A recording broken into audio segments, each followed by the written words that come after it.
bank, particularly with US ties, from aiding economic reform. So Iran gained little from the deal. And the release of frozen assets worth $150 billion plus no oil revenues were not used to actually support the ailing economy, but indeed to advance Iran's proxy wars. For a fresh deal to succeed, any new talks must cover missile sanctions and conditional economic reform. Finally, may I ask what talks the UK has had with the US and other allies so we remain united and engaged. I believe there is a leading role for the UK to play in resetting our Middle East strategy towards Iran, firstly in being more assertive in tackling proxy interference and weapons proliferation, and secondly, more proactive in offering conditional but genuine economic rehabilitation for Iran. Yeah. Can I thank my honourable friend? He makes a range of powerful points, and I pay tribute to his experience in this area. He's right to say that there is a pattern of behaviour by the regime in Iran which is flouting the basic rules of international law and not living up to the kind of conduct we'd expect from any government that wants to be a responsible member of the international community. We've seen it on the nuclear side, and with the announcement in the first week of January of the further non-compliance in relation to centrifuges. We've seen it with the destabilising activity for which General Soleimani was, while he was alive, responsible in large part for. We've seen it with the treatment of our dual nationals, in particular, but not limited to Nazanin Zaghari-Ratcliffe.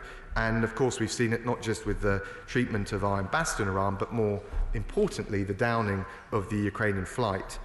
There must be some accountability for that wrongdoing, and it is now important, not least given Iran has accepted, and we welcome that first step of acknowledging Iranian responsibility. There must now be a full, thorough investigation into what happened with an international component so that people can have faith and confidence in that process. And at the same time, whether it's on the nuclear front or in relation to the airline, whilst we insist on accountability and keep up the pressure, we do also want to be clear that the diplomatic door is ajar. And this is something that the US President has made clear. It's something that the French President has made clear. Certainly, this government fully supports a diplomatic way through, de-escalating the tensions and seeking long-term a diplomatic resolution of all the outstanding issues. Honourable friend mentioned JCPOA. Iran has now systematically failed to comply with the JCPOA. We are clear that we do still support the JCPOA. We have not signed up for the doctrine of maximum pressure. At the same time, the JCPOA has been effectively left a shell of an agreement because of systematic steps by Iran taking it out of compliance. For it to be made to work, Iran must make a choice that it wants to come back to compliance and to the diplomatic negotiating table. He asked finally about the conversations that we've had with our partners. I've spoken to Foreign Minister Zarif. As I mentioned, I was in Brussels for the meetings with the E3 and the High Representative Josep Borrell last week, and I saw them last night in Paris for a further discussion, and I was in the US last week to talk to Secretary of State Pompeo and the National Security Advisor Robert O'Brien. It is very important at this point that we do maintain transatlantic unity, because whilst we leave the diplomatic door ajar and open to the regime in Iran, we want to be absolutely crystal clear that the message that they're receiving from the UK, from the Europeans and from the US is the same, that there is a route forward for the Iranian government and most importantly the Iranian people if Iran takes steps to comply with the basic tenets of international law. Fabian Hunt. Thank you. Thank you, Mr. Speaker, and thank you for granting this urgent question. And may I congratulate the member for Bournemouth East on securing it. The events in Iran and Iraq that have followed the assassination of General Soleimani have been utterly appalling. The missile attacks on US bases in Iraq, Iran's decision to remove all limits on uranium enrichment, the attacks on protesters recently in the last few days in the streets of Tehran, the detention, of course, as has been mentioned, of our excellent ambassador, Rob McCare, and, of course, the unforgivable shooting down of the Ukrainian airliner, killing 176 innocent civilians, including 4 Britons, all of whose deaths we mourn today. Now, these are sure signs, Mr. Speaker, that the hardliners in Tehran are firmly back in the ascendancy in the Iranian regime, but also out of control when it comes to their actions. Nothing and no one can excuse those acts of violence. And like all of us, I fear not just for the Iranian people, as well as for the stability of the region, but especially for, as has been mentioned, Nazanin Zaghari-Ratcliffe and our other dual nationals who are languishing in Iranian jails today. I hope that the Foreign Secretary can comment on their current health and safety. And like him, I will be raising those concerns when I meet the Iranian ambassador to London tomorrow. The question we must all ask, and which I asked the Foreign Secretary today, is where do we go from here? Ever since Donald Trump started to walk away from the Iranian nuclear deal, we have been on a path to this point. With the strategy of engagement from the so-called moderates in Iran now discredited and abandoned, and with the hardliners firmly back in charge in Tehran and an equally unpredictable, trigger-happy president in the White House, with just one more mistake or miscalculation before brinkmanship tips over into war. So may I ask the Foreign Secretary what action he is taking to ensure a permanent de-escalation of the tension, rather than an inexorable drift towards war? And I thank the honourable gentleman and welcome his condemnation of the conduct of the government of Iran from the JCPOA non-compliance to the treatment of our ambassador in Tehran. It's important to maintain, as I mentioned in my earlier remarks, transatlantic unity and solidarity, so it is in this House to make sure we give a very clear signal to the regime in Iran that we stand together on these important issues. I raised, as I mentioned, the issue of dual nationals, including Nazanin Zaghari-Ratcliffe, with the Foreign Minister, Zarif, when I spoke to him. They remain at the centre and forefront of our thinking on Iran. We constantly, consistently, and at every level raise both their welfare and the need for them to be released without conditions. They should not be held. They should be back home with their families. And the honourable gentleman asked the obvious exam question, which is where we go from here. He's right to say that we need to try and diffuse the situation. So we've been working with our international partners in Europe, in the US, but also crucially in the region, to emphasise the absolute importance of de-escalating the tensions, particularly to avoid a military conflagration. That would only benefit Daesh and the other terrorist groups in the region. And I think there is consistency of agreement on that point. There must be accountability where there's wrongdoing, whether it's treatment of dual nationals or indeed making sure that the JCPOA is complied with if it's going to be a credible means of dealing with the nuclear issue. And we must work with all of our international partners and show a unity of purpose so that, given the political climate that he described in Tehran, there is no doubt about the approach of the international community to their current behaviour. Notwithstanding that, the diplomatic door must be left open, because ultimately the only way to permanently de-escalate, which I think the phrase he used, is to have a diplomatic solution to all of the issues, from the nuclear front to the issue of Iran's destabilising activities in the region, and of course the dual nationals and many of the other bilateral issues. And we have been clear, and we're consistently clear, that that choice is there for the regime in Iran to make. And they can slip further into isolation with all of the consequences that will have for the people of Iran, or they can take the choice to come to the diplomatic, come through the diplomatic door, come to the negotiating table, and then I believe that over the long term that is the only way all of these issues will be resolved. Raab. Time and again, when Iran faces a fork in the road, it chooses not to take up the opportunity to be a responsible member of the international community. So does my right honourable friend agree with me that now is not the time to ease up pressure? And one practical step that we can take here in the UK is to prescribe the Iranian Revolutionary Guard Corps as a foreign terrorist organisation, which is exactly what it is. I thank my right honourable friend, and he speaks powerfully about the importance of making sure there is a consistent message, not just from London, but from all of our international partners, about the wrongdoing that's been taking place in Iran, and making sure that there's some accountability for it. We do also, I believe, whilst maintaining that pressure consistently and with all the means available to us, and I'll certainly be happy to consider again the point he made about prescription, we do also need to be clear that the choice here is Iran's to make, and that there is an alternative here. and that we are not blindly seeking confrontation. Quite the opposite. We seek de-escalation. We seek Iran to live up to the basic norms of the international community, and there is a diplomatic way through to a negotiated solution. Alan Smith. Thank you, Mr. Speaker. I'd commend the, I believe, right honourable gentleman for his question, and I'd in fact commend also the Foreign Secretary for his answers. I think there's a great deal of cross-party unity across this House, and you can rest assured of our support, particularly for your efforts towards cooperation in the E3 format, which I think really must be encouraged and promoted. I wonder, could he update the House on discussions he's had with the US authorities, particularly with a view to encouraging dialogue, to encourage them to lift their, it appears, still enforced ban on the Iranian Foreign Minister getting to the United Nations for discussion? Well, can I thank the honourable gentleman and particularly thank him for his support for our diplomatic efforts. I was in Washington last week, and I had various conversations with National Security Advisor and the Secretary of State Mike Pompeo. It's very clear to me as well that, notwithstanding that we don't agree with the US, for example, on maximum pressure, that the US has always been clear that there is a diplomatic way forward. And that door remains open. President Trump has said it, President Macron has said it, our Prime Minister has said it as well. So again, the choice is for Iran. I understand the point he makes about the visa. I understand it wasn't refused, but in any event, it is important throughout this process that we make sure we keep the opportunity for dialogue and a diplomatic path forward to a negotiated solution open. Sir Geoffrey Clifton-Brown.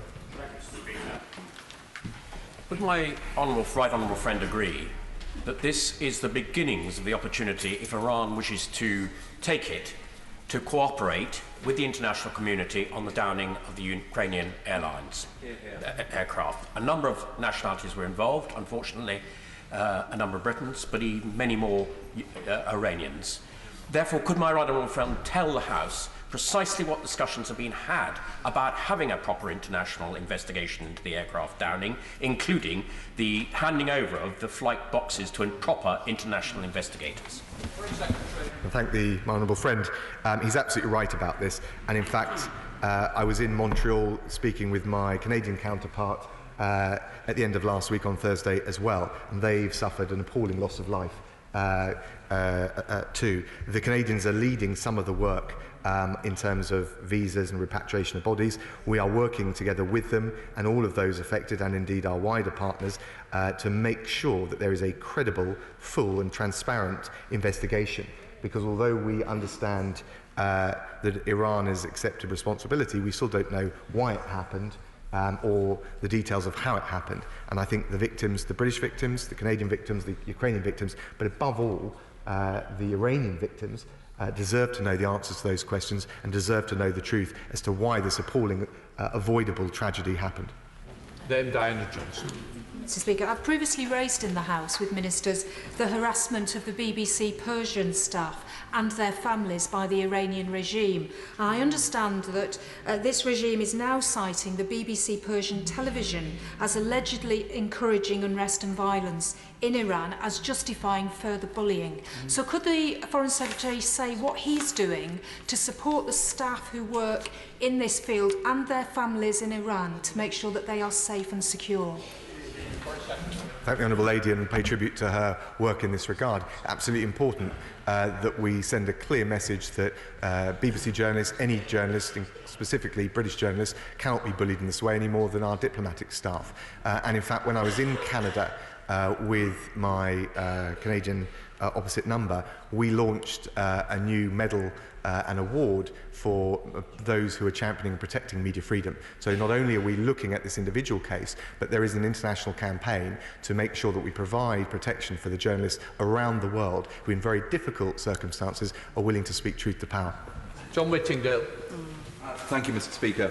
Will my right friend work closely with the ministers from the other countries that lost citizens on Ukrainian Airlines Flight 752? And will he perhaps attend the Joint Investigation Group meeting taking place in London on Thursday, which will be attended by the Ukrainian Foreign Minister? Does he agree that it is essential that Iran does not just allow a full investigation of what happened, but organises the repatriation of the bodies and pays full compensation to the families of those who were lost? My right honourable friend is absolutely right. Of course, we will be fully plugged in and indeed a driving force in the international effort to make sure that we get the right answers in terms of the investigation. I think the crucial thing is, and this is made a point that's made even stronger now that the government of Iran have accepted at least a measure of responsibility, that it is fully independent and has an international component to it so that people can actually feel that they've got some confidence in the outcome and the answers. We'll work with all of our international partners on all the issues he raised, and I certainly want to see justice for the incredible number of people who will be today still mourning and grieving a terrible loss. Alistair Carmichael. Thank you, Mr. Speaker. The Foreign Secretary will have seen reports of the demonstrations across Iran this weekend, illustrating the profound unhappiness that there is, the widespread unhappiness amongst the people of Iran themselves about the recent actions of their government. Can I say to the Foreign Secretary that may in itself be the start of an opportunity to see a shift in Iran's foreign policy, but that if we are to maximise that opportunity, then we would need to engage those interlocutors in the Gulf and the wider Middle East with whom we have good relations in order to see that shift executed in Iran. Well, can I thank the right honourable gentleman? I agree with him that watching the change in the public mood in Tehran and more broadly in Iran is very striking. He's also right to say that we need to work with all of our partners. And in fact, I would go further and say that beyond the partners in the Middle East, we also need to be making sure that we work with China and Russia and those who are closest to them to enhance and reinforce the solidarity in the message and the clarity of the message that we're sending to the regime in Tehran. Bob Blackman. Thank you, Mr. Speaker. The malign influence of the IRGC extends from the Straits of Hormuz through Lebanon, through Gaza, in Yemen, almost anywhere, in Europe now as well. Is it not time that we sent a very strong signal by proscribing the IRGC, freezing their assets, and saying, we'll unfreeze them, we'll give you an opportunity once you restore proper, normal diplomatic actions and behaviours across the world? He makes a strong point about the pernicious behaviour, not just of the IGRC, but the Quds Force, which General Soleimani was at the head of. That was the element, the component, the wing of the regime that was responsible for working with the militias, the proxies, the terrorist groups from the Lebanon through to Iraq and Syria. And it's absolutely right to make that point. In relation more generally to prescription, they are subject to sanctions, but we will obviously keep the issue he raised under very careful review. Catherine West. Speaker, there's a real sense now of chaos and emergency and crisis in the region.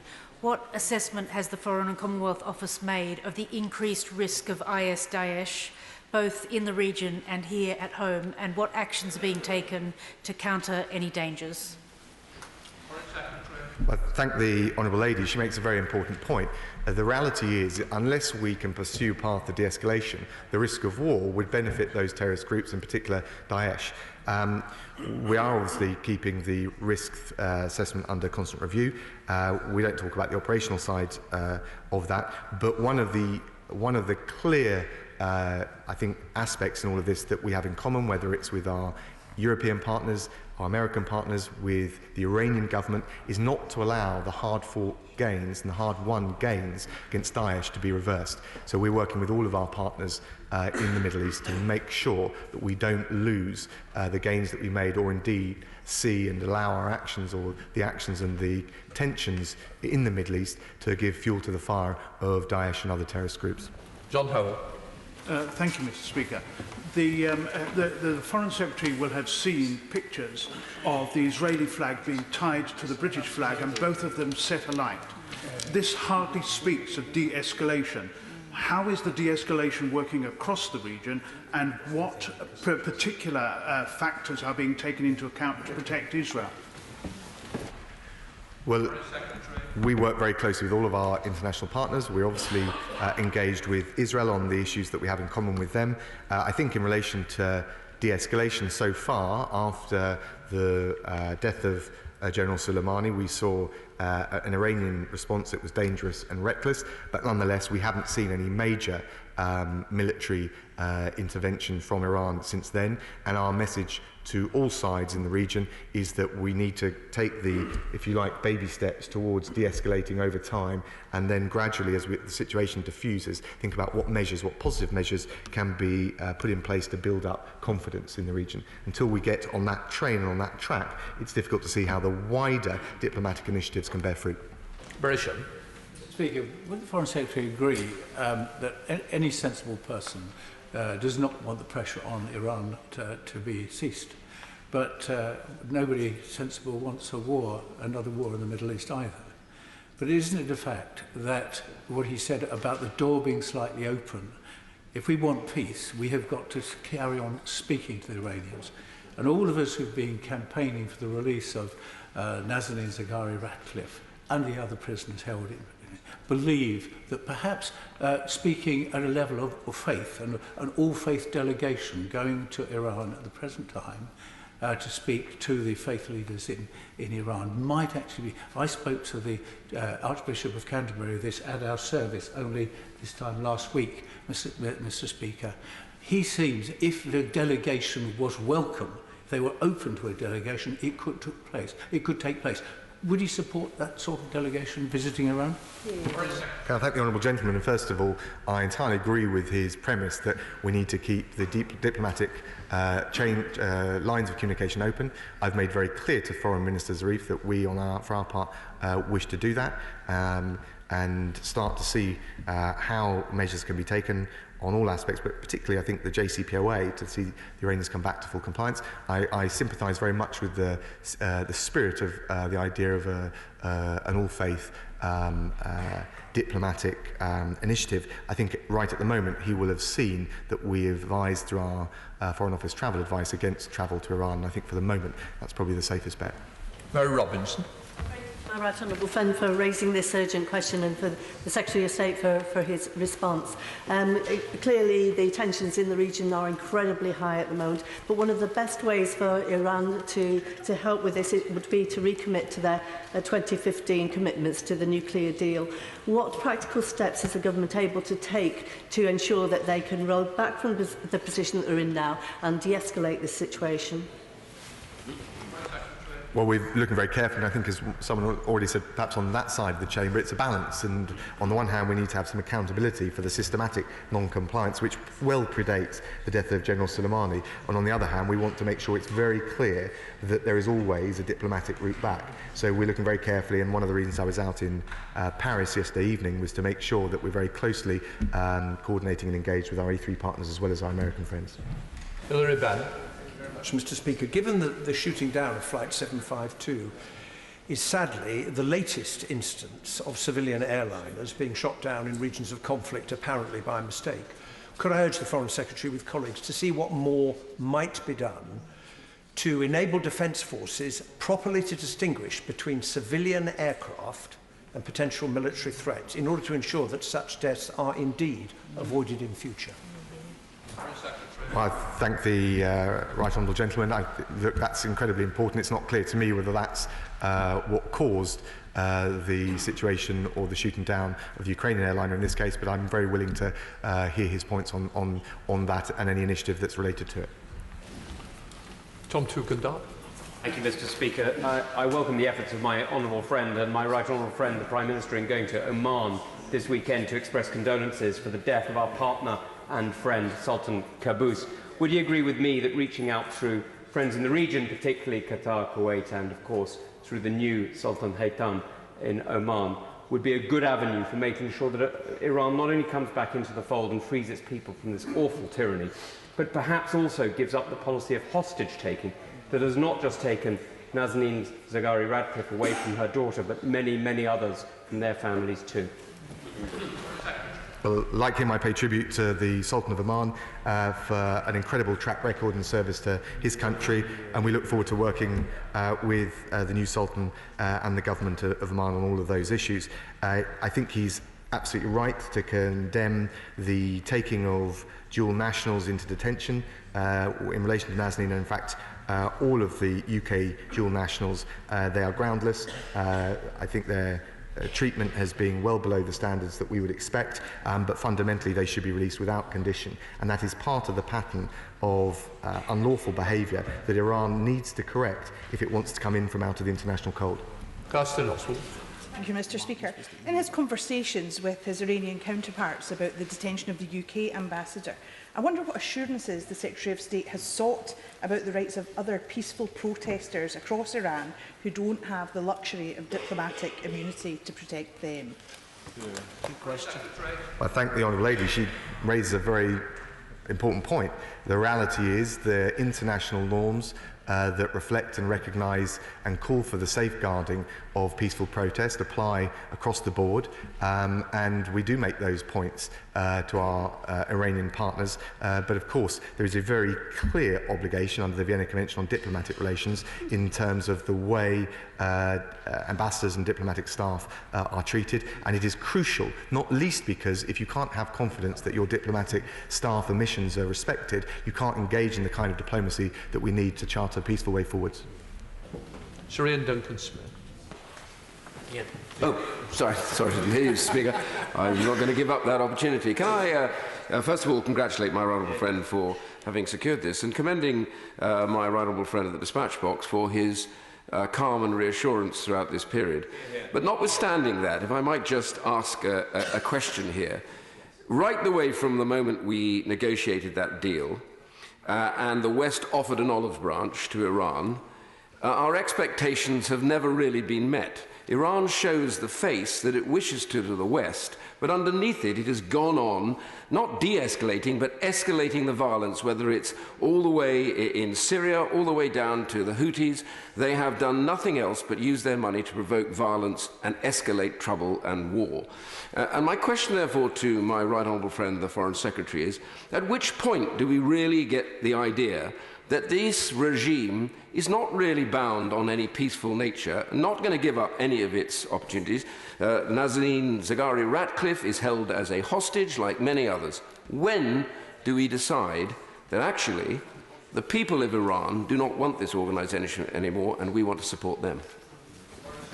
Well, I thank my right honourable friend. I think he makes a range of important points. The reality is that we still view the JCPOA as the best means for restraining those in the regime who wish to pursue a nuclear weapon, and that is a top priority for this government, our overriding priority. In relation to the wider nefarious conduct of the government of Iran, I share all of his concerns and then some. The reality is that's why we've always supported the Macron initiative, the Trump initiative, to try and bring Iran back to the diplomatic table and deal with all of those issues in the round, if there is a choice there by the regime to be made. So we will continue to hold Iran accountable for its actions whilst leaving the diplomatic door ajar. But ultimately, I think this will have to be resolved through a negotiated diplomatic route, and Iran at some point, and who knows given the current constellation of factors and the change of circumstances in Tehran, but at some point they will have to come to the negotiating table. Dr. Julian Lewis. Thank you, Mr. Speaker. Given the parallels between the ruthless and reckless behaviour of Iran and the way in which the late and unlamented Soviet Union used to behave, does the Foreign Secretary accept that a policy of long-term containment, as worked in the one case, is probably most likely to work in the other? And if he does accept that, is he satisfied that our American allies are now communicating with us to the extent that they need to do, so that our troops, who are their partners, are not unduly affected by sudden dramatic initiatives without warning? Well, I thank my honourable friend, and he makes a series of important points, including about close consultation with our American partners, and of course I discuss these issues regularly with Secretary of State Mike Pompeo. I'm not entirely sure that the analogy with the Soviet Union is quite right. They do at least have the semblance of regular elections in Iran, and I think in other respects and not in fairness, not on the same level as in Iran. But what I would say is, I think the question is the balance between containing the nefarious behaviour and making sure, whilst we hold them to account in the way he and other honourable members have said, with making sure that there is always still a route back to the negotiating table, and that's what we're seeking to pursue. Robert Halfon. Thank you, Speaker. I concur with my right honourable friend for New Forest in that I do believe that Iran is the Soviet Union of the Middle East, given what it does and the extent of its reach. But my question to my right honourable friend is simply this, is that when there was the Soviet Union, United Kingdom and the Allies supported dissidents and pro-democracy protesters. What are we doing specifically to support democracy protesters and dissidents in Iran? That's my question. Well, I thank the honourable gentleman. Look, we make clear in international fora, we've done it in the UN, that we support the right of peaceful protest and freedom of expression in Iran.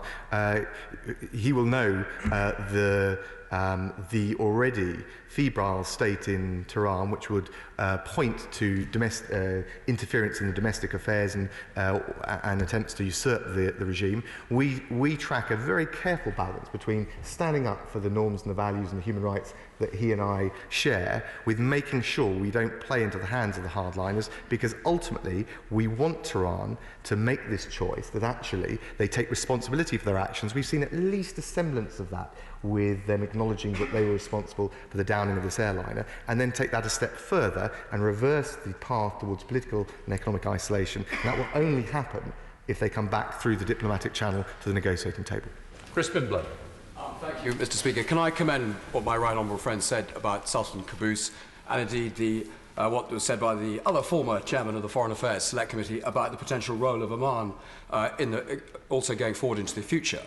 But during this crisis, it was the Iranian supreme leader who talked about the corrupting influence of American troops stationed in the region. But what has been revealed over the last few days is the corrupting influence of the Iranian Republican Guard on Iran itself, and it's holding in place a regime that is frankly illegitimate, as we've seen in the eyes of the demonstrators on the streets against it. Will we continue to de-escalate from violence, but will we continue to escalate the competition of values on which most of the Iranian people are on our side? Honourable friends, absolutely right, and you can see the anger in Iran, in Tehran and more generally about this state of affairs, and that's why the transparency in relation to the downing of that airline is so important, not just for the British individuals that lost their life or the wider international victims, but also for the people of Iran. They were the biggest victims when that airliner went down, and we need to make sure that there's transparency and there are answers to those questions for all the reasons he gave. Colonel Bob Stewart. Thank you, Mr. Speaker. Is it possible that my right honourable friend and his colleagues in the G7 and other countries might consider looking at the freezing of the assets of the children and the families of ayatollahs and government ministers in Iran who put so much, billions of dollars, into the West? And can we not actually take some action on that? Thank my honourable friend. One of the things that we are doing, and we will be collaborating with our international partners, and indeed I spoke to the US and the Canadians about this, is introducing a new sanctions regime shortly, following the Sergei Magnitsky model, which makes sure, as we leave the EU, we have an autonomous sanctions regime which can impose asset freezes and visa bans for those responsible for gross human rights abuses. Vicky Ford. Thank you, Mr. Speaker. Can I thank my right honourable friend for his continual calls for de-escalation, for his support for the families of the victims of the aircraft, and for his standing up for British diplomats around the world.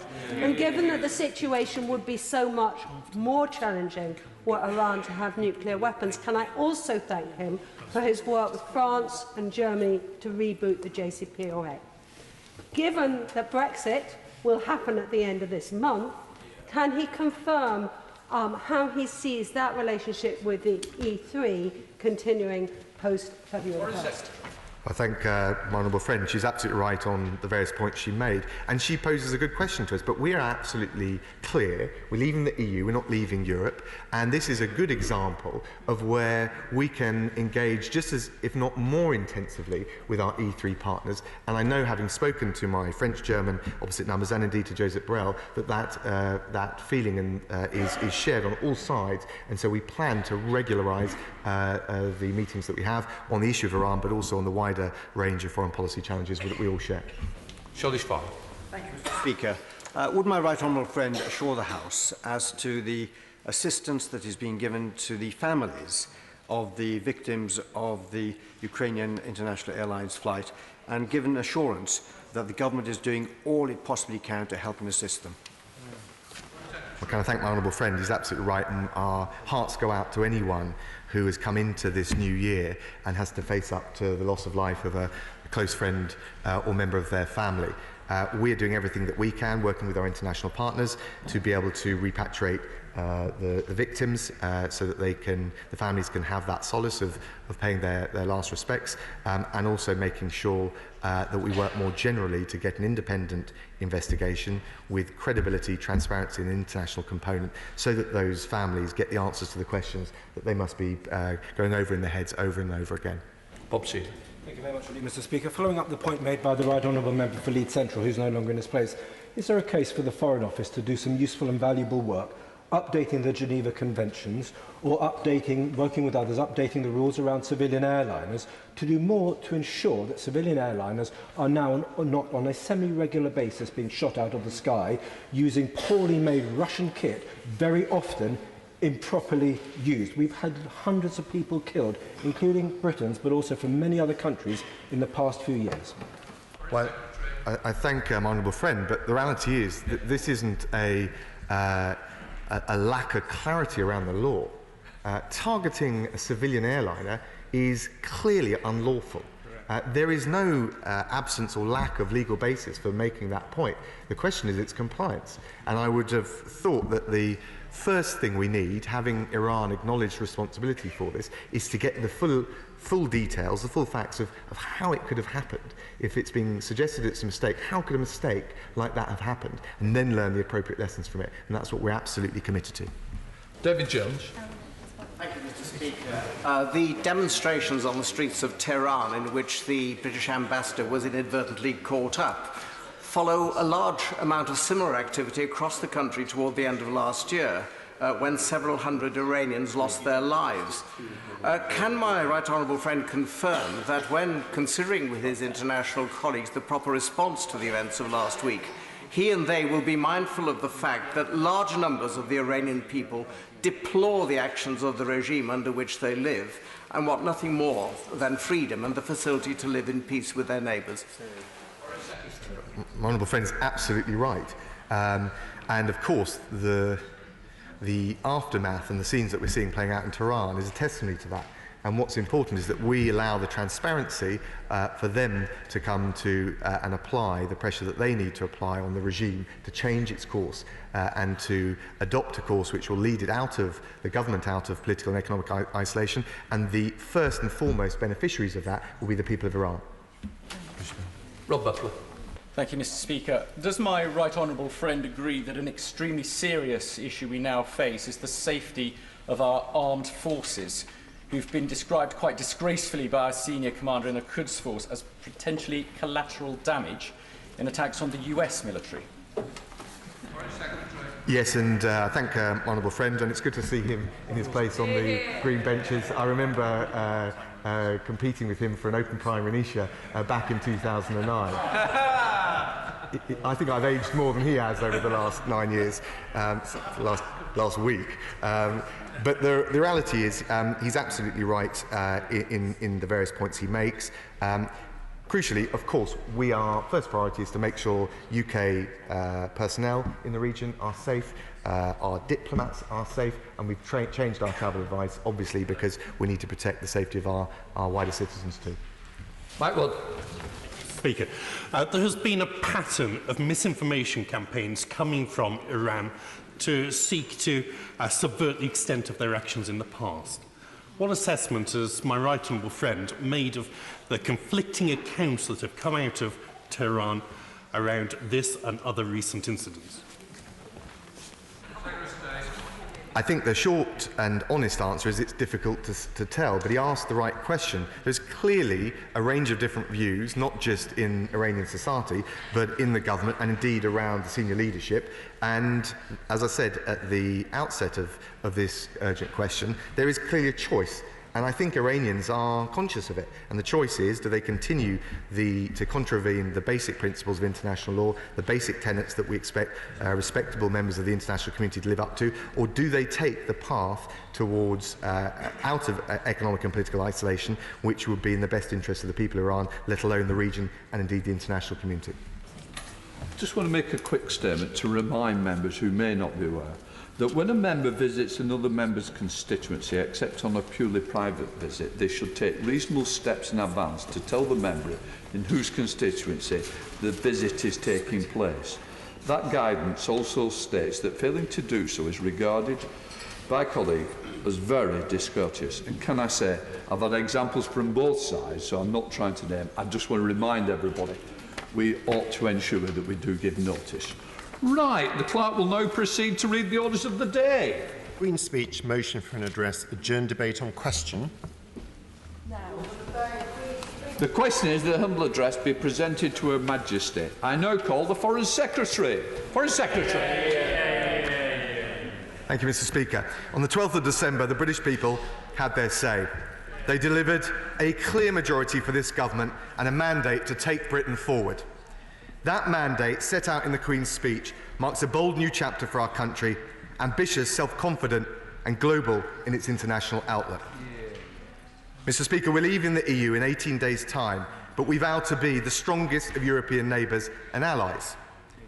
We're taking back control of our laws, but we're also expanding our global horizons to grasp the enormous opportunities of free trade.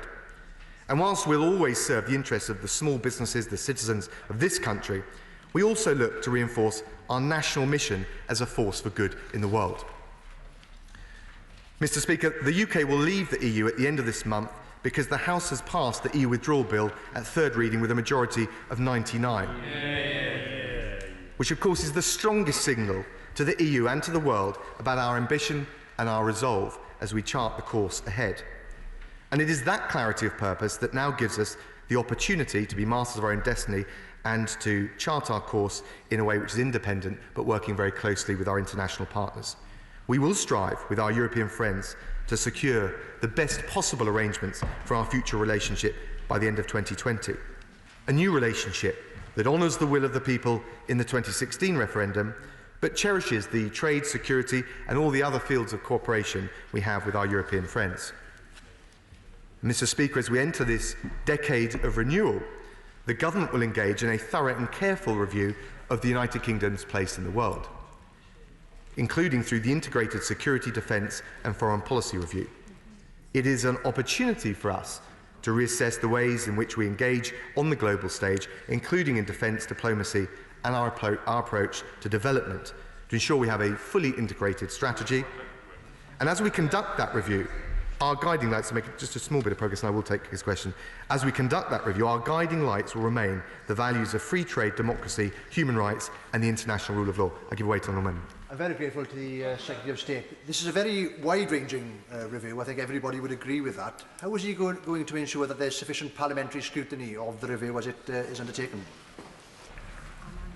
Well, we will look at all the mechanisms, whether it's debates in this chamber, the operation of and the scrutiny of the select committees, and indeed we already welcome the input that individual MPs and caucuses and select committees through the normal way. So we'll make sure that there's proper scrutiny and that we can bring as many people together in charting the course for the UK as we go forward. I will give way to Honourable Gentleman. Most grateful to my honourable for giving way. Would you not agree with me there have been many security defence reviews over the years? They've all been hampered by one thing in particular, which has happened at precisely the same moment as the comprehensive spending review. So I very much welcome his announcement of this very extensive review. It's the right time to do it. But would you not agree with me that it must be done independently of the Treasury? We must decide what Britain's for, we must decide what assets we need in order to achieve that, and then only subsequently, and a year later, will the Treasury become involved. I'm not sure it's likely to work exactly as my honourable friend suggests, but I do take his point. We need to be very clear in our minds about the strategy that we're charting and then reconcile our means, including our financial means, to those ends. So I think he makes an important point. Will you allow me on that point? I will. I'm grateful to the Foreign Secretary in support of what my honourable friend has just said. May I remind the Foreign Secretary that in 2017 to 18 we had a national security capability review which sought to look at both security and defence together, but that was so limited by having to be financially or fiscally neutral that it meant that extra resources for example, cyber warfare would only be granted at the cost of making cuts in, for example, the Royal Marines. That's no way to conduct a review, to play off one necessary part, say security, against another necessary part, like defence. Can I thank my honourable friend? I think he makes an important point, although, of course, at the same time, we need to be mindful of the overarching financial parameters that any government, responsible government, is going to be in if we're going to make credible investment decisions. But certainly, for example, on the issue of cyber and it being somehow nudged out of out of focus or set up as a zero-sum game with troops, I can assure him that that will not be the case. Cyber increasingly plays an important role, not just in our security, but in our ability to project our foreign policy. Well, my right honourable gentleman. I'll give way one more time and then make some progress. It is on the same theme, but it is his department that has suffered the worst cuts over the last period because it's been an unprotected department. And what we have got to do if we're going to direct defence and development and the intelligence services in the right direction is actually have the capacity within his department to do it. Will he ensure that he fights very hard for the necessary resources to be able to recreate the capacity of a Rolls-Royce Department of State? Quite right, and I welcome his support as I make those overtures to the Treasury. Of course, you're going to be supporting the Foreign Office in the next spending review. I am indeed. When it's a comparison across all departments shows that the Foreign Office has been cut back at least as badly as the local government department. But could I also urge in any review of finance that we look carefully at the ability for human rights to be at the forefront of what the foreign, because traditionally that's been strong, less so now. Well, can I thank the Honourable Lady, and I think, given what I'm about to say moving forward, I'll be able to give her the kind of reassurance she needs. But I look forward to working with her in the weeks and months ahead to make sure that we never lose sight of our values, and human rights a key component of that. We will strengthen our historic trading ties as we leave the EU, whilst boosting British competitiveness by tapping wider global markets. And we want strong trade with our existing EU partners.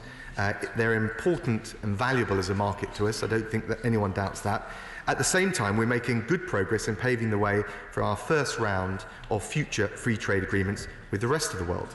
And when I was out in the US, Secretary of State Mike Pompeo told me in Washington that the US is poised at the doorstep, pen in hand, ready to sign a deal.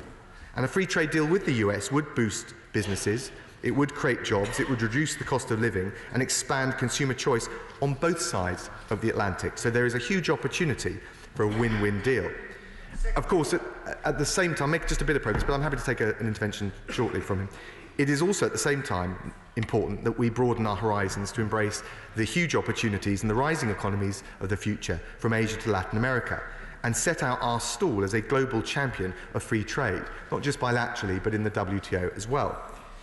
Of course, Mr. Speaker, a truly global Britain is about more than just trade and investment, as important as those things are for our prosperity and for the quality of life we have in this country. But global Britain is also about continuing to uphold our values of liberal democracy and our heartfelt commitment to the international rule of law, values for which we are respected the world over. On that point, I will give way. Would the Foreign Secretary agree with me that nowhere in the world at the moment are these values under greater attack than they are in Hong Kong at the moment? Yep. And would he join me in condemning the refusal of the Hong Kong authorities to allow the Director of Human Rights Watch entry at the weekend? Well, I do join with the Honourable Gentleman in making this point, which is that the international principles and norms and the rule of law in relation to freedom of protest applies, and peaceful protest and freedom of expression applies as a matter of customary international law. It also applies directly because of the joint declaration, the Sino-UK declaration in relation to Hong Kong. And of course we want China, as a leading member of the international community, to live up to those responsibilities. And the case he highlights is a very good example of that. So we will continue to be standing up for those values. We will continue to be a leading member of NATO, ensuring that that alliance can rise to the new challenges ahead. We will hold Iran accountable for its destabilising and dangerous actions in the region, but also, as the response to my honourable friend earlier we made clear, we will also encourage it to de-escalate and to seek a path to an alternative future through diplomatic dialogue. We will call out those who flout international law, like the Russian government, from its illegal annexation in Crimea and its chemical weapons attack in Salisbury to its cyber attacks and its propensity for spreading fake news. I will give way. I'm grateful to the Secretary for giving way on Russia, and indeed, to go back to what he said on the US. The United States has been vocal in its opposition to Nord Stream 2, quite correctly, in my view, and the United Kingdom government has taken the view that it has little to nothing to do with the United Kingdom. Can he assure me that that will be looked at properly in the review, the integrated review that he mentions, because it very much is in our interests, I believe, that Nord Stream 2 does not go ahead? Well, I take the point he made, and he made it in an eloquent way. We will consider all of those issues as part of the review, and it's important we get the right balance. And I think that's probably the most I'd say for the moment. Let me make a little bit of progress. I've been generous, and I will be happy to give way again in the future. So we will call out those who flout international law. We will live up to our responsibilities, as the Right Honourable Gentleman asked, in relation to the people of Hong Kong. That means supporting their right to peaceful protest and encouraging dialogue on all sides within the one country, two systems framework that China itself has consistently advocated since the Sino-British Joint Declaration in 1984, a treaty which has and holds international obligations on all sides. We will use our moral compass to champion the causes that know no borders. This year we have the opportunity, and I think the honour and the privilege, to host the UN Climate Change Summit, COP26, in Glasgow. And that is the UK's chance to demonstrate global leadership on climate change. Under the Conservatives, we're the first country to legislate to end our contribution to global warming. And this government knows we must leave the environment in a better state for our children. I will, to the Honourable Lady. I'd like to thank the Foreign Secretary for giving way, and also for referring to the emergency which is climate change and legislation to being about a net zero economy. But legislation is not enough. We need to see actual implementation. And would he agree with me that the UK has much more to do to deliver on a green industrial revolution, which means that we can continue to be an industrial nation whilst having a net zero economy before 2050? All of those things, and I pay tribute and credit to the Honourable Lady for the way in which she articulated her intervention. We need to make sure we've got the legislation in place, we need to work with our international partners, and we will harness the British expertise, the technology, the innovation, the entrepreneurialism that this country is so great at, to find the creative solutions so that we leave our precious environment in a better state for the next generation. And Mr. Speaker, this government is also proud to maintain our commitment to spending 0.7% of GNI on international development. We want to support developing countries so that they can stand on their own 2 feet. So we're helping them strengthen their economies, make peace, forge security arrangements that are sustainable, so their people are healthier and have better standards of living. I will give way to the Honourable Lady. In highlighting the importance of our 0.7 commitment and international development, will the Foreign Secretary agree with our manifesto that one of the most effective ways we can spend that money is making sure that every girl in the world gets 12 years of quality education? I entirely agree with my honourable friend, and I'm going to come on and say a little bit more about that, because it's one of the absolutely crucial campaigns that we're taking forward. And we shouldn't be so shy about this incredible work that we're doing. We're proud of our role in working to eliminate preventable deaths and overcome diseases like Ebola and malaria. And we'll be there for those who need our help the most in their hour of need. as we demonstrated with our world-leading humanitarian response capability, which was put into action in the Bahamas following Hurricane Dorian. And being a force for good in the world also means championing basic human rights. And as I'm coming on to the point my honourable friend was asking about, we're leading global action to help provide 12 years of quality education for all girls by 2030, so no girl is left behind, and all of their potential is tapped and they can realise their ambitions individually and for their countries. We're proud also to continue our work defending media freedoms, a particular initiative that we're working with our Canadian partners with, and I was in Montreal last week talking about this with my Canadian opposite number. And led by our two countries, we're working with partners around the world to create the legislative protections for journalists, support individual journalists who find themselves at risk, and then increase the accountability for those who threaten the journalists whose work shines a light on the conflicts and the tyranny around the world. We're dedicated to shielding those with the courage to speak truth to power. And on that note, I'll give way to the SNP. I'm extremely grateful to the Foreign Secretary at that attempt at humour.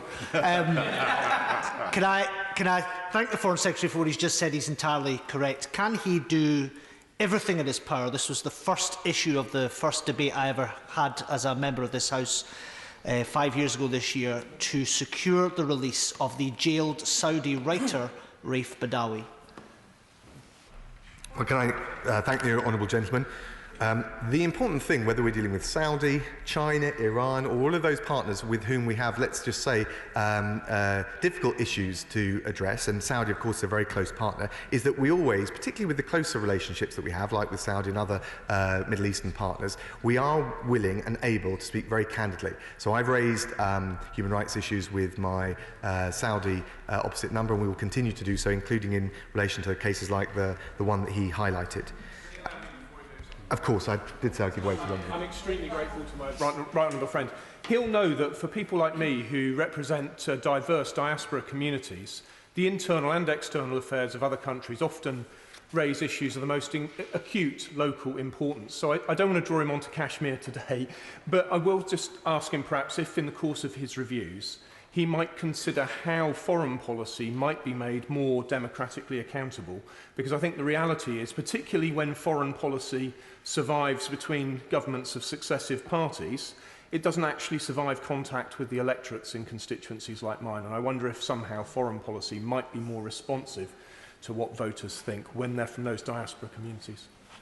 Can I thank my honourable friend? I think he's absolutely right, and if Brexit was in part a reaction by the British people on having decisions imposed on them, I think there is a wider lesson in foreign policy that we are there to serve our citizens, including communities such as the one that the communities that are very powerful and contribute a huge amount in Wickham. And I think more generally you can see this with the consular cases, the recent case in Cyprus, other cases where we represent individual citizens who have suffered, lost lives, and again in relation to the Ukrainian airliner, where there needs to be a sensitivity to the individual citizens, whether they're victims or the communities more broadly, and a strong sense that the Foreign Office is not just on somehow a different level, but is actually acting and serving for them. I would just, though, take the opportunity to pay a huge tribute to the Consular Department in the Foreign Office, which day in, day out is serving the interests of British families, British victims, British nationals, really gets the credit that is due to it and does a superb job. And I've seen that in my 6 months as Foreign Secretary, and they're really, I'm very proud of the work they do.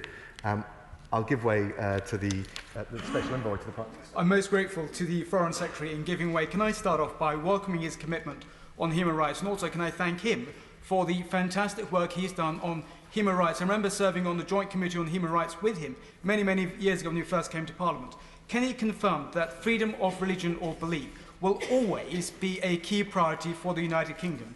80% of individuals around the world identify themselves with one faith or the other, and our government has a strong track record of standing up for freedom of religion or belief, which commissioned the Truro Review, and 10 of those recommendations have now been taken forward out of 22. Can he confirm that will always be a key priority for the government? I thank him and his ministers for their support. Thank him and pay tribute to the extraordinary work and the dedication he's putting in to implement the Truro conclusions and confirm that absolutely we want to not just protect individual freedom of expression, but also the rights of religious groups and the right to exercise their faith and conscience. And one of the issues that I discussed with Foreign Minister François-Philippe Champagne in Canada on Thursday was that we have announced a new global award for media freedoms to recognise those who defend journalists and keep the flame of freedom alive in the very darkest corners of the world.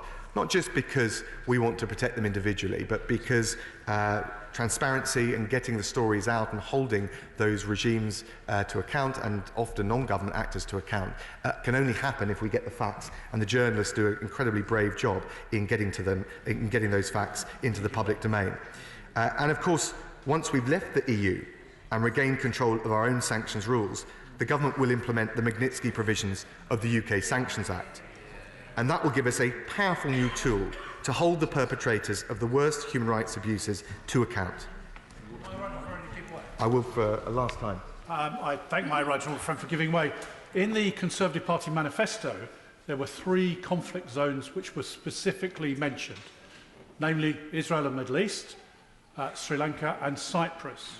Will my right honourable friend give us a further description, an illustration of what action the Foreign Office will be taking in those 3 particular regions to assist ending those conflicts and bringing perpetrators of war crimes to justice? Well, he's right, and those 3 areas remain a priority. There's a huge amount of diplomatic work. We talk to our international partners, including the traditional partners, the Europeans and the Americans and the Canadians, but also those in the region of the different conflicts that he mentioned, about not just the importance of getting peace, but also the kind of reconciliation which can only come with some accountability for the worst human rights abuses. And of course, bringing into effect the Magnitsky regime is our opportunity to build and reinforce that here at home. For him, I will give way one more time. I'm most grateful to the Foreign Secretary. I just wanted to say that, would you agree with me that one of the assets for the United Kingdom is the diversity of its population? For example, we have within the UK some 1.5 million people of Indian origin who provide a living bridge in terms of our contact and strengthening that relationship with India. And there are likewise other communities here who provide a strong link with other countries too. Would you agree with me that as we seek to strengthen our role on the global stage, this can only help us? Entirely agree with him. The Indian community make an incredible contribution and also help us sell UK PLC abroad, not just in India but around the world, and many other communities do as well. And we do, and I think that the point that was being made by my honourable friend for Wickham need to not just respect and safeguard the interests of those communities, but be proud and enable them and empower them to champion the UK on our behalf. And so he makes, I think, an excellent point. Mr. Speaker, from our brave armed forces serving on the front line to the diplomats nurturing our relations with nations around the world, and the aid workers providing life-saving support to those who need it most, British foreign policy will of course serve the citizens of this country, but we're also proud of our ability to make a difference to the poorest, the oppressed, the most vulnerable around the world. And we will continue that effort of every day, of every week. Because, Mr. Speaker, that is our calling as a country, and that is the mission of this Conservative government.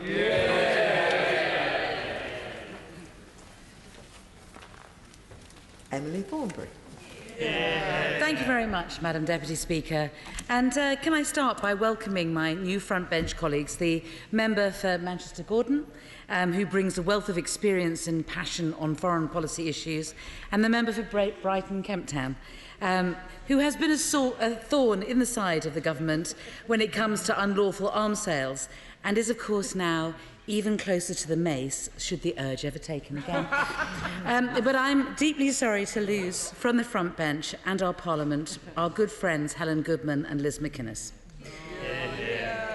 They were both fabulous constituency MPs and very well liked members of this House, and their contribution on foreign policy from this dispatch box and in Westminster Hall were always constructive but forceful, and whether it was Helen's brilliant work in forcing the government to introduce the Magnitsky sanctions and her campaigning for the Uyghurs in China, or Liz's passionate efforts to raise attention to the plight of civilians being attacked by their own governments in Cameroon and Sudan, they both made a great contribution to the public discourse, and they will be sadly missed from those debates. On a personal note, may I also say how delighted I am to be facing the Foreign Secretary today. In the national hunt season, it's apt to say that both of us have got away quickly in our respective party leadership stakes. I joined him in making it over the first fence.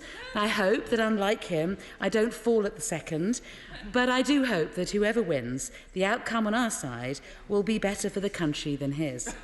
Because, Mr. Speaker, I found myself at the weekend looking through some of my old exchanges with the Prime Minister at this dispatch box during his time as Foreign Secretary and thinking about the chance of taking him on in the future. And I want to read to the House one of the responses that he gave to me in March 2017 when I asked our future Prime Minister about the Trump's administration's reported desire to withdraw from the Paris Climate Agreement. And I say this just to reassure every member of this House, especially the newer ones on all sides, that our country is in the safest of hands and has the most foresightful of minds. This is what he said in response to my concerns about Donald Trump, the Paris Agreement and other issues, and I quote, "With great respect, I must say that I think the Honourable Lady, again, is being far too pessimistic. We were told the nuclear deal with Iran was going to be junked, but it's now pretty clear that America supports it. Supports it. We were told that there was going to be a great love-in between the US administration and Russia. They are now very much in line. As for climate change, I think the Honourable Lady is once again being too pessimistic. Let us wait and see. We have heard mutterings from the Right Honourable Lady. Let us see what the American administration actually do. I think she will be pleasantly surprised, as she has been in all other respects, if she were remotely intellectually honest. That, Mr. Speaker, Madam Deputy Speaker, is the strategic genius who is now in charge of our country.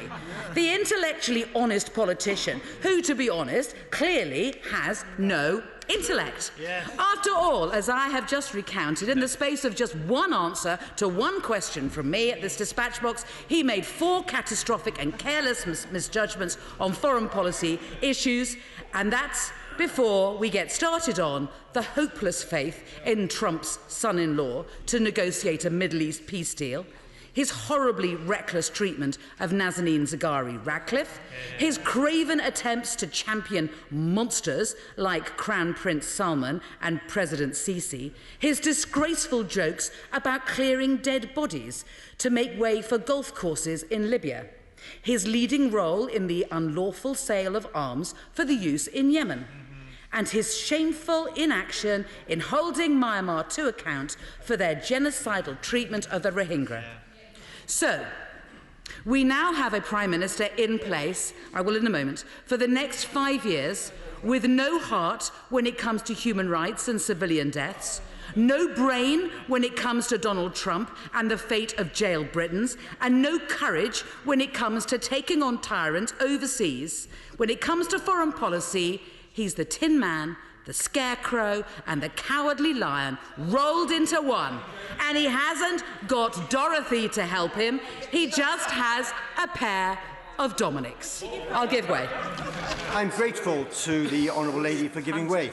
As she is in full flow in terms of criticising colleagues, would she like to take this opportunity to criticise the present leader of the Labour Party for his anti-Semitism and presiding over a party that has done very little to rectify that issue in that party? And also, would she like to criticise her leader for his friendship with Hamas and other terrorists who have directly been involved in attacking British citizens?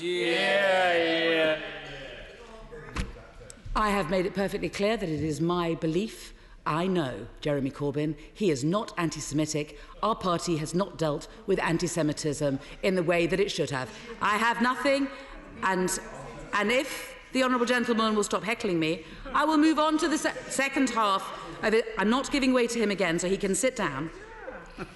And when he says that the honourable, my right honourable friend... Order. Point of order, Mr James Gray. Point of order, Mr Speaker. I'm a little unclear about the precise ruling on this particular matter. But a moment or two ago, the honourable lady in the front bench who speaks to the Labour Party described the Prime Minister as a cowardly liar. Is that really within the best of the highest standards that we use in this House? I thank the honourable gentleman for his point of order, and I'm sure the right honourable lady will know that I was listening very carefully, and my interpretation was that had the right honourable lady said that any member of this House was a cowardly lion or words to that effect, I would have stopped her. But I have given her the benefit of the doubt in that she was drawing an allegory from a well-known piece of fiction. And therefore I have given her the benefit of the doubt.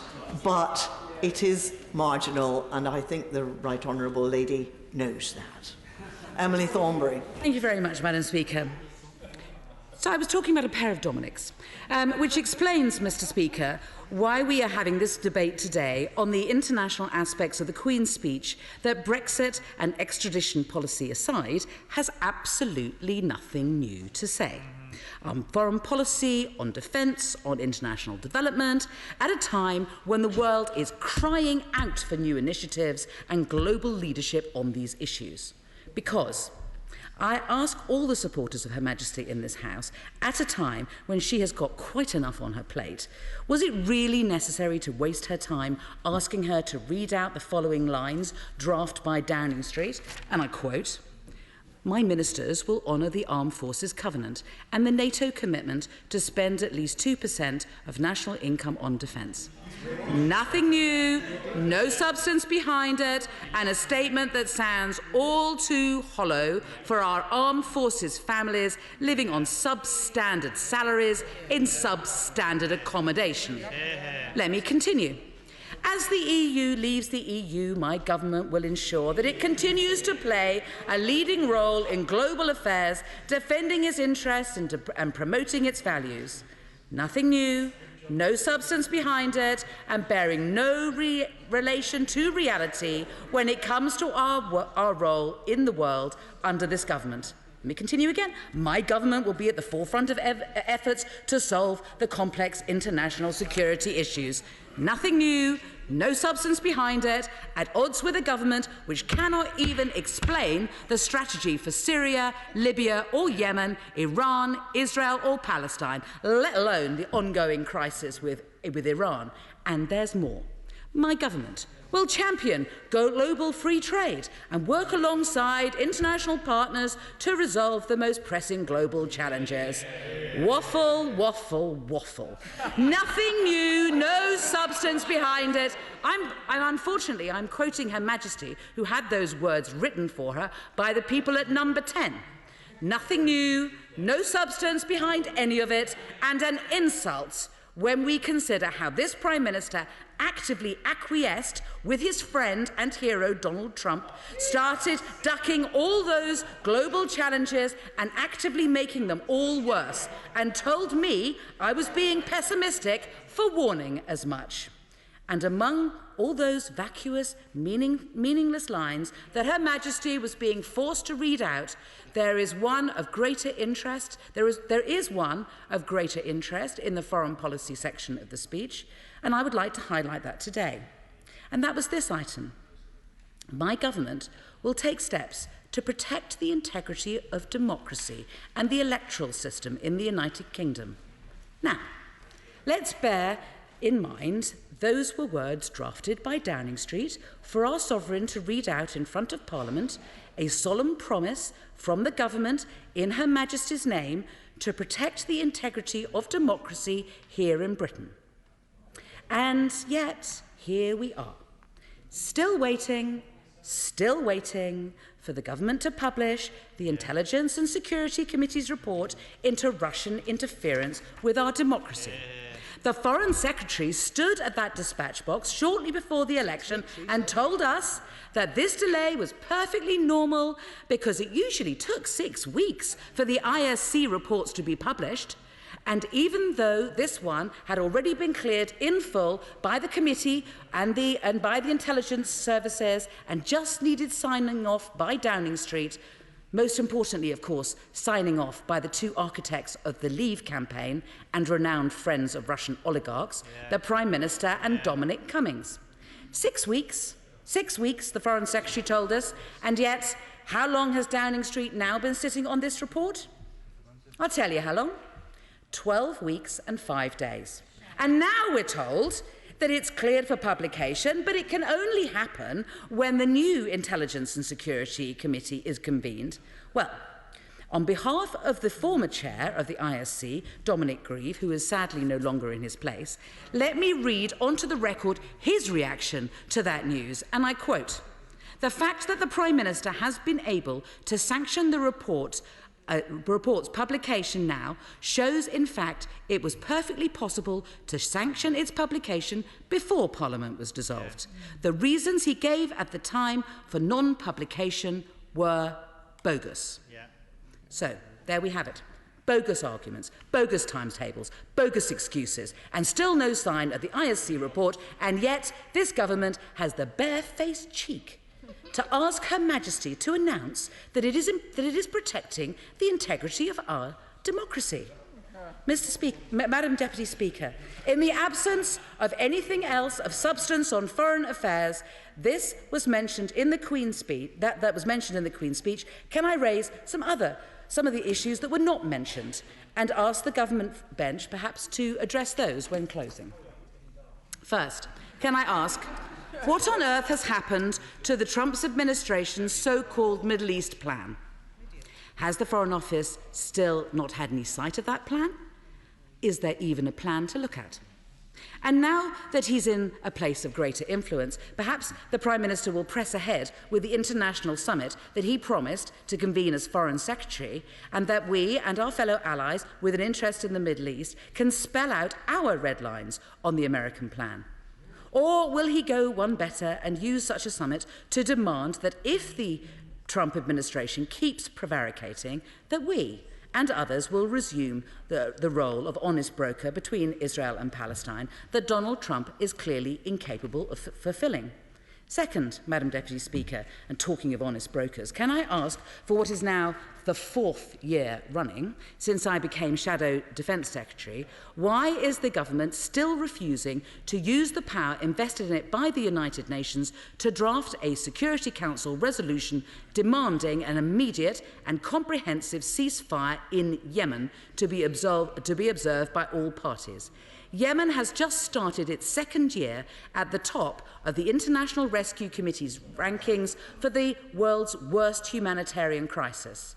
How many more years do its people need to suffer before this government will finally pull its finger out and do its job at the United Nations?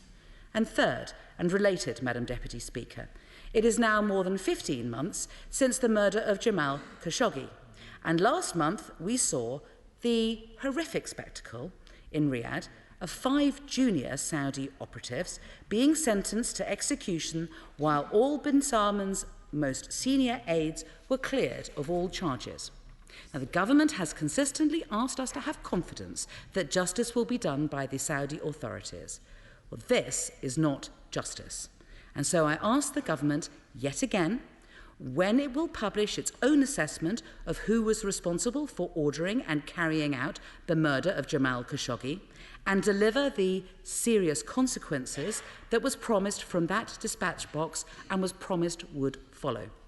And fourth, Madam Deputy Speaker, it was distressing last week to read the report of the Commission for Aid Impact into the Foreign Office's Prevention of Sexual Violence initiative, intended to tackle the global use of rape as a weapon of war, an initiative that we welcomed at that time.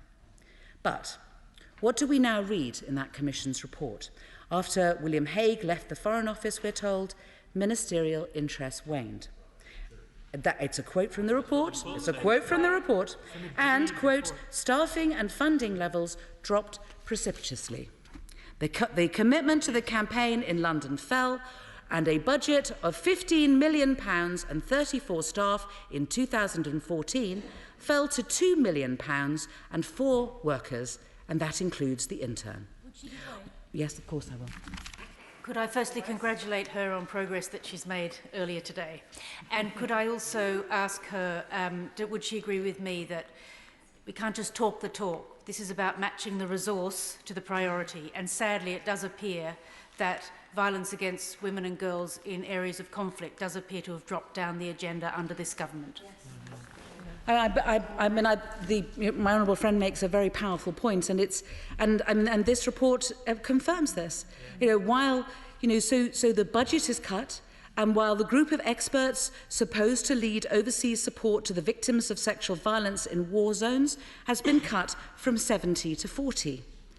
This is a damning indictment of a government which has steadily deprioritised the importance of human rights ever since the departure of William Hague, and now treats them as an afterthought next to the vital importance of doing trade deals with human rights abusers. And if Foreign Office ministers reject that charge, let them stand up and explain themselves over the downgrading of sexual violence as a priority. Well, the honourable gentleman says wrong. If you would like to get up and explain how it is that the budget has fallen to that extent and how that is not evidence that it is no longer being prioritised, he's welcome to intervene on me right now. I didn't think so. It's not true.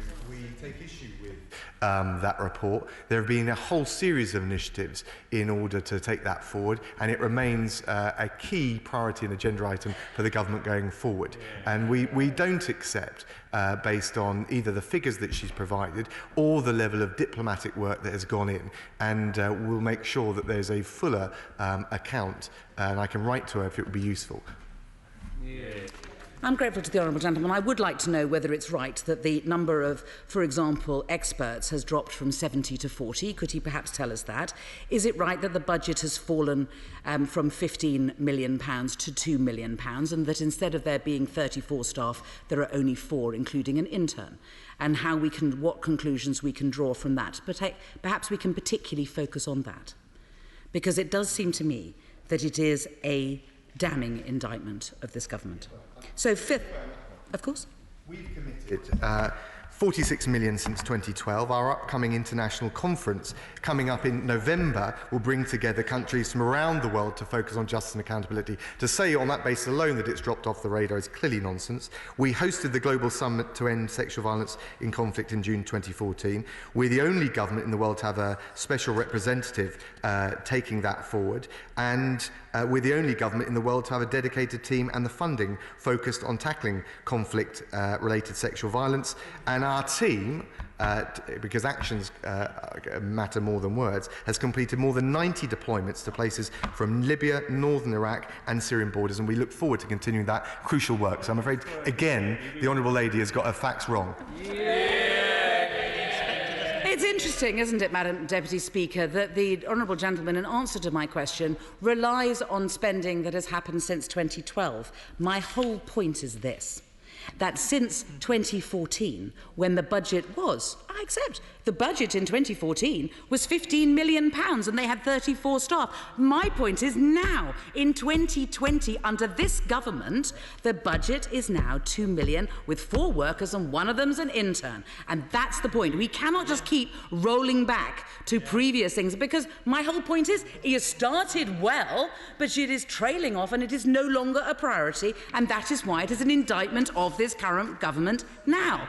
This is what being held to account looks like. This is the point. The point is what it is that you are doing now, today, and that's what's important. You do not rely on what has happened 8 years ago. If I might move on. I have a 5th point, Madam Deputy Speaker, and that's on Iran. I echo everything that my honourable friend, the member for North East Leeds, said in the urgent question response earlier. And as he rightly said, the rest of the world cannot sit back and wait and see what happens, as we saw with the disgraceful shooting down of the Ukrainian airliner. We are now only one misdirected missile, not just from a further appalling loss of life, but from a further escalation of violence and brinkmanship that could topple, finally, all of us into war, with a country 5 times the size of Iraq and 9 times the size of Syria, and with a population of 83 million people. That cannot be allowed to happen. So, hard as it is, I believe that the UN and the EU need to go back to the drawing board, get all the parties round the table and discuss how we can revive the process of engagement, starting with getting the nuclear deal back on track. So can I ask the government what actions they are taking to that end? And in closing, Madam Deputy Speaker, and I won't take any further interventions, let me just finish. I said at the outset I'd be looking at my past debates with the current Prime Minister and noting that he has, to the art of prescience in foreign policy, what Basil Fawlty was to the art of customer service. But I look back to our Queen's Speech debate from 2017. I believe the only one he did as Foreign Secretary. And what is so depressing is that, just like today, I had to point out there were no new policy initiatives to discuss, a total vacuum where British global leadership should be, no solutions on Iran, Yemen, Syria, North Korea or Libya, silence on Russia, China, Iraq, Afghanistan and the Middle East, a pathetic paucity of action on climate change. And I closed my speech that day 2.5 years ago with words that I'm going to repeat now. Because unlike the current Prime Minister, every word that I said has been proved utterly true. Yeah. And it is just as depressingly relevant today. I said, why is this Tory Queen's speech such a blank space on foreign policy?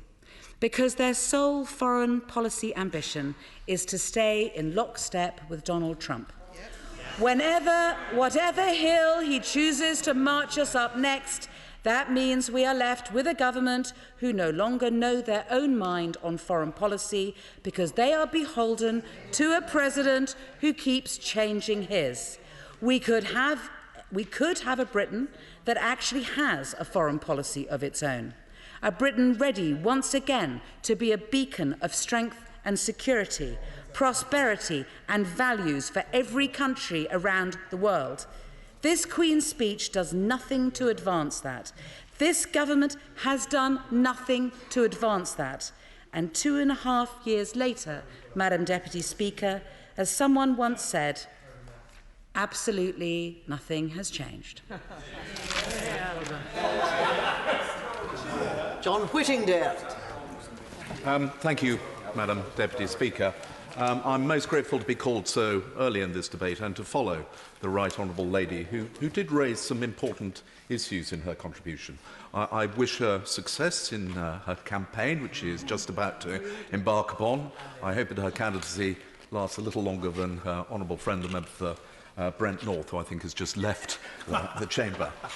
It's also good to see so many honourable members in the chamber for this debate, particularly new members. And I know that a number are intending to make their maiden speech during the course of the debate. They bring expertise and knowledge, which I have no doubt will be immensely valuable in our deliberations, and I'm looking forward to hearing their contributions. As my right friend knows, I was an enthusiastic supporter of the Vote Leave campaign, and I welcome the emphasis which is placed in the Queen's speech on delivering Brexit, which people voted for now over 3 years ago. I supported Brexit not just because I believe in the economic opportunities, but I believe there is a real role that this country can play in international affairs. We are not little Englanders. We want to look beyond the shores of the European Union. And indeed, many of our greatest opportunities now lie in countries beyond Europe. Economically, within the next 10 years, it is likely that the 5 biggest economies in the world will be America, China, Brazil, India and Indonesia. None of those have trade agreements with the European Union. I hope that within that time we will have trade agreements as soon as possible. Of course, I give way. My right friend for giving way. Just on that point, there is the Gravity School of Economics, which argues that we always trade more with those closest to us. But would you agree, actually, the history of the last 200 years suggests the opposite, that we've taken our beef from Argentina, we've had our closest economic relationship with any single country with the United States, we have incredibly close relationships with India, where we sold cotton to, and Australia and Canada. So would he argue, and would he agree with me, and the point that he is making, is that the Gravity School of Economics is really rather flawed? I would agree with my honourable friend, and I think it is short-sighted to look simply at those countries which are nearby. Our history has shown that we have a tradition of trading right across the globe, and I'm delighted to have the nod of my right honourable friend, the Secretary of State for International Trade, who is in her place. But it isn't just... Oh, I'll give way to my honourable friend. Thank you, Madam Deputy Speaker, and I thank my very good and right honourable friend for allowing me to intervene. I speak as someone that has spent quite a lot of my life well outside Europe, serving the country, and I have to say, in support of what my right honourable friend has said, we still punch well above our weight when we are in Asia or in Africa. I'm grateful to my honourable friend because actually he brings me onto the issue which I wanted to raise. But before doing so, I will give way to the honourable lady. I thank the honourable member for giving way. He's being very generous, and I fear that the other honourable member is confusing gravity with geography. Of course, it is entirely possible to trade with nations around the world, but the issue in today's integrated supply chains is the speed with which parts can be delivered into automated manufacturing, advanced manufacturing. And is he arguing that it is equally quick and efficient to get a part from Chicago as it is to get it from Munich, for example? I understand the argument of the honourable lady, and it's not a binary choice. I want us to have a very strong trading agreement with the European Union, and I'm confident that we will obtain that under this government. But that doesn't exclude us from also having much stronger trading relationships with other countries around the world. But I would last time perhaps give way to my friend. So grateful for him to give way, and he's making an excellent speech on which many points I agree with him. And on the point that's just been raised by my honourable lady opposite, does he agree that rightly our focus is going to be on negotiating a good trade deal with the EU after Brexit Day, but importantly, as importantly, is our ability to negotiate with the US. Both are vitally important so that we increase export opportunities for UK businesses, but the US trade agreement is vitally important so we increase our leverage with the EU. I do agree, my honourable friend, and I hope that we will get on with negotiating those agreements simultaneously as soon as possible. But I want to come back to the point made by my honourable friend from Beckenham about the strength of our voice in international affairs. I understand that some of our partners in the European Union will miss our voice within the Council. We have been a strong voice in issues like standing up to Russia and the imposition of sanctions. But there are many other opportunities where I think we can have a decisive influence. We are still a member of the Security Council of the United Nations. We are the second biggest contributor to NATO.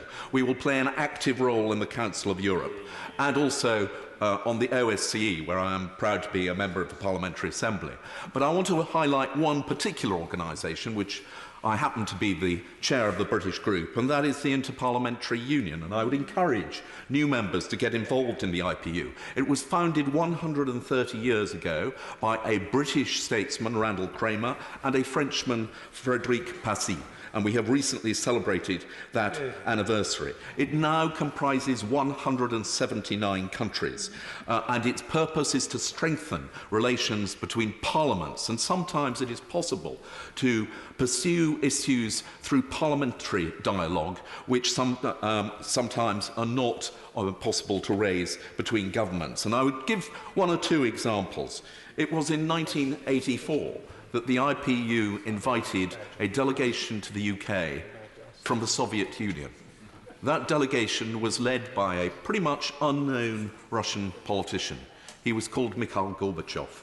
That led to the meeting between Margaret Thatcher and Mikhail Gorbachev, and we know that as a result of that, it eventually led to reform of the Soviet Union, indeed the collapse of communism and the breakup of the Soviet Union. I was not quite there. I also would point to the dialogue which we have built up over a number of years now between parliamentarians from the UK and those of Argentina. And our good relations that now exist between our two countries have indeed been fostered through that dialogue. And also we have dialogue with North Korea. So I do hope that we will continue to give full support to the IPU, because I think it provides a very, very valuable organisation for developing relations with countries where sometimes there are considerable tensions. I give way to my right honourable friend. Grateful to my right honourable friend, and would he add to his list of organisations that will be increasingly important, the Commonwealth, where I think we have a number of very close ties at the moment. We need to add to those the free trade ties, which we will be able to do once we're no longer represented by the European Union that haven't done it. And in that connection, does he think it would be a good idea if Her Majesty's government now offered practical help to Australia at their time of troubles? Because I think a lot of people in the country feel we have close links and we ought to show our sympathy in a more practical way. Yeah. I do agree with my friend. There are many people in this country who feel very close ties with Australia, despite the distance geographically that separates us. And certainly I would hope, and I believe it is the case, that the government will give any help to Australia that is requested. There is an area which I believe allows us to exert a far greater influence in the world than perhaps our size would suggest, and that is in the area of soft power. The UK is perhaps the most effective in the world at the deployment of soft power. We have huge assets, perhaps greatest the English language, which is the second language of almost every single country in the world. We take advantage of that from students from all across the world who want to come and study in British schools and British universities. We use the British Council to promote UK culture around the world, and I would encourage my friend to continue to give full support to the British Council for the excellent job they do. But the other organisation with which I've had some involvement over recent years is the BBC, and I am an absolute supporter of the BBC World Service. The World Service now is approaching its target of reaching 500 million people every week. It is by far the most respected media organisation internationally, whose reports are not regarded as propaganda or fake news, and people do rely across the world upon the BBC World Service. I give way to the Honourable Lady. Member for Malden, he's making an excellent contribution about the BBC World Service, and would he agree with me that part of the issue in Iran at the moment is the question over the Persian service and the worrying pressure which the journalists there are being put under due to the current chaos in Iran? I entirely agree with the Honourable Lady. I was delighted to host an event which was actually an IPU BBC World Service event where we heard from the head of a BBC Persian service.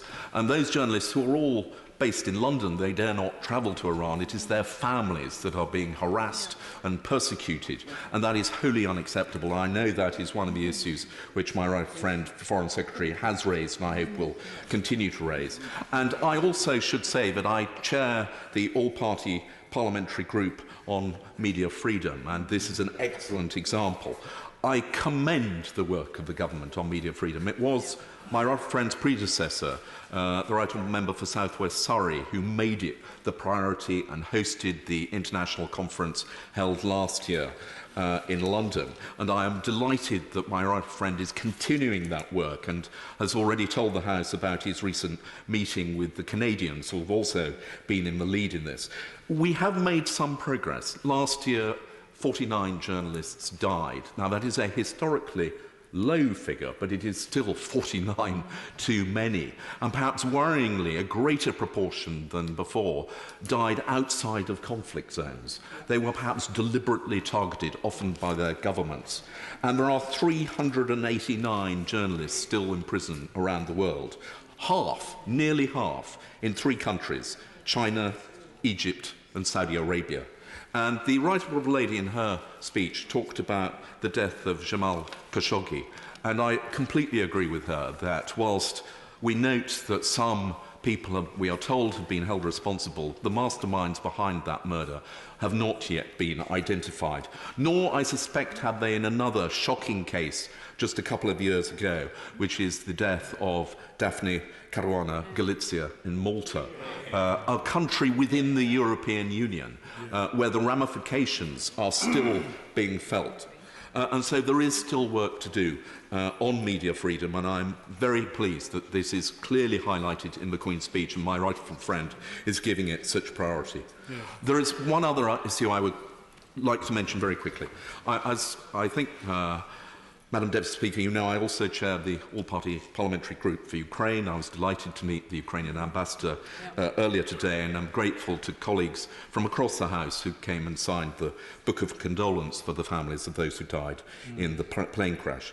But it is now nearly 4 years since Russia illegally occupied a part of the sovereign state of Ukraine, Crimea, and since the fighting broke out in the east of Ukraine. It is quite plain that those actions by Russia were in breach of all international law. We have taken sanctions, but they have proved so far ineffectual. The Russians are still in occupation in Crimea, and the fighting in Donbass continues. Just last week, another 3 Ukrainians died in that. We do have a responsibility. Firstly, because we were one of the original signatories of the Budapest Memorandum, which guaranteed the sovereign integrity of Ukraine in return for them giving up their nuclear arsenal. But also because this is a European country that has been invaded. I hope that we will continue to give support to President Zelensky in his efforts, but the greater speech also refers to sanctions. And I do agree with my right friend that now that we are leaving the European Union, it does give us an opportunity to impose stronger sanctions without having to reach agreement across the European Union. And therefore, I would like to see those sanctions firstly against the people responsible for the invasion of Ukraine, and indeed those Ukrainians who previously have stolen money from their own country, much of which has not yet been found. But also to take advantage of the Magnitsky list, which we passed through this House, and yet so far has not been implemented. And media freedom is an excellent example. I commend the report of the Foreign Affairs Committee, chaired by my honourable friend for Tunbridge Wells, where there is a real opportunity to add teeth to our words about the importance of media freedom by taking out sanctions against those responsible. So, Madam Deputy Speaker, I commend the gracious speech particularly for its emphasis on international affairs and the right attention that my right friend has given to these issues in his own contribution. Thank you. Before I call the spokesman for the SNP, may I say to colleagues that I hope that we can manage this afternoon's debate without having a formal time limit. I would particularly like to do that because there are several maiden speeches about to be made, and it's a much better atmosphere for a maiden speech if the clock is not being watched for every second. We will manage to do that if everybody limits their speeches to round about 9 to 10 minutes, which is quite a long time. I mean, I hasten to say, if you can't say it in 9 minutes, perhaps you should think about saying it at all. It can be done, and it would show wonderful discipline and show those who are making their maiden speeches just how this chamber can work at its best. In talking of 9 minutes, I make no criticism particularly of the speeches which have already gone, and particularly the front bench, but everyone, I'm digging a hole here. So I'm going to stop. We've been very disciplined so far. I'm sure we will continue to be disciplined as I call Mr. Alan Smith. Thank you, Madam Deputy Speaker. I assure you I always try to make my words meaningful and brief as possible. I'm also coming from the European Parliament, where a 9 to 10 minute speech, as a good friend knows, is an acre of expanse, so I will certainly keep them brief today. I've listened carefully, of course, to the contributions thus far, and it does strike me as we approach Burns season that our national poet said it best, that our words some poor the gift he gives to see ourselves as others see us. So I look forward to the note from Hansard to explain that. But global Britain is not just how Britain wants to be perceived. It's how the rest of the world judges Britain by its actions and its deeds. Warm words and sympathy are in no short supply in this place, but the world is watching. And the world is watching Britain right now very carefully. I believe we are at a crossroads. I say we quite deliberately, much as we have a different perspective from these benches. Now, I am, as I say, new to this place, but I was elected to the European Parliament in 2004. I've served there since, latterly on the European Parliament's Foreign Affairs Committee, with a particular emphasis on the Middle East and North Africa. I grew up in Saudi Arabia. I've got sand in my blood. I will always have a close interest in the Middle East and what's going on there, and that is a discussion which I look forward to engaging with colleagues. I also bring an unashamedly European style to my politics. I believe we get more done where we focus on where we agree, not where we differ. I believe we get more done where we strive for consensus, even if perhaps it cannot be found. When he visited the European Parliament, the German Federal President, Frank-Walter Steinmeier, said that the European Union is based on the revolutionary idea that your opponent might have a point. That is always my politics. That is always the attitudes that I bring. So I do hope that the Foreign Secretary has received my email suggesting a coffee. I look forward to discussing where we do agree, and I look forward to working with colleagues across the House where we agree. Because where there is alignment of our view on Scotland's best interests with global Britain, I will not be shy of agreeing. And having said that, Madam Deputy Speaker, because it's just possible that we might not agree on everything. Because we in these benches are not committed to Britain in the world. We wish it well, but it's not our project. We're committed to an independent Scotland in Europe. I believe, having concluded, because I wasn't always a nationalist, I have concluded that Scotland's best interests will be best served as an independent state in the European Union. I said in my maiden speech back in December that I regret that Brexit is happening, but I accept that it is happening. I'm not about fighting old battles. I'm not about tinting at windmills. But I do say to the colleagues opposite, and I do trust me when I bring my European experience to bear with this, the leaving the European Union is the easy bit. The what comes next is a quantum shift in complexity, and because of the timetable you have set, urgency to what comes next. It's my view, others may disagree, but it's my view presently that Brexit will leave Britain, global Britain, poorer in every sense, weaker in every sense, and less secure and less safe in every sense, unless we work together to get this right.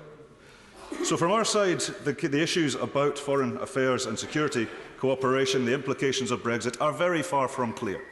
We have a number of documents in the conditional tense. They have not been agreed or signed off, not least by the European Parliament. So there is an interest in a close cooperation on these benches. We would very strongly urge, particularly on security cooperation, Norway levels of cooperation with the EU. That will keep us safer. That will keep our citizens safer. And it is in all of our best interests to work towards that. And if that is where the government is working towards, I pledge the support of these benches, much as we have our difficulties and differences on other things. It's also in the interests of democracy within these islands, we've heard mention of it already, to release the Russia report. The document exists. Grave concerns have been raised about external interference within the UK's democracy. A document exists that has not been published for dubious reasons. It should be published now so that we can all see where things are. Credibility, surely, when we're looking to be a beacon of best practice to the world, surely begins at home. And an issue close to Scotland's heart, international development. We are very, very warmly supportive, and we very warmly welcome the 0.7% commitment on international aid. But that's not without caveats. We are concerned about increasing politicisation of the aid budget. We're very concerned about the suggestion that DFID could be wound into the FCO. We think that would be an entirely retrograde step. We're pleased it's been abandoned for the moment. But this is a continuing trend.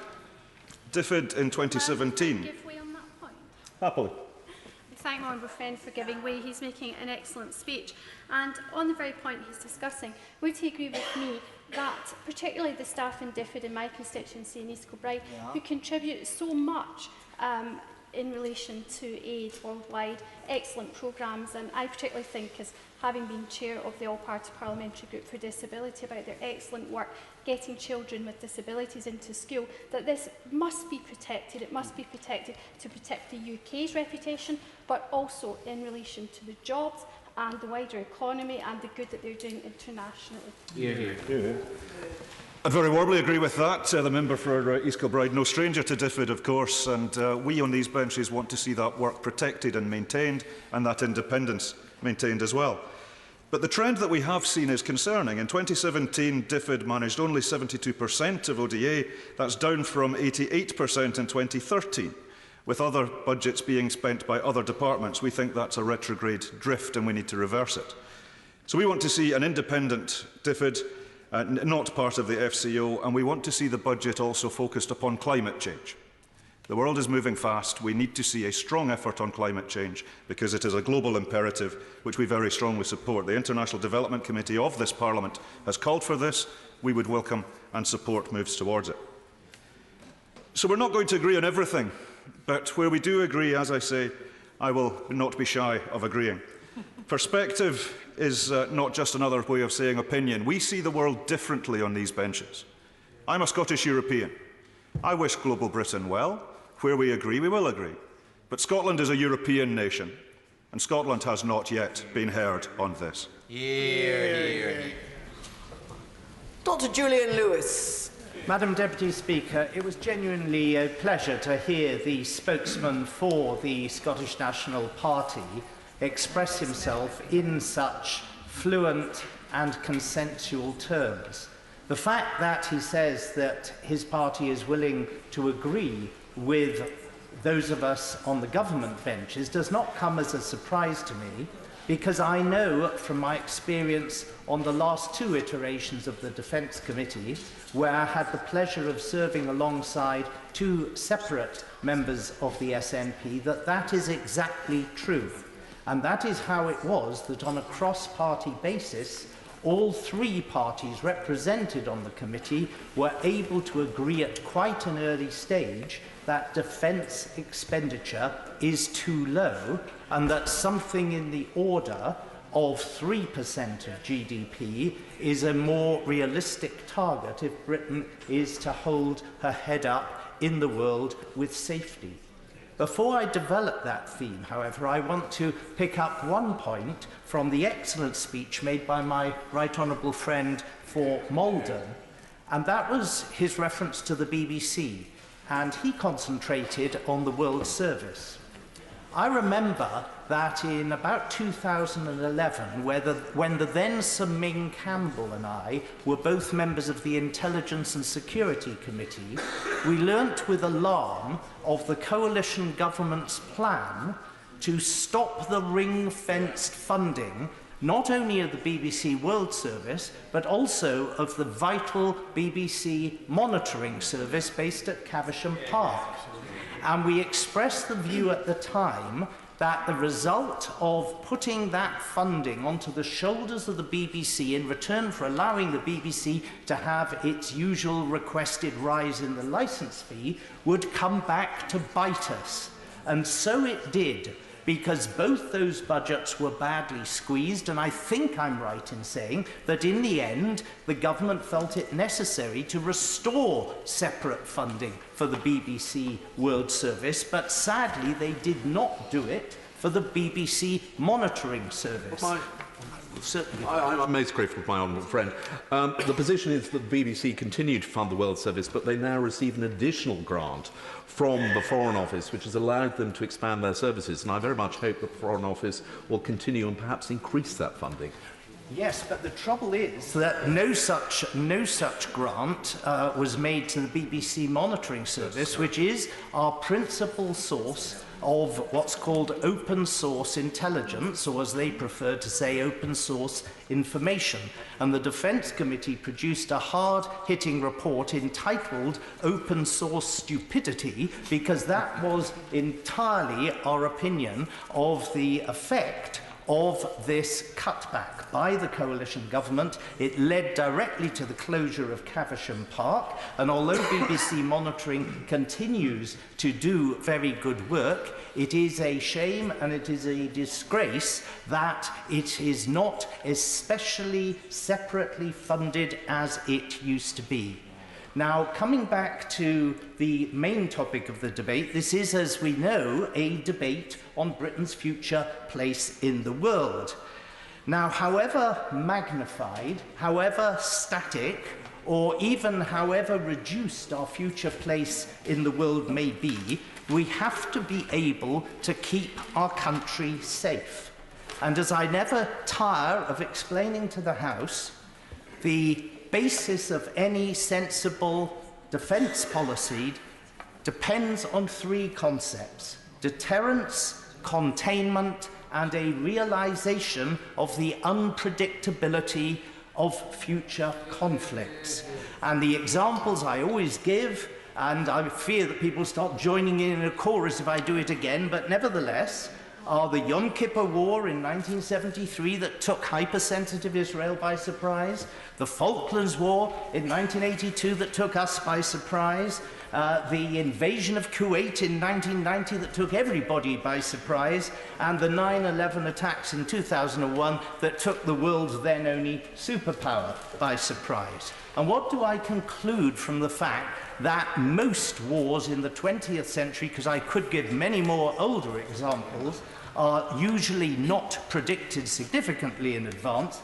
I conclude from that that if you are going to have an adequate defence policy, you've got to be able to defend flexibly against a whole spectrum of future potential threats, because you do not know which of those threats is going to materialise. Of course, I I'm most grateful to my friend for giving way, and he's making an excellent speech and excellent points. And can I just draw him back to his previous comments about at least 3%? Could I say to him that I don't believe it is about 3%. I believe it is about having the capability we need. And the key word he has used is flexibility. And I don't think that has a percentage price on it. It has an equipment and capability price on it. Yeah, it's the key to it. Absolutely right. But I have found through long experience that although it is a rather crude shorthand, this business of percentages is the one straightforward, simple and clear way of showing to the country what has been happening in relative terms compared with other high-spending departments to defence expenditure. Of course. Can I just urge you not to oversimplify what is actually complex, and rightly so? Because shouldn't the debate be led by capability over the simplicity of saying that we meet a certain target? You do an assessment of where the threat picture is at, you determine what capability is required to meet that threat assessment, and you spend the money accordingly. Targets, while simple and easy to understand, don't paint the whole picture. Right, and he came in as if on cue, because I was just about I was just about to paint what I regarded as the spectrum of threats that are necessary to give you the flexibility which you need to have if you're going to prepare an adequate defence policy. But first I give way to my right honourable friend. Would my friend agree as well that in order to have flexibility, it's very important that we have the key military technologies under our own control and the industrial capability of flexing up and greatly increasing our output of weaponry should disaster hit and we need to respond? I do, and in this there is an important rebuttal to a point often made by those who think we can afford to cut out certain capabilities because we're members of an alliance and we can rely on other allies to supply capabilities that we ourselves don't have. That leaves out of account what happens if, heaven forbid, you are involved in a major conflict and one of your allies is knocked out and is no longer able to supply you with the missing capabilities. So whilst you cannot do everything, you've got to be able to do as many things as are possible within a reasonable financial envelope. And my point about the percentages is that they give you a rough idea of what is reasonable at any given time in a country's circumstances. So the spectrum of threats ranges from, first, at the most extreme end, nuclear obliteration, through conventional defeat and subjugation, to what is generally regarded in the terminology as 21st century threats: terrorism, subversion, infiltration, disinformation, cyber and space. And in the short time remaining, I want to focus on the point about which I had an exchange with the Foreign Secretary during his speech, and that is the question of the defence review. Because my concern goes back to 2017, when, as I referred to in my intervention, we had something called the National Security Capability Review. And that was meant to look at defence and security altogether, but it was also meant to be fiscally neutral, which meant that if you decided that you wanted to spend more on so-called 21st century threats, and I'm pleased to see the honourable member on the SNP benches nodding in recollection and I hope agreement with my analysis, if you wanted to spend more on dealing with subversion or disinformation or especially cyber and other modern threats, it meant you had to start cutting core conventional capabilities. And I draw the House's attention, not for the first time, to a very revealing article in The Guardian, no less, on the 26th of June 2018, it feels like 1918, in which it was reported that there had been an increasingly bitter standoff between the Treasury and the MOD. And I just read this quotation briefly as follows. The row has its origins in July last year, that was 2017, when the Cabinet Office announced that the National Security Advisor Sir Mark Sedgwill would conduct a review of the threats facing the UK and the capabilities needed to meet them. His brief was to look at the UK security needs in the round, taking in the intelligence agencies as well as the MOD. He was also to evaluate the risks posed by terrorists and cyber attacks as well as from conventional forces. So that sounds rather similar to what we heard today once again. The article continues, by the autumn it was clear that the intelligence agencies had come out on top and the MOD was looking at being forced to make cuts with options ranging from reducing the size of the army from 77 to 70,000, cutting 1,000 Royal Marines and decommissioning 2 specialist amphibious landing ships, HMS Bulwark and HMS Albion. There was a consensus among mandarins involved in the negotiations that the UK was less likely to need 2 specialist amphibious landing ships than the ability to defend against a cyber attack on its infrastructure or financial networks. But there was a backlash from an informal coalition led by Gavin Williamson, as it says here, appointed in November, and the chairman of the Defence Select Committee, as well as a score or more Conservative MPs and Labour ones with defence jobs in their constituencies. One of the arguments from Tory backbenchers was that the military were disproportionately represented, they mean underrepresented, in negotiations dominated by politicians with no military background and by the intelligence agencies. The counter-arguments were little aired in the media that the UK should abandon its adherence to tradition and instead build a modern force, a pared-down one, with lower spending levels closer to comparable European neighbours. Compared with the UK's 2.1% of GDP spent on defence, France spends 1.79, Germany 1.2, Italy 1.1, and Spain 0.9%. So there we see it, Madam Deputy Speaker. The cat was out of the bag. The establishment and the Treasury wanted us to reduce our spending on what is conventionally understood as defence in favour of new capabilities. Now, I entirely agree that we need to spend more on new capabilities. But why does that mean that we have to spend less on conventional capabilities when, as I set out at the beginning, we have no idea what the nature of a future conflict will be?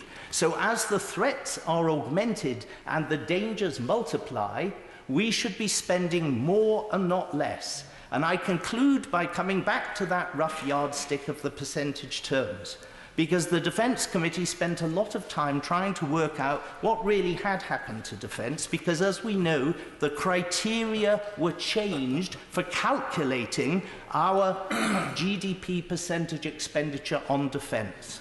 And we were able to establish objectively that, and I quote, calculated on an historically consistent basis for the last 4 years for which figures are available, although officially we spend 2.2%, 2.1%, 2.1% and 2.1%, in reality, on the basis on which it used to be calculated, we spent 1.9%, 1.8%, 1.8% and 1.8% again. So I conclude, Madam Deputy Speaker, by saying it used to be the case that in the 1980s we spent roughly the same on defence, on education and on health. We now spend 2.5 times on education and 4 times on health what we spend on defence. And no one's asking to go back to the levels of expenditure, comparatively speaking, that we spent in the 1980s. But even in the mid-1990s, we felt ourselves able to invest 3% of GDP in keeping ourselves safe, not the 4 to 5% that we spent in the 1980s. That is a worthwhile target, it's an acceptable target, and it's a target to which the government needs to aspire. Thank you, Madam Deputy Speaker, and it is a real pleasure to speak in this, my first debate of the new decade, under your speakership and on such an important subject, Britain in the world. At a time when global politics seem to offer us so much to fear, and as we leave the European Union, I was truly disappointed that the Queen's speech did not recognise the opportunities and challenges for my constituency and indeed for my region, as well as for the country, particularly given that the deal under which we are leaving the European Union is one of the worst possible.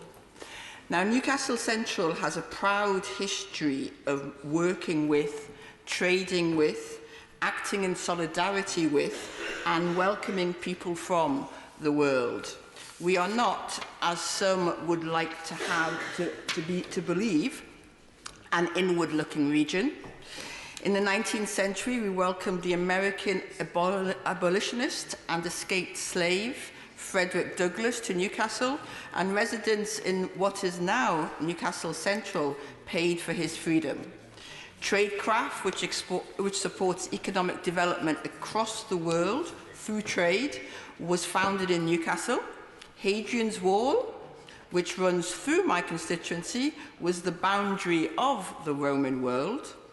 Today, Geordies are to be found all over the world, whilst visitors to Newcastle celebrate its beautiful streets, vibrant nightlife, and warm welcome from the people who live there. And we trade with the world. The North East is the region which exports more than it imports, the only region in the country. And 60% of that goes to Europe, supporting many, many jobs. Now, before and during the election, I spoke to business leaders and owners, many of them conservative voting, who were absolutely appalled at what they saw a conservative government doing to the business environment, particularly in the North East. My job, and that of MPs across the region, is to improve our constituency's prosperity, enabling high-wage, high-skill jobs in the region. We have advanced manufacturing integrated supply chains that crisscross the channel backwards and forwards multiple times. And we want more such supply chains as part of a green industrial revolution which will build a net zero economy by investing in green technologies and manufacturing. And we can do it. You know, we have the workforce in the North East. We have 51,000 tech, engineering, maths and science students coming out of our universities every year. And we have great strengths in science, digital, energy, healthcare and business. but we need frictionless borders with our closest partners and agreed standards which define everything from the acceptable frequency of electromagnetic radiation to the atomic composition of a given chemical. Our relationship with the European Union is as much a matter of geography as it is politics. The Prime Minister's bad deal and the Conservatives' recklessness over Brexit have already cost the region jobs. And I look forward, Madam Deputy Speaker, to the new North Eastern Tory MPs joining me in ensuring that North East manufacturing continues and stopping the Prime Minister as he breaks his promises on trade, standards, workers and environmental rights. And we can perhaps start this by seeing the letter of reassurances given to Nissan over Brexit and whether the current deal actually meets that. Now, even before the prospect of Brexit, the UK was the most regionally divided country in Europe. And that is one aspect of our position in the world that really needs to change. A recent report from Sheffield Hallam University found that the government's industrial strategy is actually going to widen the divisions in our country, not bridge them. The industrial strategy's narrow sectorial focus targets only 10% of our manufacturing base and only 1% of the whole economy. That we need to see an industrial strategy from this government which builds our regional economies. And one small step, Madam Deputy Speaker, would be if the government would be to commit now to delivering the funding for the Metro's new trains, as a dilapidated and inadequate public transport system is a barrier to the regional economic integration that we need to match our supply chain integration. We also need to secure strategic British engineering capability through investment in skills and lifelong learning. Now, Madam Deputy Speaker, as this government turns away from Europe, it turns to the US. We have great cultural and economic links with the United States. It's a country which I love and love to visit. But I do not think I am the only one who is concerned that we should become more dependent on a US president who I think can accurately be described as, well, at the very least, as volatile. And that raises concerns that our position in the world. We do not want, for example, to be in a position of following the United States in regards to precarious working conditions, exorbitant health costs, or chlorinated chicken. But these would clearly be on the table in any deal. Many of my constituents enjoy the beautiful countryside which surrounds Newcastle in Northumbria and County Durham. That depends on the well-being of small-scale farmers who could not stand up against against competition from the American agro-industrial machine. And I was disappointed again that this Queen's speech did not include any protection for them. Now, Madam Deputy Speaker, I do also want to say a few words as chair of the All-Party Parliamentary Group for Africa. That group exists to support mutually beneficial relationships between the UK and Africa, and also be a voice for the African diaspora in this country. If we are to have a win-win relationship with African countries, we need to ensure any trade agreements made post-Brexit between the UK and Africa respect and strengthen African interests as well as our own, and in particular the desire and ability of African countries to industrialise sustainably. So I welcome the UK-Africa Summit, which the government is holding next week on Monday. The All-Party Parliamentary Group for Africa is holding a parliamentary symposium the day after on future UK-Africa trade after Brexit, with the President of the African Development Bank giving a keynote address. The interest in this event is testimony to the importance of our economic relationships with Africa and the opportunities that are included there. But, Madam Deputy Speaker, the UK cannot take advantage of those opportunities or indeed be an outward-looking nation which is open for business without improving the system that allows access to people. Our inquiry of July 2019 found that African visitors to the UK are twice as likely to be refused a visa than applicants from any other part of the world. This means that many African companies working in Africa are deciding to take their businesses elsewhere, cultural and other. Would you agree with me that also in the area of science, it's terrible the way that the Home Office refuses visas all the time and sets back science and the progress that we can do between Africa and the UK science?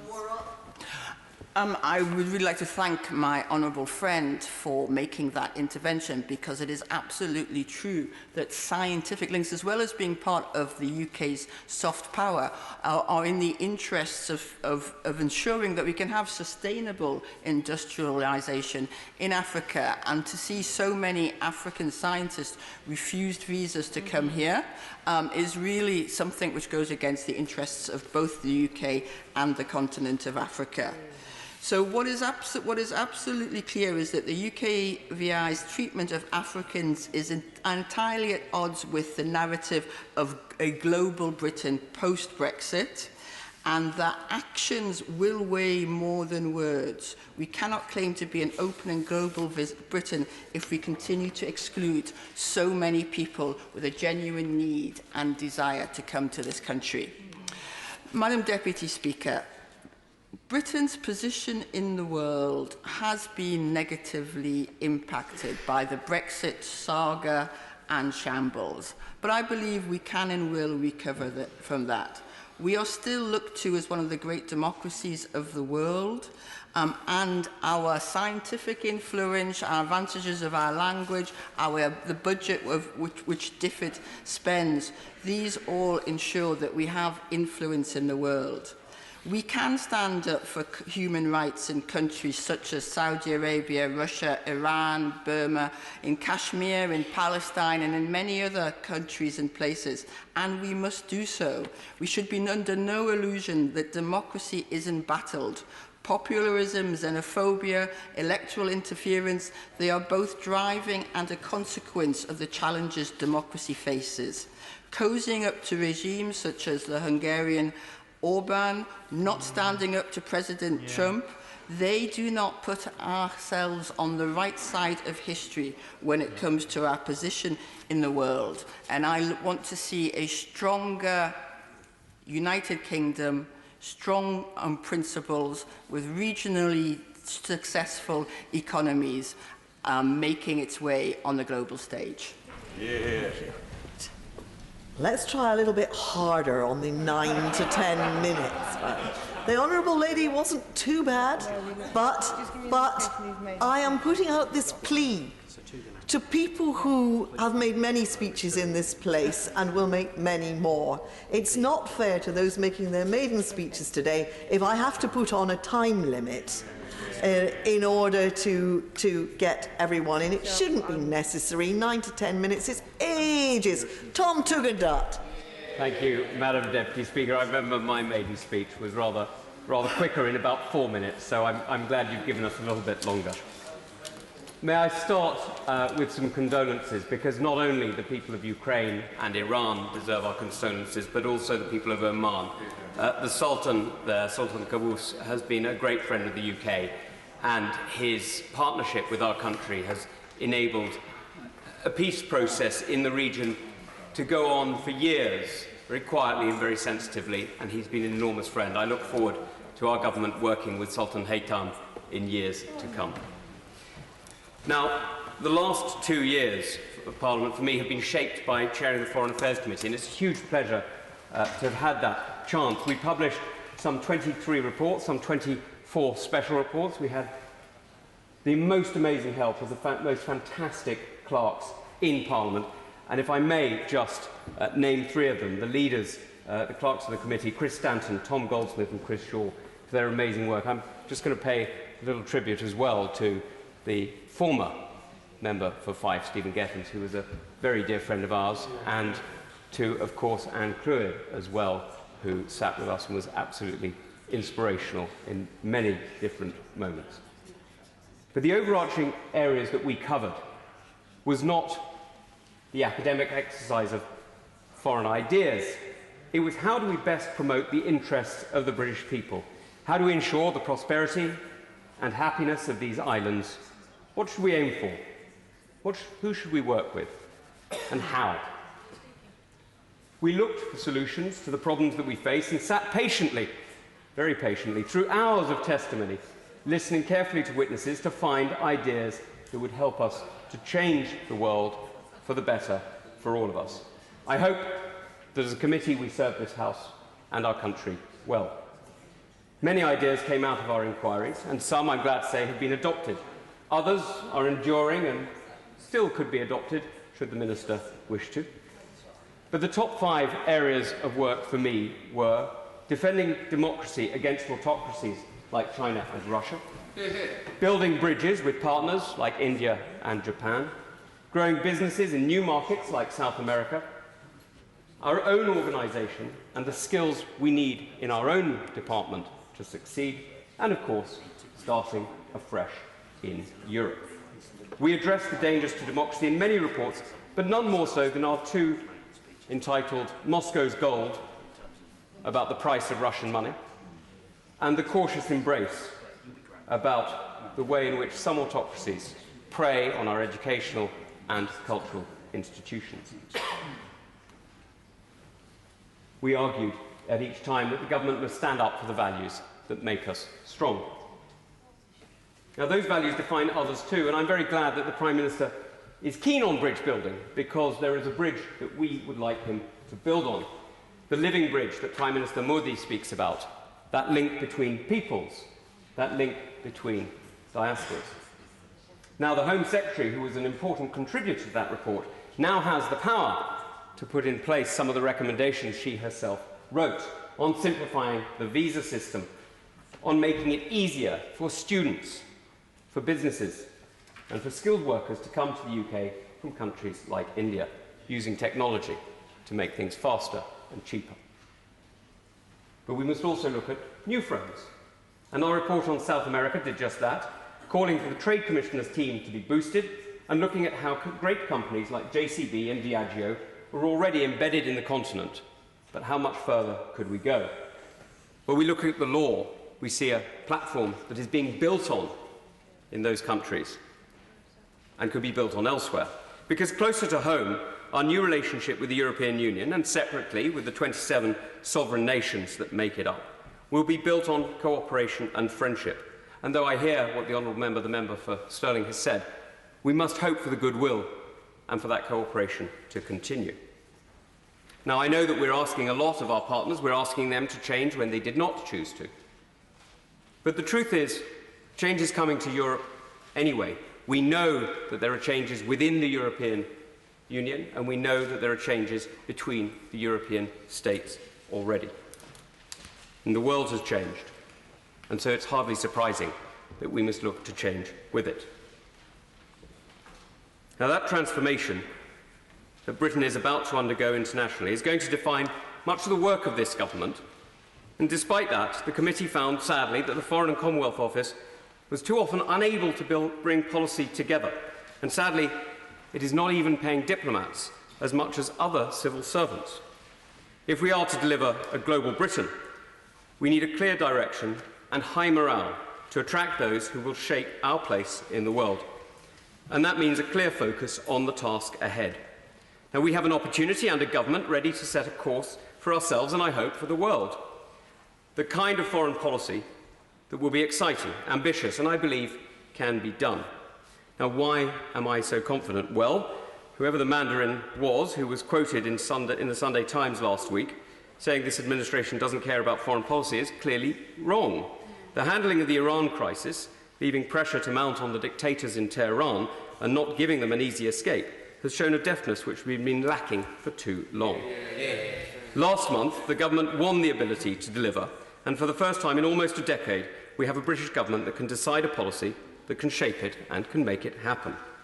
Now that will change the calculation of others, and while our partners may struggle, our Prime Minister is, for the moment, unchallenged at home, and that gives confidence to friends and focuses the minds of enemies. The word of Number 10, the word of the Foreign Secretary and the word of the Defence Secretary is now real and deliverable and can be relied on. So now is the moment to build new partnerships. I was privileged as Chair of the Foreign Affairs Committee to welcome delegations from around the world, and one thing that struck me, as the Honourable Member for Stirling did put it, is how we are seen ourselves. Forgive me for waking your reverie. When I met with groups from South Korea, from Japan, Colombia, and many others, I heard from them that we are a partner they seek to join. Now, this is important because actually what they see is they don't just see the departure from the European Union, but they see the cooperation in networks like the UN, like NATO, like the Commonwealth that my honourable friend champions so frequently, and much more besides, many of them born out of the imagination of British diplomats over many, many years. Good work. I thank my honourable friend for giving way. I'm proud to serve under his chairmanship of the Foreign Affairs Committee. I've been on it for the last 10 years. I think he wouldn't want to end his remarks without referring to our report on the British overseas territories and the success in persuading the Foreign Office at last to allow territories and dependencies the right to lay a wreath on Remembrance Sunday to remember those who fought and died from overseas territories and crown dependencies. It's taken years for that to happen, and because of our report, that has finally occurred. I'm very grateful to my honourable friend, and I'd love to claim credit, but the truth is it's his work. He has championed this over a decade and has made a difference not just to the High Commissioners, ambassadors and premiers who come to London, but actually to the hundreds of veterans and the thousands of their families who are there watching from around the world and seeing this home of remembrance every year. Now, the British government should recognise that we have two aims that we can go for, and we should go for, and they are pretty simple. They are the happiness and the prosperity of the British people. No more than that. That is the strategic goal of any British administration, and the question now is how we should deliver it. Well, I think there are three areas that we can build on. And the first is that we want an open world. We want a world where the rule of law, freedom of navigation, freedom of trade, alongside protection of our climate, the protection of human rights, work together. By defending international treaties, by creating common practice, and yes, sometimes by independent action. This is what shaped our past, and though we shouldn't try to go back there, we should certainly learn from it. Now, fractures with Europe over history have seen us sail to the East and West Indies, developing trading networks in ways that we would never replicate today. But they remind us of a wider world. And today, partnering with new independent trading nations, as equals, we have a new opportunity, and that is to bring the new Indies together. Over the past 70 years, we've heard one mantra constantly: alignment. Alignment with everyone, alignment around the world. Well, whether with the European Union or others, it seems that the only way to get ahead is to replicate, and we must look to change that. More than ever, we need a world that dares to experiment and to innovate, to get the best ideas and solutions for challenges that we face, and that requires an independence of mind.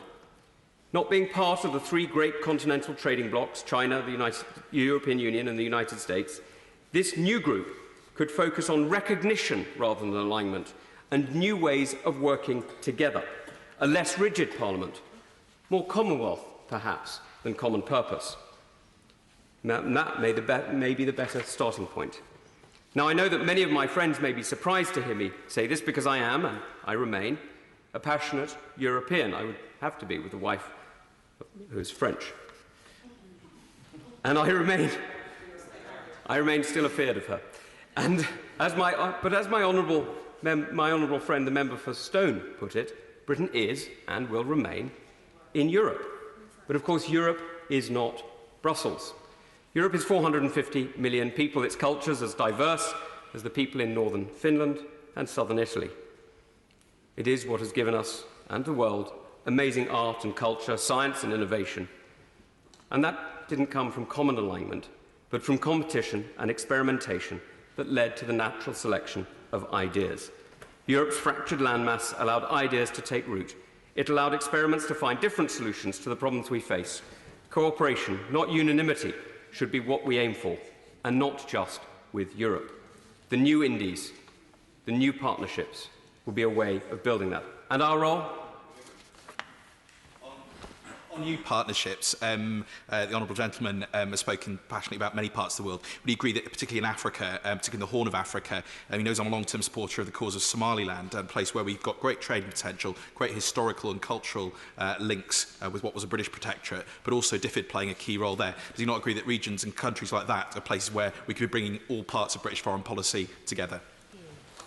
My honourable friend, and I say that because he is a friend, is absolutely right that the way that we partner with countries around the world, including Somaliland, bringing together not just foreign efforts or aid efforts, but actually also sometimes justice, the rule of law, policing and maybe even defence, to make sure that we have a cooperative and integrated approach to deliver real change to countries like Somaliland, is exactly where we should be going. And forgive me, Madam Deputy Speaker, I am wrapping up very quickly. And so I'd say that our role should be to build on the insurance model that we had before, to remember that we can actually underwrite many of the ways that the world has traded by looking at the ways that we set out the norms. And just as we sailed the seas and now sail the new accountancy, looking at ways of creating entities that share the responsibility we expect of companies with aspiration and innovation today. We need a revolution in thinking, to try and to experiment with regulations that promote growth and opportunity. So this won't work so long as the rules are regularly flouted, and that's why China's adherence to the rule of law is one of great concern. State-owned and state-subsidised businesses like Huawei not only use data from police states where human rights are regularly violated, like Xinjiang, but are seeking a market dominance we should resist, urging South Korea's Samsung and Japan's Fujitsu to bid in the 5G world would make more sense than deepening our dependence on the Chinese Communist Party. And this is a 70th birthday gift they do not need. Closer to home, Russia's rhetoric and aggression is a reminder that we need to remain vigilant, and our nuclear fleet remains an essential part of our defence. It's to this world that the government's new foreign and defence review should respond, and it needs to be ambitious. We want a world of opportunity and investment where we can stretch our wings but also partner with others. Now that sometimes will mean the United States, sometimes Europe, and sometimes others around the world. But as global Britain, we need global partners. And so, as we chart a new course for our country, I'm glad that we are looking forward. Too much of the past 4 years has been spent looking backwards and arguing battles that have been settled. I'm glad we have a Prime Minister who set out an ambitious agenda, because that ambition matters. Madam Deputy Speaker, I'm grateful you've given me the time to explore these ideas. And it's a great pleasure to call to make her maiden speech, Daisy Cooper. Thank you, Madam Deputy Speaker. It is a great honour to make my maiden speech following many other accomplished and passionate speakers. My constituency of St Albans is very proud of its contribution, both to Britain's history and to Britain's place in the world. Alban himself is the first recorded Christian martyr and Britain's first saint. He was executed for giving shelter to a stranger fleeing persecution, and his grave is a site of pilgrimage to this day. And then there's the Magna Carta, the great Charter of Liberties, which has shaped democracies around the world. The very first meetings that led to the drafting of that charter were held in St Albans Abbey. Today, the Abbey is surrounded by pubs. Lots and lots of pubs. St Albans has more pubs per square mile than any other place in Great Britain, and they are steeped in our nation's history too. You're very welcome. The War of the Roses started on the doorstep of the Boot, and Oliver Cromwell stayed the night at the inn, now known as Ye Olde Fighting Cocks. But these two pubs, and many more, in St Albans and around the country, are under threat like never before. they have suffered a crippling rise in business rates. And the measures announced in this Queen's speech to help small retail businesses will not benefit those pubs whose business rates are calculated differently and which have a higher rateable value. In St Albans and around the UK, there are pockets of pubs that have had rate increases of between 100 and 2,000%. They need urgent help if they are to survive the next few months, let alone the centuries to come. It would be a cruel end indeed if these pubs, which have withstood the English civil wars, were finished off by a broken, outdated and unfair system of tax. So to keep our pubs going, the Save the St Albans Pubs campaign has mapped out many pub crawls. These crawls will take you through the 100-acre Verulamium Park with its Roman walls and ruins. And it will take you to the Abbey, home to medieval art hidden for 500 years, until now. Visitors and locals alike can walk through the Sopwell ruins. More alarmingly these days, we also walk alongside the often dried-up riverbed of the River Ver, one of the most precious chalk streams in the world. Indeed, my predecessor, Anne Main, warned in her maiden speech in 2005 that the River Ver was in danger of drying up. And yet, here we are. And I would like to say that despite our many political differences, Anne contributed 14 years of public service to St Albans and to Parliament, and I would like to pay a very sincere tribute to her for that. But St Albans isn't just a place of history, it's a place of international innovation. St Albans is in Hertfordshire, the county of opportunity. Around the city, we have a number of beautiful villages. Bricket Wood is home to the world's leading building science centre, the British Research Establishment, and dotted in and around are many other villages, home to tech and research businesses. These cutting-edge, British-based businesses are harnessing technology and knowledge to produce new products, new jobs, and new solutions. Technology offers great potential to tackle many of our modern global challenges, and modern technology, science, and research are international. British business requires the easy movement of people and skills across borders. This country has benefited from its EU membership, and our research and development sector is just one example of that. My fellow residents in St Albans do not wish to lose the benefits of such close collaboration and alliances. And close international collaboration and alliances between Britain and our international cousins are essential if we are to tackle the biggest threat of all, the climate crisis. My fellow constituents in St Albans want tough action to avert the climate disaster, including a complete moratorium on airport expansion, including at nearby Luton Airport. And we want to protect our local natural environment. In St Albans, a significant chunk of our greenbelt is at risk from the monstrosity of a rail and lorry freight terminal. And our chalk streams, including the River Ver in St Albans, are now in crisis, both from over-extraction and the changing climate. Some 85% of the world's chalk streams are located in England, and most of those are in Hertfordshire. They are known as England's Amazon for a reason. These precious ecosystems are a unique global asset, and even without further harm, it will take decades for them to recover. As you can see, St Albans is blessed with a rich cultural history, cutting-edge businesses, wonderful pubs, did I mention the pubs? And beautiful greenbelt. You can see why St Albans is often described as a wealthy, leafy commuter town 20 miles north of London.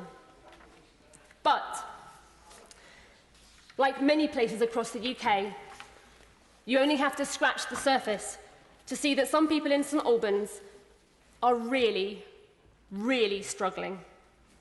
There is a rising use of food banks and a growing presence of homelessness.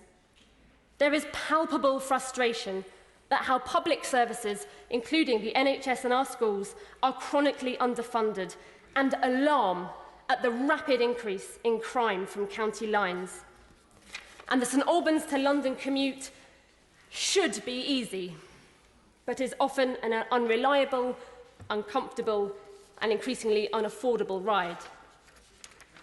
To conclude, St Albans has a lot of history to draw upon, but our outlook is to the future. Over the centuries, our magnificent history continues to inspire. From martyrdom to the Magna Carta and the uprising of Iceni's Boudica, St Albans has a tireless tradition of being at the heart of our country's fights for greater democracy, greater liberties, and greater freedoms. We believe in St Albans that Britain should be open and internationalist. We believe we should work with our closest international neighbours to tackle the global climate crisis. And we believe in our responsibility to take in those fleeing persecution and war, as Alban himself did, and as St Albans has continued to do, taking in children and families from 1940s London to 21st century Syria. I am honoured to represent my fellow residents of St Albans here in Parliament, and I fully intend to honour our traditions and values during the months and years ahead. Flick Drummond. Thank you, Madam Deputy Speaker. And can I say how delighted I am to see you in your place as the Deputy Speaker. Can I also congratulate the member for St Albans on an excellent maiden speech. She's certainly made an early impact, and I know will be contributing much to this place, particularly for our constituents in St Albans. Madam Deputy Speaker, it is really good to be back here after 2 years' absence. And I'm grateful for the trust that the people in Mearn Valley have placed in me, and I will do all I can to work for them. I would also like to thank the House of Commons staff for their warm welcome back. I've always been grateful for their support and look forward to working with them over the next few years. During those 2 years, I was fortunate to work with several organisations. I had a brief period as the Deputy Police and Crime Commissioner in Hampshire and the Isle of Wight, and spent time learning about the Hampshire Constabulary, how hard they work, and how it is remarkable considering that they're the lowest funded force per population. I will use my time here to support the police and the public sector workers throughout the constituency. I worked with veterans as chair of the South East region for the Veterans Advisory and Pension Committee, and I'm very pleased now that we have an office for veterans, as they have particular needs that should be supported by us here. My other public appointment is with the National Citizen Service. I have seen the impact at the NCS in Portsmouth and further afield, and have been pleased to be part of the board under the new Royal Charter. NCS is open to 16-year-olds, and the premise on which it was started by David Cameron as Prime Minister, to bring communities together and instil confidence in a volunteering culture, has impacted on over 500,000 young people. It has been transformational. I want to say a few words about my predecessor, Sir George Hollingbury. I've known George for over 20 years when we were both councillors on Winchester City Council. George was elected 3 years after me, and I was appointed as his mentor. Obviously, those who knew George meant that I had very little to do. My most memorable experience of campaigning with George in 2005 was a drive to tackle drunkenness by roving the streets of Winchester late on Friday night, handing out Mars bars to those in need. Apparently, it reduces the effect of alcohol. George was a fantastic MP for Mearn Valley, and I very much hope to fill his shoes. In Parliament, he was a well-liked PPS, Whip and Trade Minister. In particular, I'd like to mention his time with the Right Honourable Member for Maidenhead during her time as Home Secretary and as Prime Minister. I know that she found him a close and supportive friend during her time in office, and likewise I know how proud he is of his role that he played in her administration. Mearn Valley has felt like home to me since my parents moved there 33 years ago, following a life moving around the world with the Army and the intelligence services. For us, after many years of travelling, it was the first place I really felt that we had settled down. My home has been close by in Winchester and Portsmouth since then, and I was lucky that my parents were able to take on childcare duties while I pursued my career as an Ofsted inspector and city councillor. Mearn Valley is a largely rural seat with wonderful countryside of the South Downs National Park spanning much of it, dotted amongst the villages of picturesque villages and market towns. And I feel very lucky to have been elected to a seat with some of the best pubs, not there in St Albans, but in Mearn Valley, in the country, which I visit frequently. And there is an open invitation to other members, if they'd like to accompany me, to the many small breweries and the vineyards which make some of the finest sparkling wine in the country. Much of the population is in the southeast corner of the constituency, in Waterlooville, Cowplain, Hart Plain and Horndean, just north of Portsmouth. There are close links with the armed forces, especially the Royal Navy. Waterlooville is reportedly named after a pub called the Heroes of Waterloo, because on its opening day in 1815, it was thronged with soldiers returning from victory against Napoleon. The constituency also played a big part in D-Day. In Droxford, Churchill used an armoured train parked in the sidings of Droxford Station as the base for preparations for the Normandy landings, and used it to meet with numerous ministers, military commanders and leaders of Allied nations. On the 4th of June 1944, he met Charles de Gaulle there and informed him of the invasion plans, quite late in the day. Southwark House provided the supreme headquarters of the Expeditionary Force for D-Day and is still there for everyone to see. The Mearn Valley is also home to the cradle of cricket, where in 1750 Hambledon Cricket Club was founded and took on responsibility for developing the rules of modern-day cricket in the bat and ball pub during club meetings. It is a game of patience and skill, which brings me on to the main topic of the debate, foreign policy and aid. I mentioned that I moved around the world as part of a military and foreign office family. I have seen at first hand the impact that Britain has had on parts of the world and where our values and aid has helped many people. I'm a great believer in the soft power of organisations like the British Council and the BBC World Service, alongside our aid budget and sporting links. My husband and I were living in the New York area during 9/11 and heard how people listened to the BBC World Service for unbiased information. After the army, my father served in the intelligence services.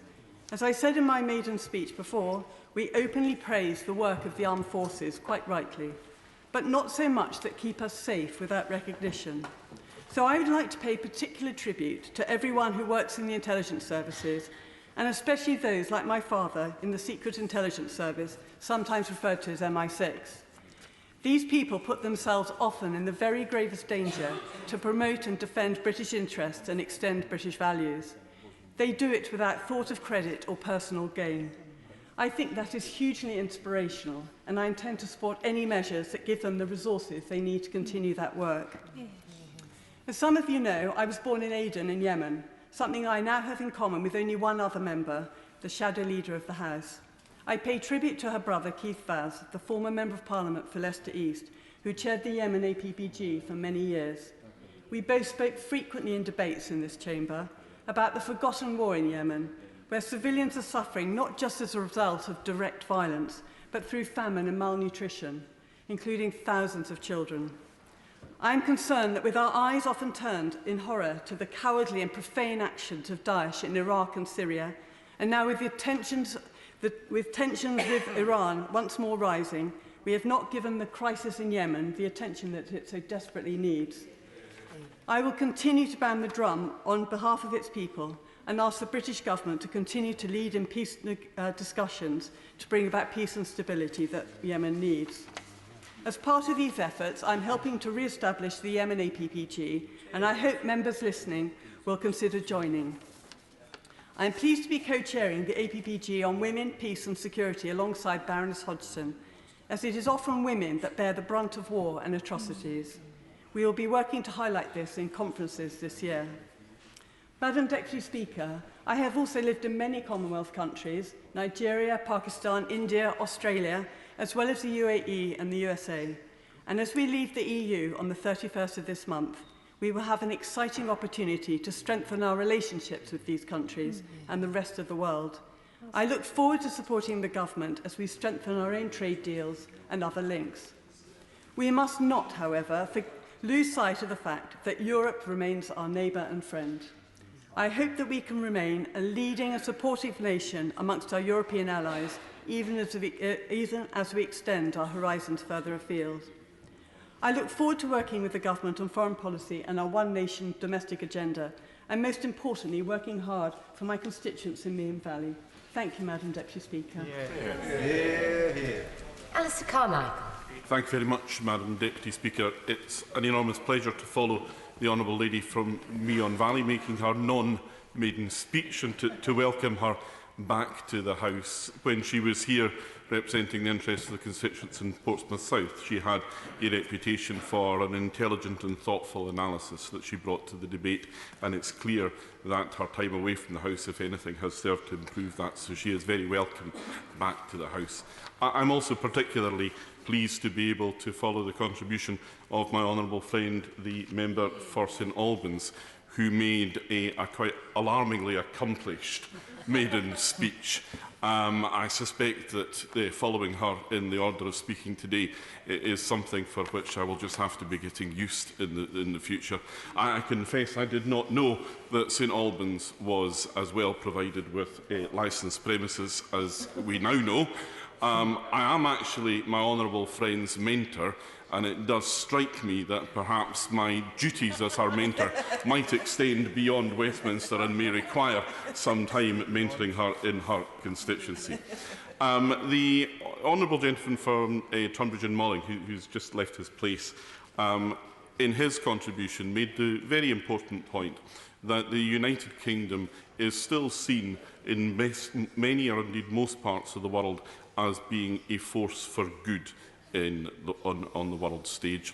As a permanent member of the United Nations Security Council, in fact he's there, as a permanent member of the United Nations Security Council, and also because we have a long and distinguished history of standing up for the values of democracy and of human rights. We don't always meet the standards that we might reasonably set ourselves, but taken as a whole, we are seen in a positive light.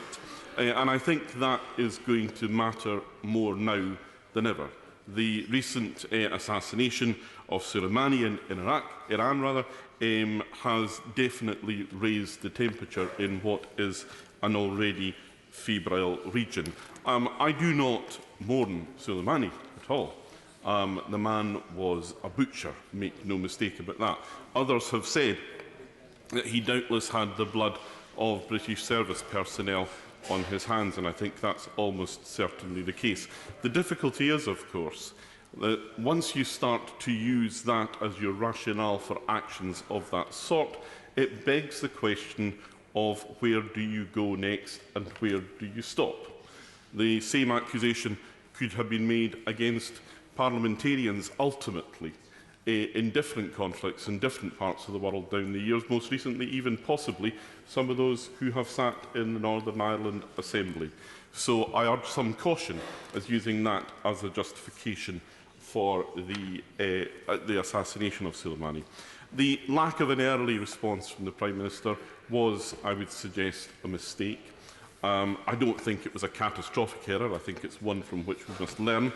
But I think it does bring into question the ever-changing nature of the special relationship that we have with the United States. And I say that it's ever-changing because it's clear that the different presidents in the United States bring different aspects to that relationship. It's important, I think, that we should remember that the relationship we have that is special is with the United States and her people, and not with any administration that happens to be in the White House at any given time.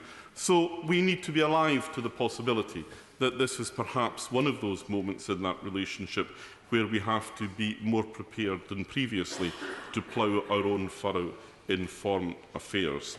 It's not the first time that we have found ourselves in this. I'm actually a lot more optimistic than I was this time last week. I think that what has happened has brought us to the brink where we looked over the abyss and we saw, or into the abyss, and we saw what the consequences of that sort of conflagration would be. And now, when even the Saudi Arabians are saying that we have to de-escalate tensions, there is a willingness to find a way back from that brink. So, from that situation of confusion and some folly, I would suggest that some opportunities may be found. I think it's important that we as a country should clarify what our objectives are now in relation to Iran, and I would add in parenthesis in relation to Iraq too. I think it would be good if we could identify an aspirational goal of the demilitarisation of foreign powers in Iraq. That would be something which, if we were to achieve it, would represent significant progress, I would suggest. But the objectives that I would identify for the United Kingdom would be a renewed approach to nuclear non-proliferation, progress on human rights in Iran, in particular in relation to religious freedom. I have worked for many years with the small Baha'i community in my constituency, and I've been for many years part of the all-party parliamentary group for the Baha'is.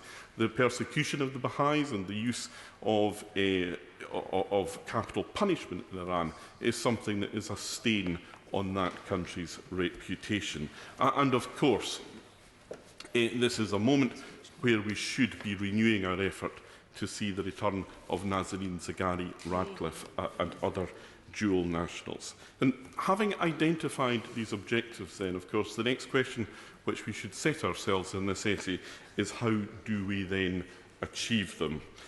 I don't think that we achieve them by some sort of neo-imperial lecture tour. I think that much more sensible would be for us to work with our many allies and friends in the region, to work with our friends in Qatar, in Oman, in Kuwait and elsewhere in the Middle East.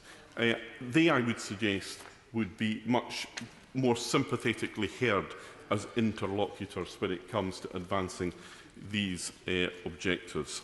I was grateful to the Foreign Secretary for his response in my intervention in relation to the situation in Hong Kong. Those who were in the last Parliament will have heard me many times on the subject, and I make absolutely no apology for that. For several months now, we have had running protests with an escalating level of violence to be witnessed in all of them. Just last week, when we constituted the all-party parliamentary group for Hong Kong, we heard quite remarkable testimony from Dr. Darren Mann, who's from the Polytechnic University in Hong Kong, and he gave testimony of his experience of arrest as a result of offering medical aid to those who had been injured while protesting against the government.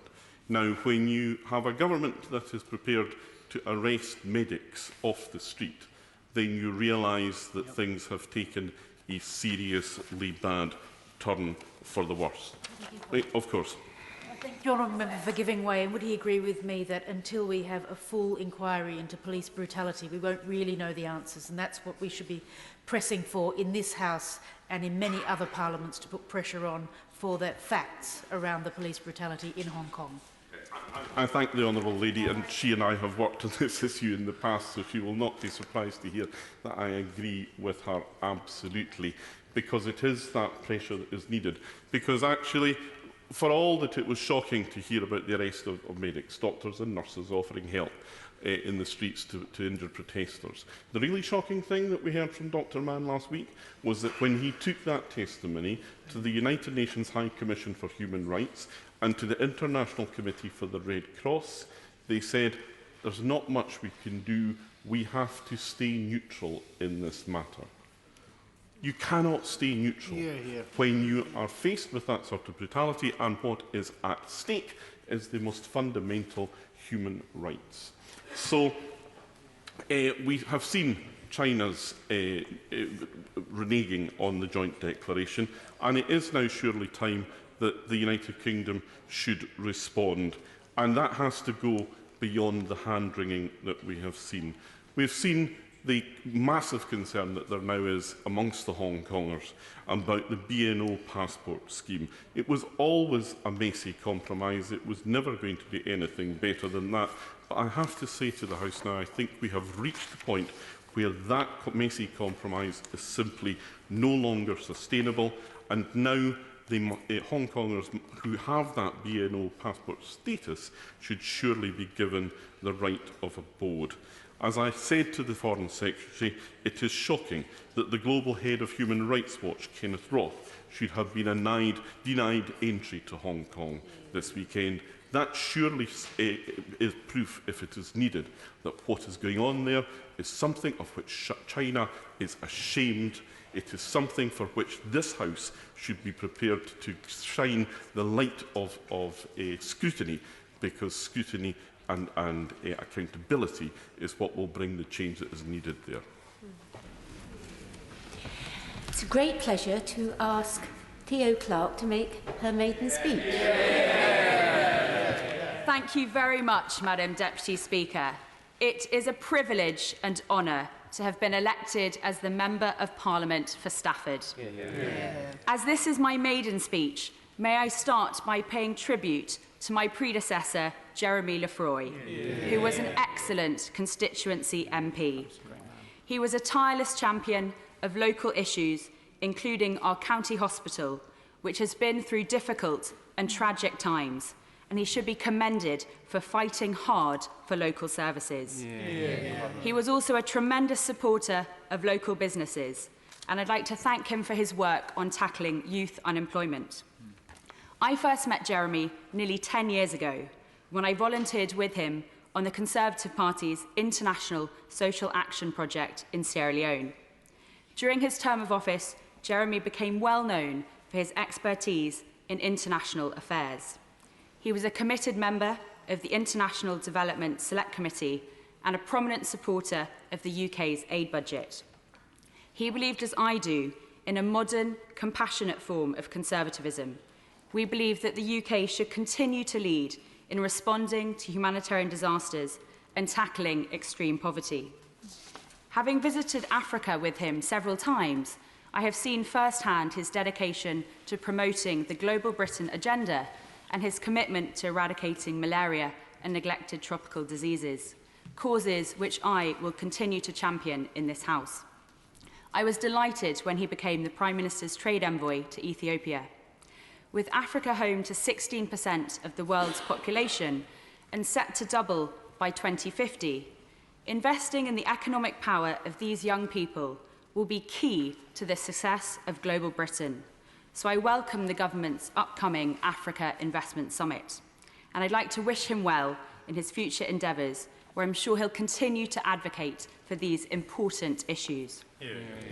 Madam Deputy Speaker, Stafford is rightly proud of our history. During the Dark Ages, Stafford was the centre of the Kingdom of Mercia, and local legend has it that the local town of Penkridge was once the capital of England. And the ancient High House, one of the finest Tudor buildings in the country, also welcomed royalty when King Charles I stayed there en route to Shrewsbury. So can I take this opportunity in this debate on the Queen's speech to invite Her Majesty to visit us at any time in the constituency to continue this fine tradition. As a graduate of English literature, I'm delighted that my constituency has such strong literary connections. Charles Dickens stayed at the Swan Inn on the High Street, and Stafford has been home, amongst others, to the playwright Richard Sheridan and our former poet laureate, Dame Carol Ann Duffy. And I was amused to learn that my predecessor's ancestor, Thomas Lefroy, was the lost love of Jane Austen, on whom she based her most famous character of Mr. Darcy. Stafford is also fiercely proud of our strong connections with the armed forces. In World War II, Stafford hosted multiple bases, including RAF Hickson, which was used to train bomber command units and flew dangerous nighttime raids over Europe to keep us safe and retain the freedoms we enjoy today. We have one of the largest military bases in the country, with both the Army and the RAF Tactical Supply Wing based in my constituency. So I am pleased that this government has honoured its commitment to NATO by maintaining 2% spending on defence, retained our nuclear deterrent, and that we will continue to support and strengthen the Armed Forces Covenant. Veterans have risked their lives for our country, so I will always be on the side of our servicemen and women and their families. And I'm pleased that this Conservative government is undertaking the largest integrated security, defence and foreign policy review since the end of the Cold War. On Remembrance Sunday, I was struck by how many members of the public turned up to line the streets of Stafford in support. So can I pay tribute to everyone at the Beacon Barracks for all that you do, and say that I take great pride in representing a constituency with such a strong military history. Madam Deputy Speaker, it is also an honour to represent such a beautiful part of the West Midlands, including the county town of Staffordshire, Penkridge and the villages of Acton Trussell, Bednall, Brockton, Hidley and Coppenhall, the Haywoods, Hickson, Hopton, Ingestre, Milford, Tixall, Wheaton Aston and Bishopswood, Seiford and Durrington, and many more. And I hope to reward the faith that residents have placed in me by working hard over the next Parliament.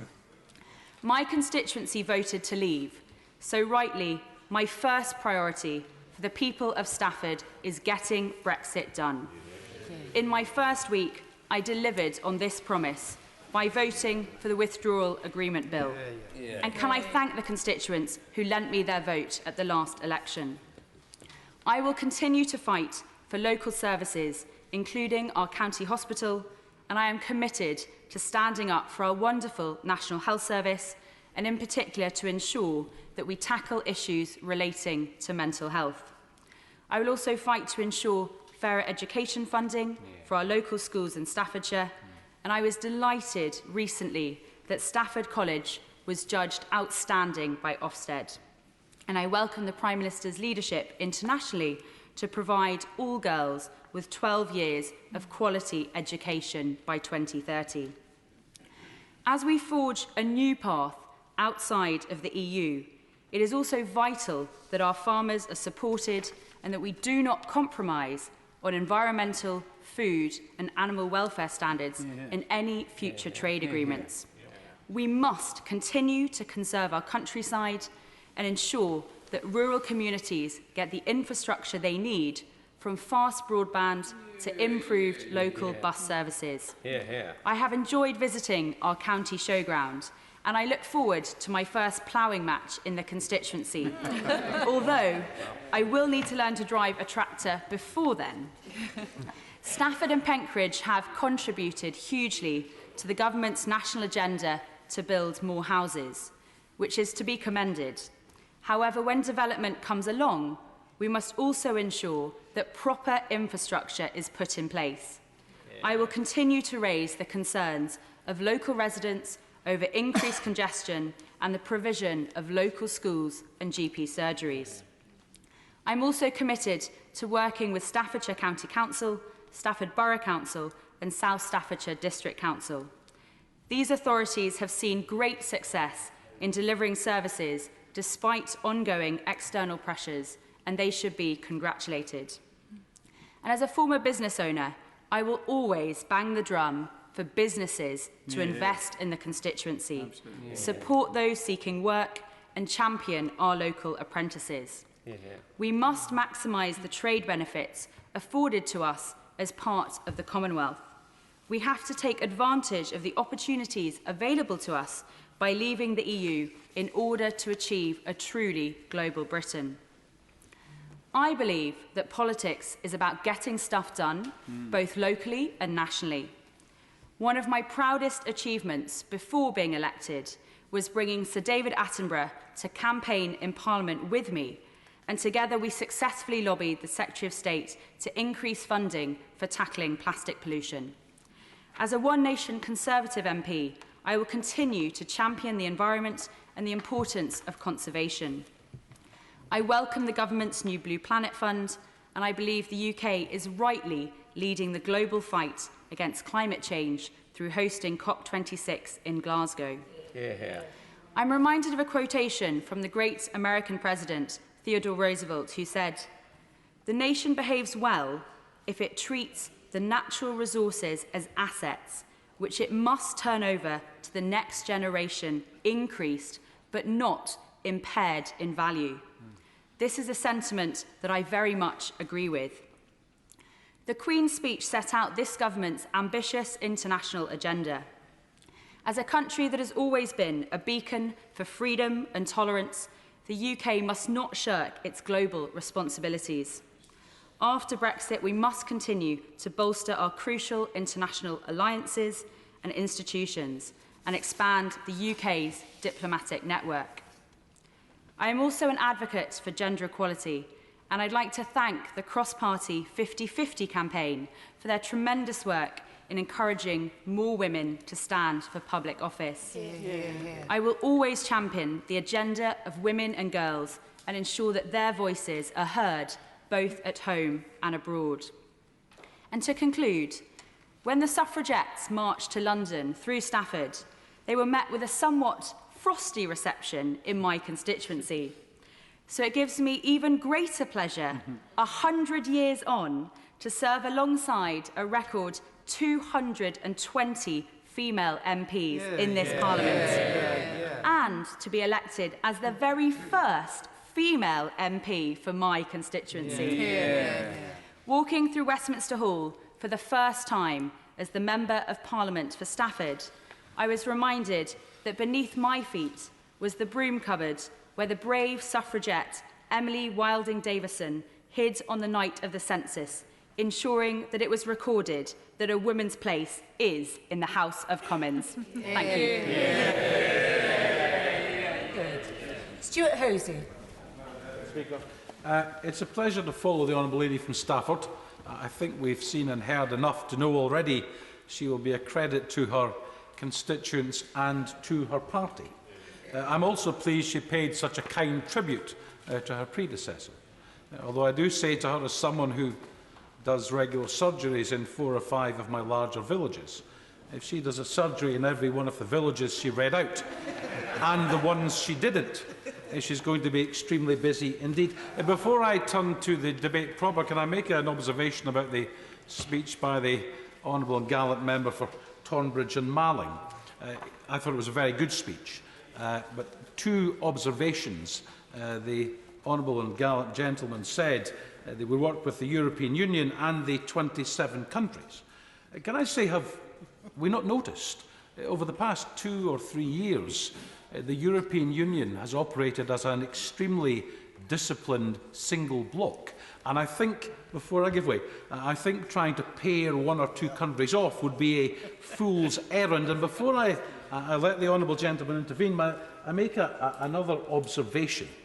We've heard in the last week or so comments from Michel Barnier, who said that it would be very difficult, if not impossible, to complete a comprehensive trade deal in 11 months. We heard the remarks from Ursula von der Leyen last week, saying the UK would have to compromise and prioritise. So I hope that the Honourable Gentleman would agree with me. Maybe we should be suggesting to the Government, setting objectives first and silly timetables second might be a really good way to proceed, and I'll happily give way. I'm very grateful to the Honourable Member for Dundee East. I won't address his second point, he's addressed it thoroughly enough. But on the first, there are many areas in which we cooperate bilaterally with France, for example. The Lancaster House and Sandhurst agreements are just one of many examples. Indeed, I think the Honourable Gentleman, however, understands the point I was making, that we don't want to find ourselves tied into ridiculous red lines and timetables when the objectives are the key thing. It's a pleasure, Madam Deputy Speaker, to take part in this debate on the gracious speech, and as with every Queen's speech or programme for government, there are, of course, certain measures one would welcome, not least in the case of this Queen's speech, the announcement to increase tax credits for research and development. And I say that because innovative economies are more productive economies. And when we come to combat the inevitable decline caused by Brexit, the more innovative and the more productive we can be, the better that will be. But a word of caution, research and development tax credits are a function of corporation tax, and not every innovative or innovating company, particularly small ones, pay corporation tax. So if we can have a little imagination from the Treasury bench about how we support innovation In smaller companies, that would be very welcome. I also welcome the announcement that measures will be developed to tackle hostile activity by foreign states, and I hope that builds upon some of the excellent work already done in the private and public sector, and essentially by the National Cyber Security Centre. I also note, although some of the measures to tackle climate change are very welcome, they're described as world-leading. They are very welcome measures, particularly from this government, but they're nothing of the kind when it comes to actually world-leading. The sad truth, Madam Deputy Speaker, is that this was quite a thin, quite poor programme for government. As my right honourable friend, the member for Ross, Skye and Lochaber said in opposing the programme on the opening day of this debate, our party stands against the cruel, punishing policies and narrow, backward-gazing politics of this government. And I would actually go further. Some of the measures in this programme, an immigration bill which ends free movement of people in law, for example, will further diminish the UK's ability to attract the best and brightest and much-needed labour in other sectors, and very much risks turning the UK into an insular, reduced and backward-looking place.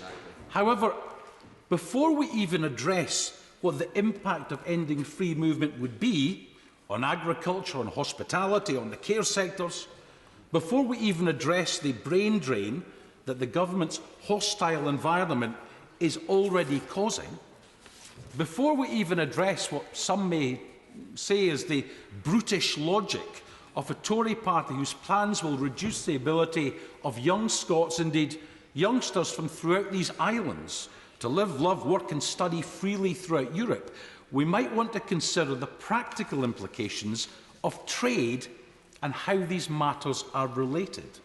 When Commission President von der Leyen said last week, without free movement of people, you cannot have free movement of capital, goods and services, the government should have listened. At a time when we need to boost trade, we should have paying attention to what damage this will do to the capital markets, to the City of London, to the ability to export services, all of which depend on people being able to travel freely. Because, of course, the damage to UK global trade which Brexit will cause, we should see a UK government now doing everything to remove every conceivable obstacle to protecting and to enhancing the opportunities to maintain and grow trade of all sorts. Free, fair trade with a level playing field. Instead, in spite now of the clearest of warnings, yet more obstacles are being erected, this time by ending free movement of people in law, which will further weaken and diminish the UK's ability to strike good trade deals to compensate for the losses and minimise the additional costs which Brexit will cause. And I think we should put a couple of numbers on this. Everybody knows there are dozens of economic assessments about Brexit. With one exception, they're universally negative. The National Institute assessment is pretty average. We could lose perhaps 20% of total global UK trade with a bad Brexit, and that's where we're heading. If we cut a deal with all the main English-speaking economies, if we cut a deal with all the BRICS countries, we might claw back 5 or 6% of that. Well, I will in just one moment. It doesn't take a genius to work out that we soon run out of large countries to cut deals with, to compensate, and adding additional obstacles strikes me as making no sense, and I'll happily give way. We can give away. Focus do not say that we will lose trade. They simply say our rate of growth of trade will be slower. It does not say that trade will reduce. Many assessments, I'm not going to go through them, trade will be reduced. Indeed, some of the assessments, as I have just said, suggest a loss of 20% of total global trade. This is quite extraordinary. At least, however, this programme for government does suggest there will be a trade bill, something, of course, we should already have had. And with a trade bill comes at least the opportunity to table amendments. Amendments to ensure full parliamentary oversight of trade deals currently absent. Amendments to ensure that devolved nations' parliaments are consulted and consent to trade deals where there is a direct impact on those countries. Amendments to ensure that, as the UK rushes headlong into any deal offered, vital public services like the NHS are off the table, that important geographical indicators are protected, that vital regional industries, national industries in some cases, are protected like fishing. Many of us on these benches are old enough to remember the last time the Tories sold out Scottish fishing as expendable, and we have no confidence that they will not repeat the same mistake again. Now, Madam Deputy Speaker, these things, parliamentary scrutiny, collective working to seek real agreement with the devolved nations, protecting the NHS, regionally important sectors, should be at the forefront of UK ministers' minds. But I fear they will, at best, be dragged kicking and screaming to make modest concessions, or worse, that the legitimate concerns of people and industries across these islands will be ignored in a headlong dash for what may be a rather hideous Tory-Trump deal. And when we think about the USA, when I was last there last year, I was repeatedly warned the UK will be expected to put everything on the table, and the US will be expected to put nothing on the table. So when the Secretary of State said in his remarks that a US-UK deal would be win-win, I was struck by the breathtaking naivety that a Secretary of State, a Foreign Secretary, would say something which bears absolutely no scrutiny. Now, Madam Deputy Speaker, there's much to say. I will give way one more time. Just attribute the advice that he was given, because I'd be very interested to know who thinks that the negotiation will be quite so asymmetric. Attribute. Just before the honourable gentleman comes back in, a reminder that if we're not going to put a time limit on, we do need colleagues to stick to approximately 10 minutes. Stuart Hosey. I won't attribute that. That would be completely unfair. But I can assure the honourable gentleman that that warning was given to me on more than one occasion. Now, Madam Deputy Speaker, I will take what you're saying and miss out a chunk on the trade bill, which we can do when it's finally published. Other than to say one thing, the UK government have said that the main elements of the trade bill will be to create powers so that the UK can transition trade agreements we are party to through a membership of the EU, ensuring continuity for business. So far, so good. The problem, Madam Deputy Speaker, is that this government couldn't even roll over in full the agreements we had with Norway and Switzerland. A Tory government unable or incapable of replicating agreements we had with two close, relatively small, Western-friendly neighbours. Yet they expect a simple piece of domestic legislation will pave the way to quickly and easily replicate some of the larger, more complicated deals the UK has. If that's what they truly believe, we're no longer dealing with reality, but with the politics of delusion. I'm going to end by what the Secretary of State said at the beginning. I think he was wrong. He said the UK post-Brexit would have expanded global horizons.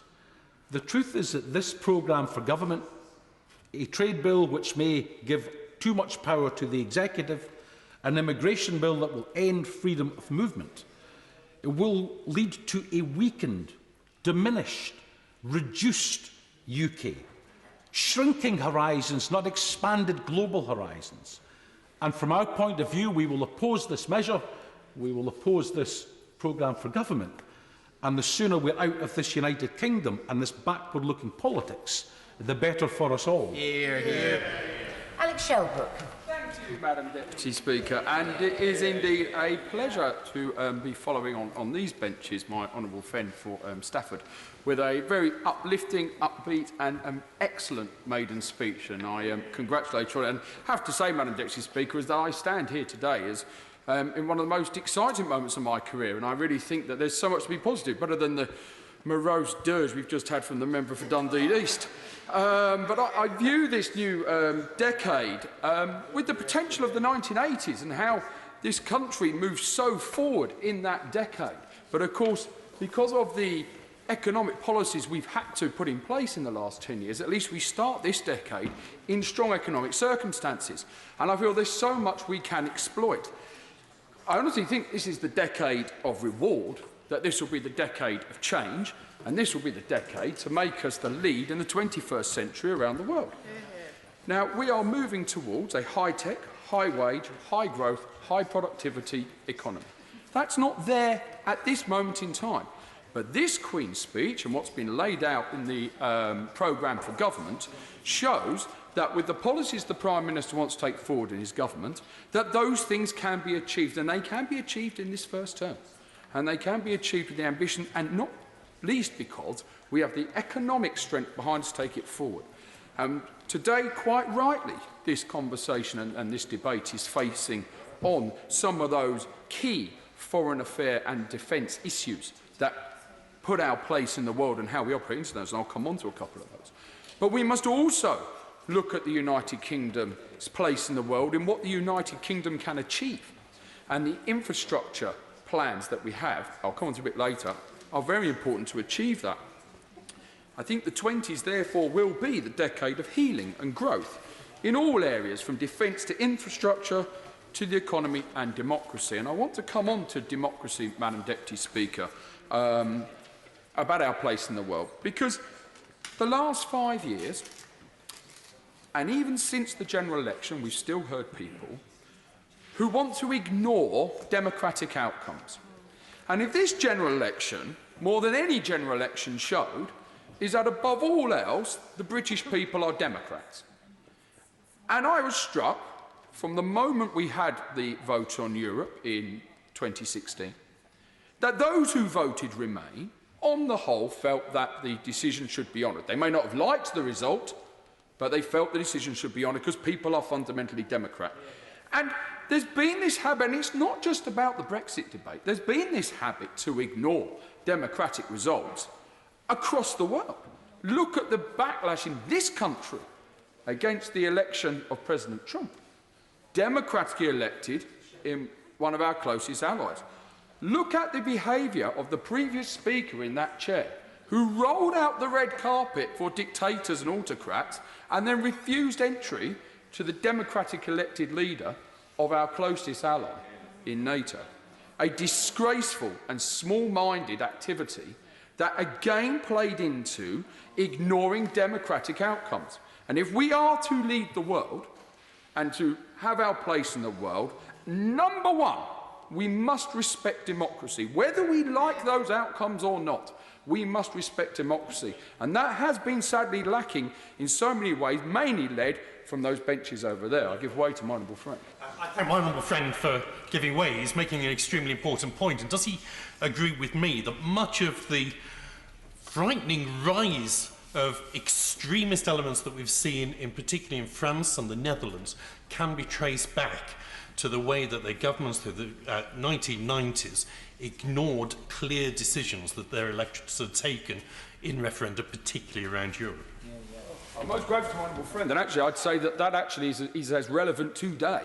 And in fact, you're seeing a rise of extremist parties across Europe, whether it be Vox in Spain, the Swedish Democrats, all these people who have a very questionable past of where they're coming from, based on the fact that you've got populaces who feel that their national government is not taking notice of the demands they are making. And in many ways, Brexit was the pressure valve for us. You know, it allowed people to vent their fury at where they thought things were going to be ignored on without having to move to extreme parties. And I think that we should be grateful in this country for that. Because, you know, the reality is, Madam Deputy Speaker, is that we've just seen an election where extremist views have been rejected. The policies of the Right Honourable Gentleman, the Leader for the Opposition, when he threatened to shut down elements of the press, because if he didn't like what they did, he said, he did a video saying, change is coming, you'll all be sorry. It was unacceptable. It's not democratic. We may not like what the press say all the time, but you cannot have a free and open society unless you have a free and open press. And that's something which we have to put around. And if we do disagree with what's in the press, it is up to us to argue as to why we think that's wrong and prove our point. I'm careful of the time, Madam Deputy Speaker, but I would say this. It's all very well for the Honourable Lady from Islington South and Finsbury to criticise the relationships that this government has with partners around the world and to draw on Yemen. But not once did I hear her lay any of the blame at the Iranian regime, who have been arming the Houthi rebels and launching missiles into Riyadh in deliberately provocative terms. And I have to say, in all of the events of the last week, that lack of willingness to come out against the Iranians and what they've been up to shows that they may be able to change their leader, but in the words of the Who, meet the new boss, same as the old boss. So I do come on to defence, Madam Deputy Speaker, because freedom is important and we must make sure we can defend it. But as my honourable friend for New Forest East said, deterrent is equally important. And as I said to the Secretary of State for Defence last week about the possibility of a NATO-led maritime force in the Straits of Hormuz to act as deterrent rather than reaction to attack, what we have to do is make sure that we've got the ability to react to these things. And I make no apology, and when the Defence Review comes up, that we must have another proper look at the Royal Navy. I think that it was a mistake to only deliver 6 of the 12 destroyers. In fact, those other 6 destroyers would not have cost half as much to make as the original 6 because it was all in the programme. We've got a good frigate programme, but I think we need more. We should be looking at more minesweepers, a very flexible and versatile ship which can be used either to patrol our waters or go and help in problem areas. Lots of people criticise the amount of money spent on aircraft carriers. It'll be controversial. I'd have another one because I quite frankly think that the ability to have your aircraft platforms in several different areas is important. Because as my honourable friend from New Forest East, and I always appreciate the work he does, it's very in-depth, says, you don't know where the threats are going to be coming from. But what we do know, when we can't react and we can't work towards it, you allow those things to perhaps run out of control because you haven't got the counterbalances and you haven't got the deterrent.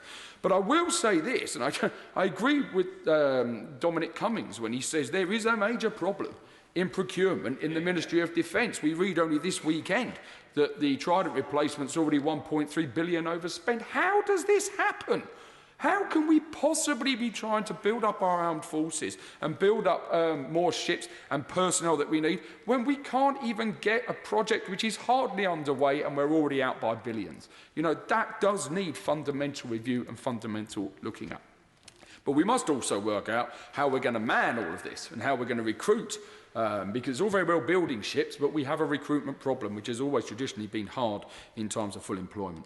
I'll just briefly mention infrastructure because it is important and it will help cement our place in the world. If we want to have that high-tech economy, we have to build for it. We have to make sure the fibre broadband goes in. We have to work on the transport solutions. We have to be honest and say that if a solution doesn't look like it's going to deliver what it should deliver or the price is going up, then there must be other ways to deliver that solution.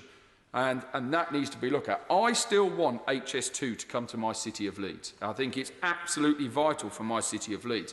But whether it does that by going to Manchester and looping onto HS3 and coming that way, I am open to suggestion. But at the moment, I'm finding it very hard to see how the price tag, almost double what we were told and led to believe in this House, can actually deliver the benefits we're looking for, but especially when there are ways with the Prime Minister's agenda that it can be delivered to my city of Leeds, and I do think that's very important. But I, Madam Deputy Speaker, am an optimist. And I'm very excited about this one nation agenda that has been put forward in this Queen's speech. I honestly believe that the reason this will be a fantastic decade is because of the strength of the One Nation agenda. It won't be the roaring 20s we're talking about, Madam Deputy Speaker. We will be looking back at this period as the start of the roaring 21st century. Thank you. Kate Osmore. Thank you, Madam Deputy Speaker. It is an honour to add my voice to this really important debate, and it has been a pleasure to hear from new members giving their maiden speech. The member for Stafford, who I have worked with before she took her place in this House, and I look forward to working with you, holding on and being an advocate for the International Development Department. And also the member who's no longer here for St Albans. Her constituency is 25 miles away from Edmonton, my constituency, so maybe I can join in one of these pub crawls and bring some of my constituents along with me. Madam Deputy Speaker, it's safe to say this parliamentary term will be a crucial parliament for Britain's role in the world. It is much more than the question of whether and how we leave the European Union. It is about who we are. It is about the fork in the road that we face. Does Britain want to become a mean, introspective, protectionist island that clings on only to the imagined greatness of some past empire that was powered by racism and exploitation? Or does Britain want to become a beacon in the modern world for global justice, for international human rights, and for tackling climate change, inequality, and the refugee crisis? Madam Deputy Speaker, alongside the legislative programme put forward by this government, there are important points of policy. The UK must continue to spend 0.7% of its gross national income on international development priorities. In fact, I hoped that this Parliament may in due course debate increasing that to 1% to free up extra funding for climate finance to help the Global South survive the climate emergency. So too must the UK protect the independence of this world-class Department for International Development. The department must not become subservient to another, and we must end the civil service recruitment freeze to bring in badly needed staff to manage the aid budget properly. Madam Deputy Speaker, this debate is also about what Britain chooses to stand for and about its politics. The world is increasingly polarised. On one side sits Putin, Orban, Modi, Bolsonaro, Trump, and the rest of Steve Bannon's dream of a fragmented new world order. On their side, they reject the rules, the international law, the universal human rights that have taken decades for the world to establish. On their side, Trump takes the world backwards on climate change and women's reproductive rights, decrees invasions on Twitter, and insults the world's poorest for living in what he calls, and I quote, shithole countries. Theirs is the side of an engineered chaos, of injustice, and of ever-widening inequality. But on the other side stands hope and an international order that is strong and stable, and that could even become fair. Imagine a new economics that could work for the planet and the people, and a world that actually brings people together to solve our biggest challenges, like inequality and the climate breakdown. Madam Deputy Speaker, that is the side that the UK must pick each and every time. But I and many others on this side of the House are worried that this current government will just keep picking the wrong side.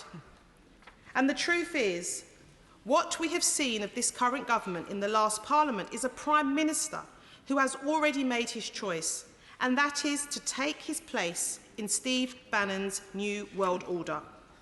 So as this new Parliament commences, it will be up to us in this House as members to chart a better way forward for Britain, whether inside or outside the European Union.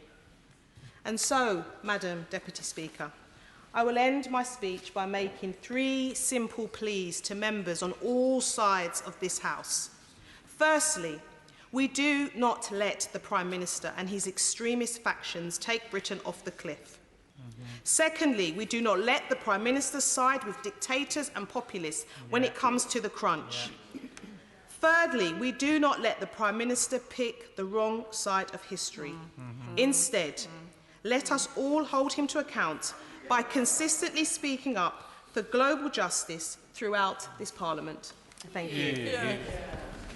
It's a great pleasure to call Imran Ahmed Khan to make his maiden speech. Thank you, Madam Deputy Speaker. It's with great pleasure and some humility that I rise to make this my maiden speech. I have found the House to be a welcoming place that I am proud to be part of. Over the last month, I have at times been awestruck by the kindness, helpfulness, and near encyclopedic knowledge of the wonderful staff who serve this place and whom I find this palace's greatest treasure trove. I especially wish to thank my constituency neighbour, my honourable friend for Morley and Outwood, and her team, who have been a great support to me over the last 2 months. I wish to say what a pleasure it is to be part of such a vibrant and dynamic pack of Yorkshire MPs. Indeed, my neighbour from Rothwell and Elmet came and helped me a great deal. In his infancy, he contested Wakefield, and he gave me a lot of his advice, and indeed his shoe leather. Speaking of shoe leather, I'm mindful of all those who've graced this green leather, and I have confidence that we'll step up and meet the challenges promised by this privilege of public service. I'm also aware of the energy and emotion that this House and the people whom it serves have invested into the Brexit debate. The underlying theme of unleashing our United Kingdom's potential to innovate, adapt, overcome and triumph are not lost in the character of my constituency of Wakefield. Madam Deputy Speaker, as Britain does indeed renew and consolidate her place in the world, I can't think of anywhere else more important to be than here, helping that happen now. Britain has still to play up, and play the game, improving the world and enhancing our place in it. As an Ahmadi Muslim belonging to a peace-loving minority community that suffers vicious persecution, discrimination, and oppression in many parts. The investigation is going to try to understand why it happened. And there's a number of things we need to look into. First of all, we need to kind of establish a sequence of events. So we need to understand how everything happened. We also have, questions on procedures, for example, being followed by the military, and that sort of stuff. So we'll have to look at that side. As well, why was the airspace not closed, considering the tensions and what had happened just hours earlier? So we want to know why the Iranian Civilian Aviation Authority, hasn't, why they haven't decided to close the airspace. And then also, even after the accident, why did some companies still operate out of that region? Airplanes flying out and out of that region. Those are all things we need to look into to understand and prevent. But I just want to add one thing, and I want to be clear. This is not a TSB-led investigation. We are trying to be involved with the other countries, the US, the UK, Sweden, France, the Ukraine, as to answer these questions. This is not a Canadian-led investigation. We do not have that authority, but we're trying to make sure that our role goes beyond what we're currently permitted under ICAO to be able to be part of the team of international countries working under the Iranian Accident Investigation Bureau to be able to answer those questions. Yeah, but given Canada's limited role as mandated by ICAO, do you think maybe an airplane accident investigation really isn't the right venue to get at the cause of this? Should there not be a broader investigation that looks at the actions of the Iranian military, if it was a military missile, and also the civil aviation authorities there as well? A broader investigation that goes beyond just looking at airplane wreckage and black boxes. I want to draw a parallel here with what happened in Ukraine when Malaysia Airlines 17, Flight 17, was shot down. That happened in Ukrainian airspace. The wreckage ended up in Ukraine. The Ukrainians elected to delegate, as they're allowed to do under ICAO Annex 13, to the Dutch, the conduct of the investigation. The Dutch Safety Board, our equivalent, conducted a full and thorough investigation and concluded that that aircraft had been brought down by a missile shot from within Russia. They then went on to look at all of the other questions, the same questions that are being asked now. Why, given hostilities, were commercial airlines flying through and over Ukraine? Why wasn't the airspace, why weren't there more restrictions in place? And they issued, in collaboration with other international partners, a very, very thorough, safety-focused investigation that, as a result, led to a number of changes under ICAO in airline standard operating procedures. So a safety investigation is absolutely the way to go. That doesn't preclude other investigations from taking place in parallel. For example, again referring back to MH17, in addition, the Dutch judiciary, under Dutch law, are, in fact, it's currently underway, are conducting a criminal investigation. And so the fact that we would like to do a full safety investigation doesn't preclude other types of investigations with other mandates from being conducted. Okay, next we're going to go to Catherine Levesque, Presse Canadienne, followed by David Aiken at Global News. Je vais essayer de ne pas tousser. Juste quelques questions techniques. Vous avez dit, bon, il y a un enquêteur du BST qui a été confirmé, qui va aller sur les lieux. Je me demandais quand il va aller sur les lieux de l'incident, puis combien d'enquêteurs vous souhaitez voir au total? Je peux répondre à ça. C'est qu'actuellement, comme on est ici, comme on se parle, il y a 2 enquêteurs du BST qui sont dans les airs entre Istanbul et Téhéran, et ils sont censés d'arriver d'ici quelques heures au Téhéran, puis ont déjà un plan de travail en collaboration avec le bureau d'enquête de l'Iran de poursuivre qu'est-ce que l'Iran va nous permettre en ce moment, selon notre rôle.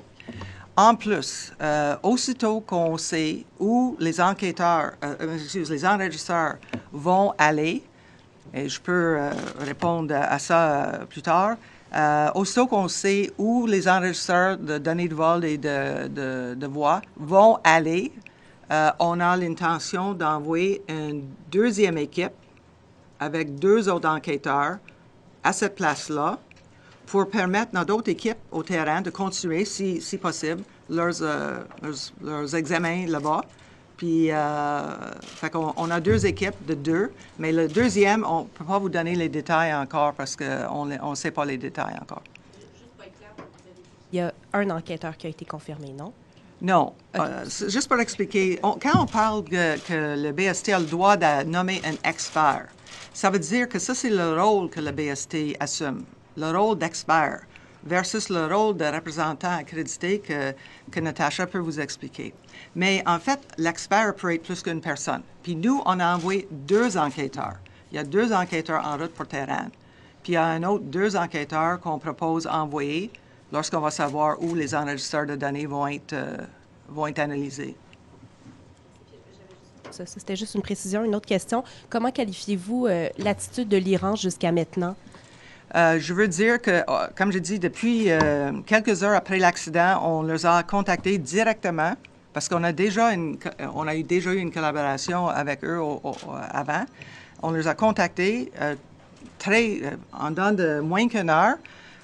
On a eu une réponse qui accusait réception du nom de notre enquêteur et qui nous ont invités sur le site comme on a le droit de faire. Entre-temps, je peux vous dire qu'on a des communications directes, multiples par journée, et on est en train de voir qu'est-ce qu'on peut faire de plus. Alors, par exemple, quand nos enquêteurs vont arriver à Téhéran, ils vont avoir le droit, non pas juste d'aller voir le site de l'accident, mais aussi d'aller voir l'épave qui sont en train de reconstruire, de s'étendre, de l'étendre, je m'excuse, à l'Iran. Et déjà, ça nous donne un peu plus de qu'est-ce qu'on a techniquement droit en dessous de l'OSI. De plus, ils nous ont invités à assister à l'analyse des enregistreurs de données. Ça, normalement, en tant qu'expert, on n'a pas le droit, mais ils nous ont invités à faire ça. Fait que pour nous, c'est des signes précurseurs, des signes encourageants qui vont nous donner plus que d'habitude ou plus qu'ils sont obligés de faire, mais jusqu'à quel point, on ne sait pas encore. Ça va venir dans les journées à suivre. David Aiken, Global News. Thank you and good afternoon. I've got a few. If you have a pen or a pencil, just in case you might want to note down, I'll reel off my first questions. I wonder if the Canadian TSB officials or investigators will liaise with counterparts in the United States. I understand the United States Transportation Safety Board officials are also going to be involved here. A Boeing official, I understand, is going to be involved. And if you could maybe explain what specific expertise the Boeing representative might bring to this, and what information you've already received from Ukrainian investigators. And if you could provide some background on our own investigators, their experience, their names, did they serve in the military, what's their background, and were they flying commercial or are they flying on Government of Canada aircraft, military aircraft into Tehran? I have a couple more after those. All right. So let me start first of all.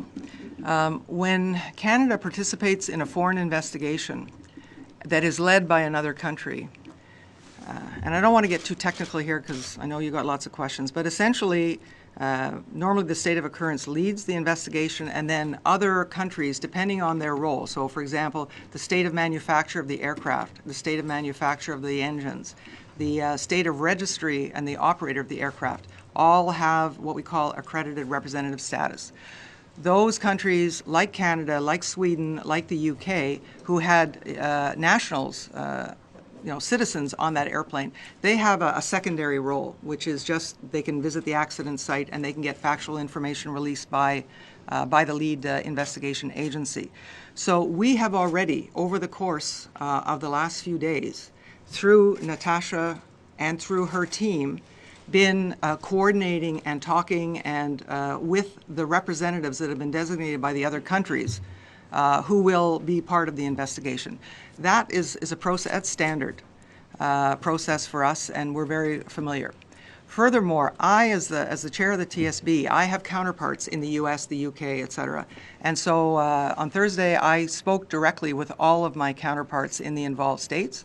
I didn't speak directly to the Ukrainians, but Natacha has. But the point is that I've spoken to all of those people in order to try and ensure that we get as much access to the investigation and to reinforce the need to follow the protocols under ICAO Annex 13. So that's very well established. In addition to the invitation from the Iranian AAIB to exercise our rights under ICAO Annex 13, the Ukrainians have also invited us. They are accredited representatives, so they have higher rights, and they are, of course, as the operator and the state of registry of the aircraft. They've invited us to assist them in their investigation, and we've agreed that we will do that. And finally, with respect to our investigators, although normally we would publicly release the name of the lead investigator, the investigator in charge, in this case, we have decided for privacy and security reasons that we will not release the names of our investigators that are en route to Tehran. What I will tell you is that they're very experienced accident investigators, and with respect to those who will eventually deploy to where the recorders are, these are highly recognized and respected specialists in the download and analysis of cockpit voice recorders and flight data recorders. Thank you very much. Just a couple other points as well, if you wouldn't mind. But in terms of things left to investigate, I assume a key question that's standing is the Iranians suggest that the plane's direction of flight, it veered off course or something like that, and that may have been a precipitating factor for somebody to cause a missile to launch. Presumably that's something an investigation would establish, the flight of the aircraft at all times, I assume, until it hit the ground, if you just confirm that. Have you been in touch with Dutch officials? The Prime Minister has, the Foreign Minister has. I wonder if you've talked to Dutch officials for tips on investigations in a situation where a state may or may not be so ready to come forward with all the information. And finally, do you have any indication right now of the condition of the black boxes and whether or not data is likely to be able to come off of them? Thank you. Okay, so first of all, and again, I'm going to talk in general terms. I can't talk specifically. I'm going to reiterate, TSB is not the lead in this investigation. Our role is evolving, and we'll see how far it goes. But I can tell you that when investigators approach an accident scene, everything is on the table. Notwithstanding what people may have said publicly, we don't take that just at face value. We need to corroborate that validate that information through other means. So there's no doubt that this aircraft was brought down by a surface-to-air missile. That, I don't think anybody doubts. Certainly all the evidence suggests that. The issue about whether it was accidental or intentional, that is something that investigators would normally pursue to understand the sequence of events and the circumstances and the context, especially if it was unintentional, accidental. What were the sequence of events? What was the context that led somebody to make such a tragic mistake?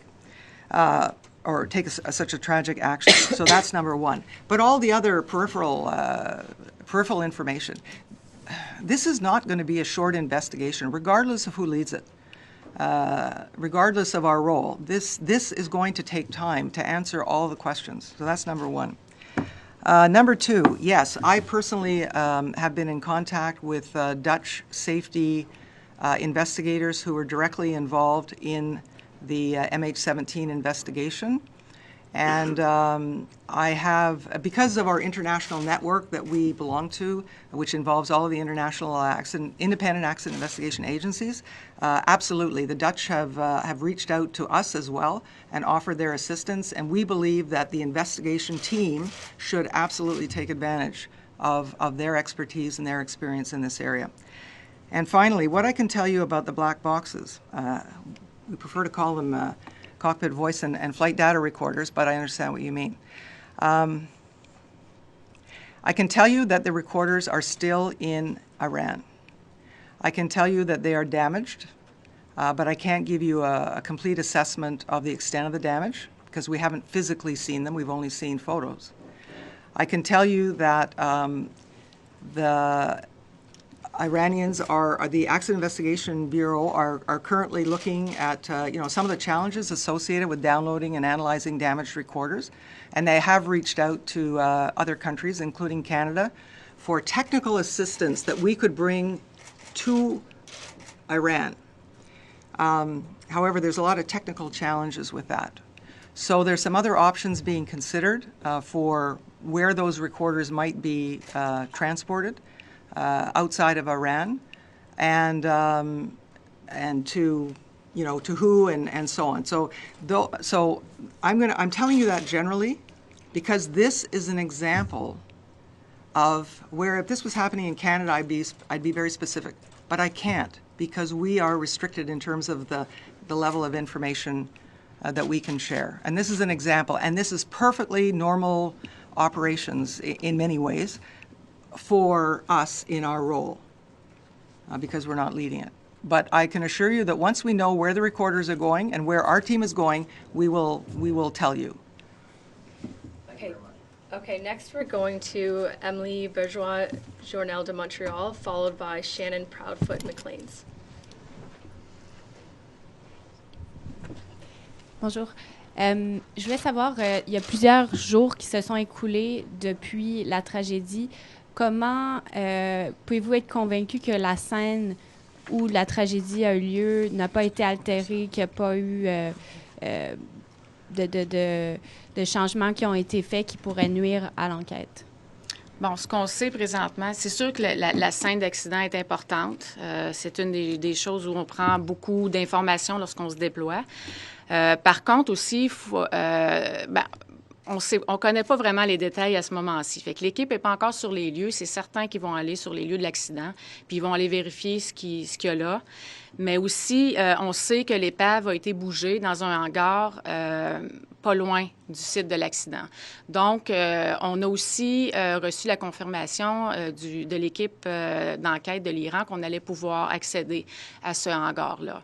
Il faut comprendre que dans le contexte de cet accident-là, c'est survenu dans un endroit très peuplé. C'est extrêmement difficile de garder le contrôle d'une zone, surtout considérant que cette zone-là était très grande. Donc, il y a des bons défis à ce niveau-là. Puis je pense qu'à ce moment-là, l'équipe de l'Iran a pris la décision de bouger l'épave le plus possible dans un hangar à proximité.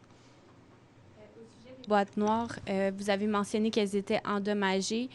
Quelle information de ce qu'on sait il serait quand même possible d'avoir de ces boîtes noires-là? Pour l'instant, je ne veux pas répondre parce qu'honnêtement, on ne sait pas. parce qu'on ne les a pas vus. On ne sait pas jusqu'à quel point qu'ils sont endommagés. On sait juste que ça présente des défis techniques pour le bureau d'enquête à l'Iran de sortir les données et les analyser. Et c'est pour ça qu'il y a plusieurs pays, entre autres nous autres, qui essaient de leur donner l'assistance là-dessus, parce que tout le monde a intérêt à voir qu'est-ce qui est dans ces enregistreurs.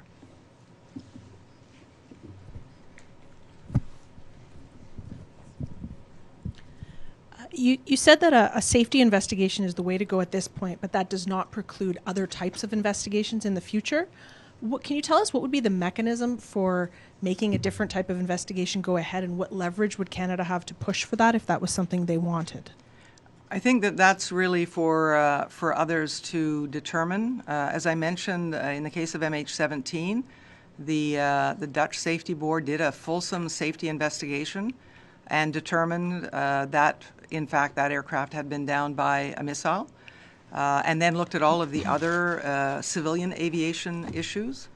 And but at the same time, because of their legal jurisdiction in the Netherlands, the justice side opened a separate parallel investigation. So I don't know. I know that there's a lot of discussions being taken by others in the government with respect to what such an investigation might look like. For us, our mandate is to conduct a safety investigation in accordance with ICAO Annex 13, and that's what we're focused on. Stressed in French and English that you don't yet know what the exact role of TSB investigators will be here, that's still to be determined or taking shape.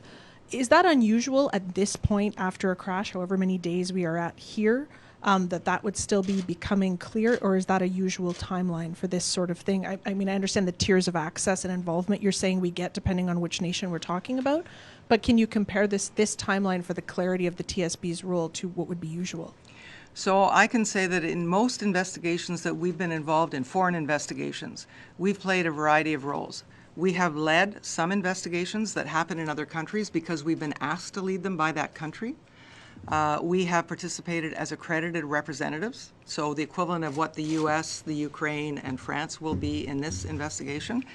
And the only other accident I can compare this to is Ethiopian Airlines, where again, we did not have any status as an accredited representative. We had expert status, but in that case, we did not get any additional rights or any additional access to the investigation at that time.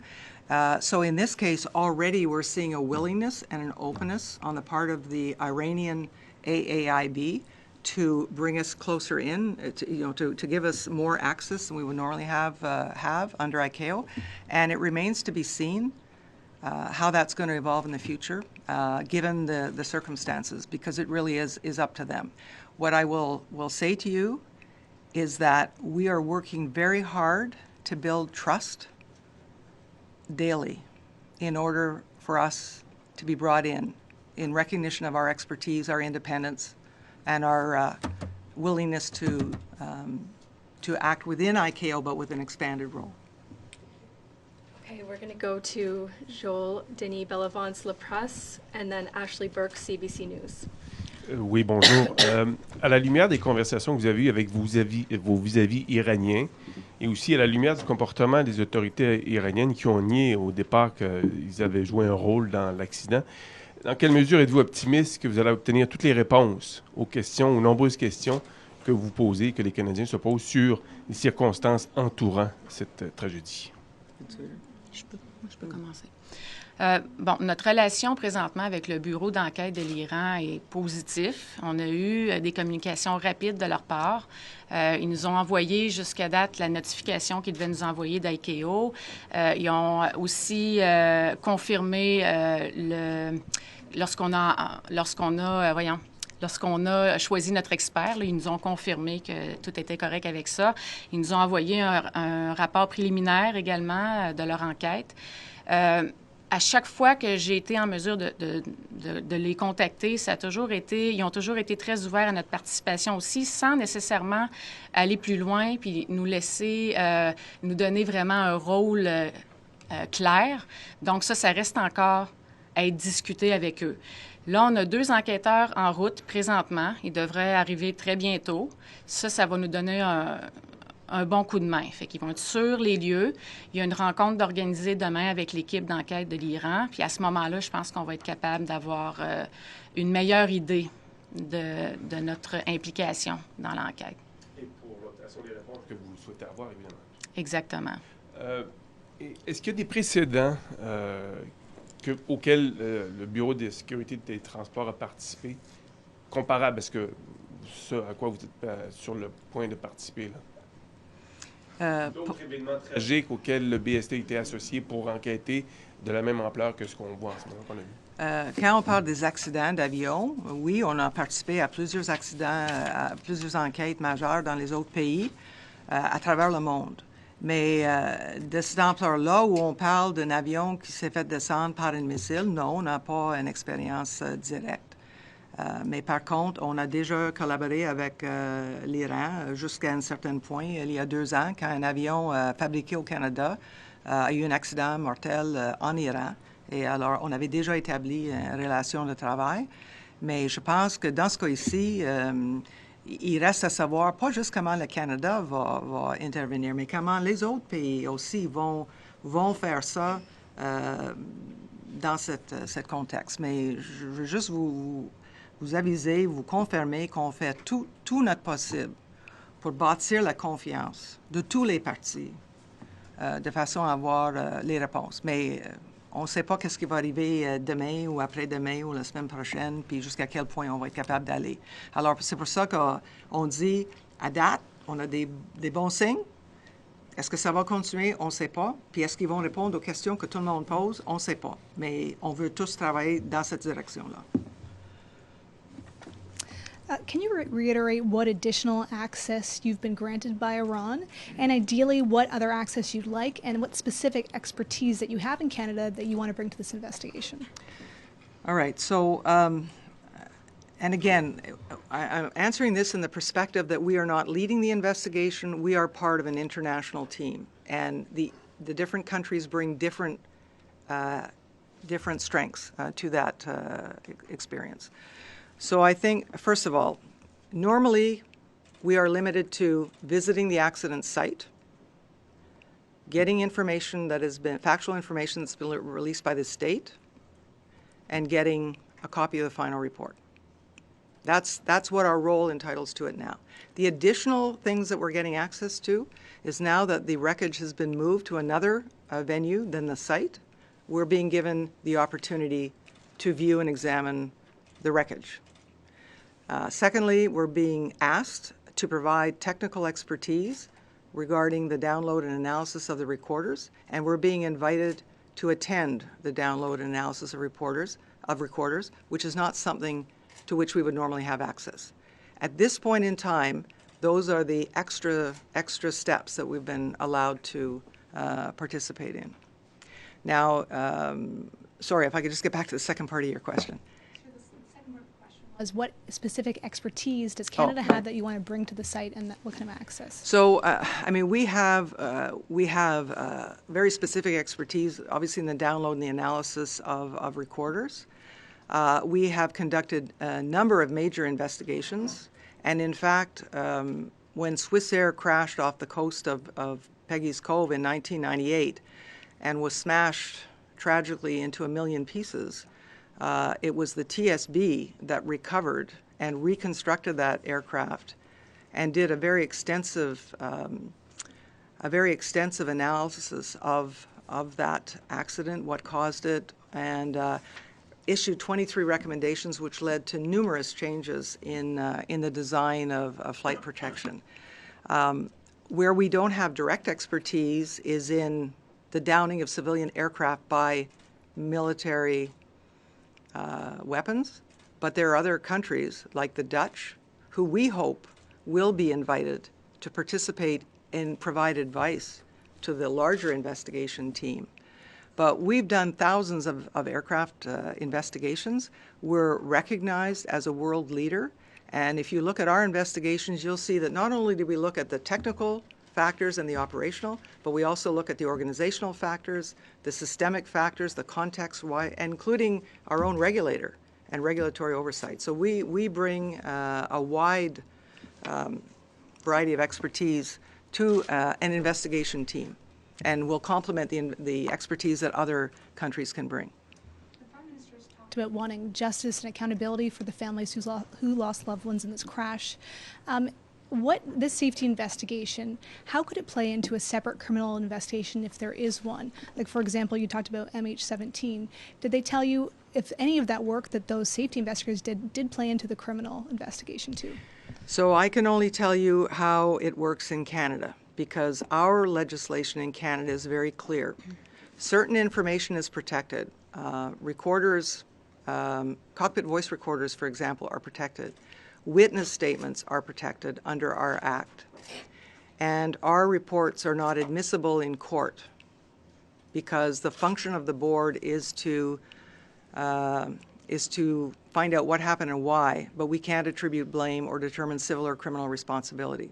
So we know that in any accident, and you look at any accident that's happened in Canada, very often there's civil or criminal litigation that goes on after the fact, but that's done separately, and we know prosecutors and defenders read our reports, and that may inform the way they're going to go, but that's totally separate from us. So how it's going to work in this case, because there are so many international jurisdictions that are applicable, I can't say. You'd really have to ask that from the Justice Department, but I know the jurisdictions vary around the world.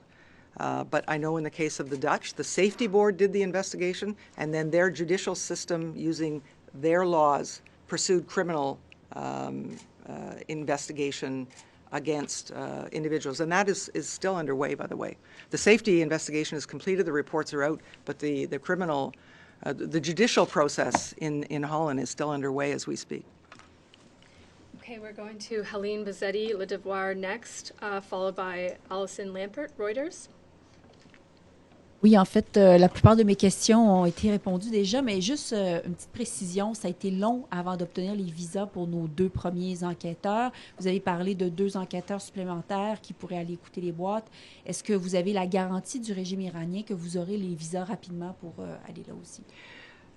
À date, on a été très, très bien supportés par le département d'affaires à l'étranger.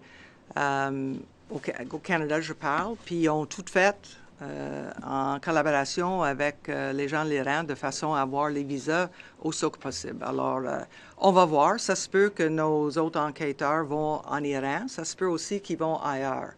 Il faut savoir, il faut attendre pour voir où est-ce qu'ils vont aller. Mais à date, je pense qu'ils ont travaillé assez rapidement, en tout cas aussi rapidement qu'ils pouvaient dans les circonstances, pour avoir les visas. You talked about the larger role that Iran is inviting Canada to play under Annex 13.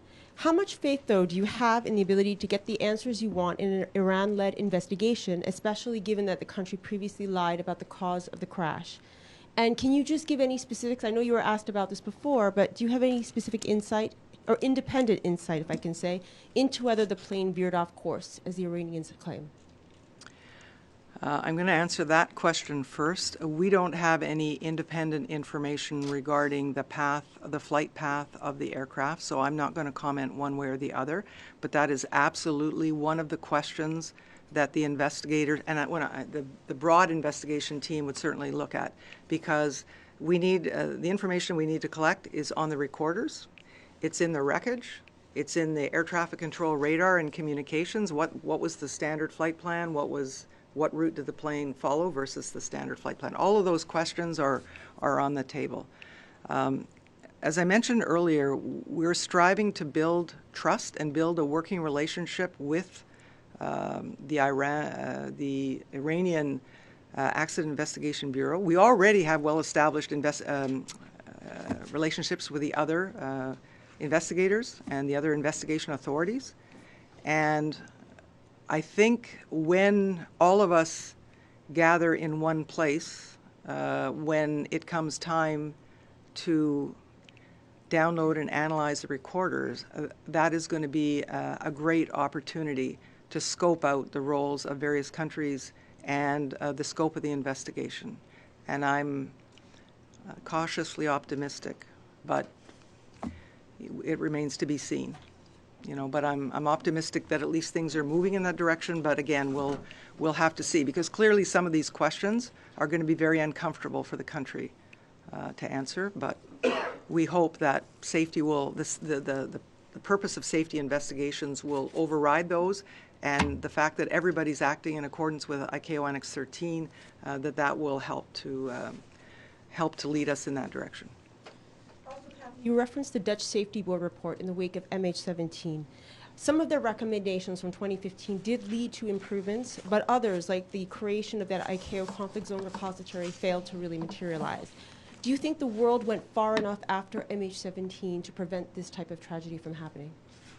I guess if you look at the reality of the situation, the answer is no. And I have recently, certainly in the recent days, reviewed the Dutch Safety Board's investigation report. So there were two reports. There was the investigation report on the downing of MH17, and then there was a follow-up report specifically with respect to flying in conflict zones, which the Dutch did in order to determine if their recommendations have been implemented and whether there were any gaps. And I don't normally do this, and I want to make it clear what I'm about to say. Please do not attribute this to me. This is the Dutch Safety Board report, which you can all access. But there was one sentence that stuck out for me, and I think certainly shows that more needs to be done. And this is from the Dutch report, and I quote, "Practice shows that states in which there is ongoing armed conflict will not implement restrictions for their airspace on their own initiative." Now, this is after they've already acknowledged all the actions that have been taken. I've finished my quote. That's after they've acknowledged all the steps that have been taken by ICAO, by states, by airline operators. But they recognized when this report was issued that there were still potential gaps. And unfortunately, we're seeing the results of that. So where that's going to lead in the future, I can't say, but it's clear evidence that more needs to be done when you're dealing with military activities versus civilian operations. Okay, we're going to go to Christian Noel, Radio Canada, followed by Campbell Clark, Globe and Mail. Bonjour, Christian Noël ici. C'est pas un accident d'avion ordinaire, ça implique un missile. À quel point ça va être un défi pour le BST d'analyser les données pour faire enquête là-dessus. Deuxièmement, ça implique les militaires. Allez-vous avoir accès aux militaires et aux réponses des militaires? Et est-ce que le contexte géopolitique fait partie de votre analyse du pourquoi tout ça est arrivé? C'est certain que le contexte géopolitique joue un rôle ici qui va rendre une enquête de sécurité très complexe.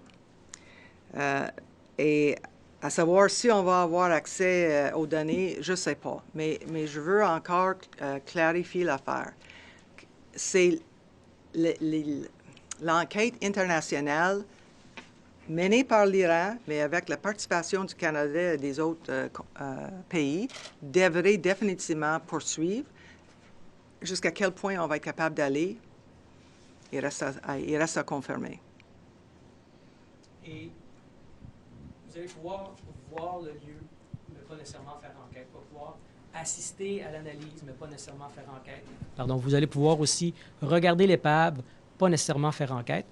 Donc, quel coup d'effranche vous avez pour avoir les réponses que les Canadiens demandent et comment pouvez-vous assurer que les Canadiens auront vraiment toutes les réponses qu'ils demandent si vous n'avez pas la possibilité d'avoir des coups d'effranche?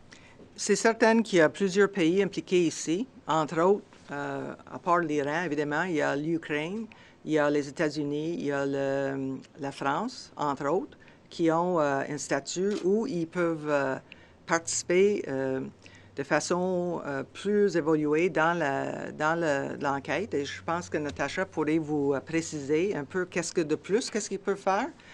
Et on a été demandé, entre autres, par l'Ukraine, à leur assister dans l'enquête. Alors, ils ont le droit de nous demander ça. On peut être comme conseiller.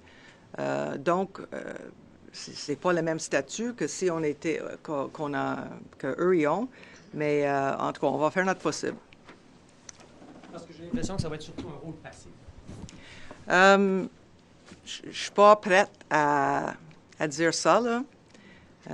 S'il vous plaît, comprendre qu'il y a beaucoup de discussions en arrière, mais il faut bâtir la confiance. Said that the role of Canadian investigators will be limited to certain things, and they seem to be mostly of the what happened variety, technical aspects, flight recorders. The larger questions that you spoke of earlier about why this happened, the sequence of events in the military, why the airspace was not closed, and so on. These involve dealing with military sources, records, government sources and records. You don't necessarily, even with your wider role, have access to that.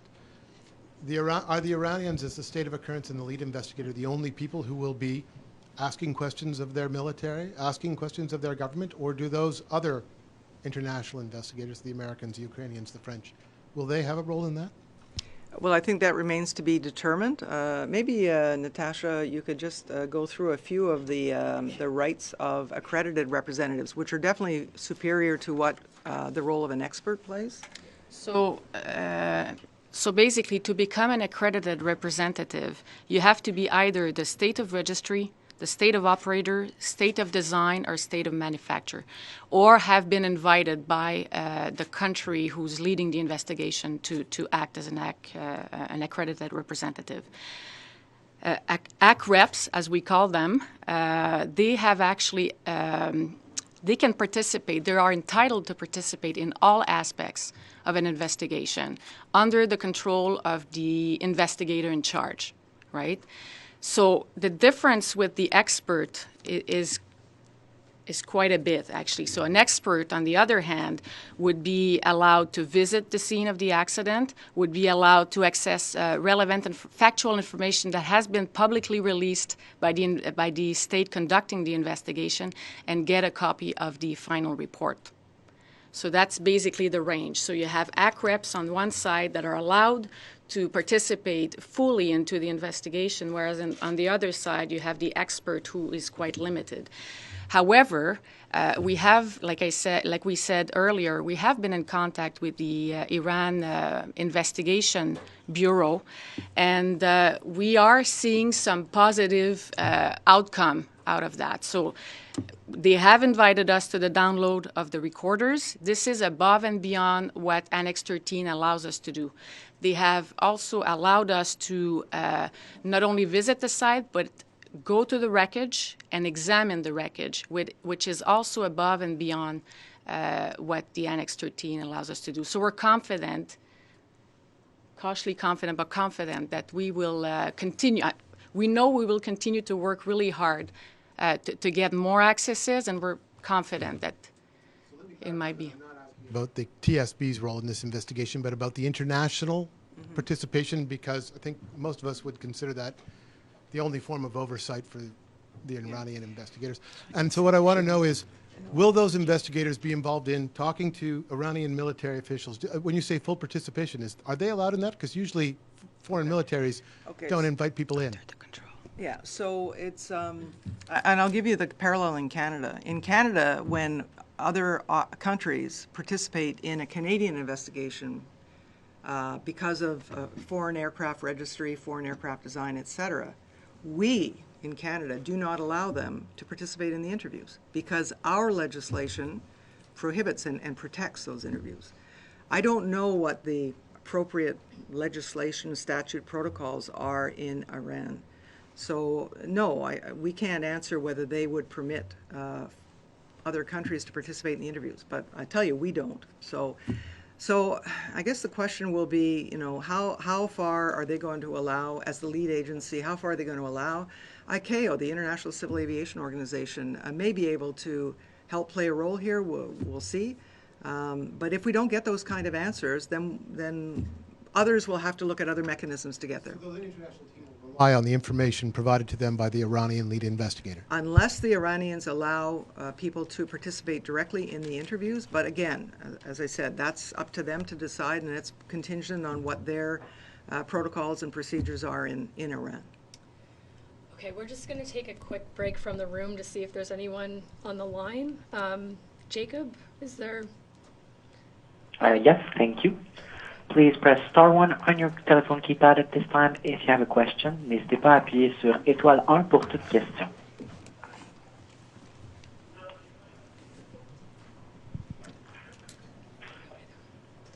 Once again, please press star 1 on your telephone keypad if you have a question. S'il vous plaît, appuyez sur étoile 1 si vous avez une question. Our first question comes from Stephen Chase from the Globe and Mail. Please go ahead. Your line is open. La première question vient de Stephen Chase du Globe and Mail. Yes, good afternoon. I just wanted to see if you could help us summarize Canada's current role. It sounds like it's basically observer status. I've listened to the entire press conference. I've heard the caveats about being allowed to examine the wreckage and being allowed to be present during the download of data, but is it basically observer status right now? We don't use the term observer in that context. Our role is expert plus. Expert plus the ability to examine the wreckage, expert plus the ability to participate in the download and analysis of the recordings. Other countries who will be more actively involved in the investigation, who will be allowed to be more actively involved in the investigation, have indicated to us that they will ask for our assistance as advisors in their participation. Beyond that, we can't say.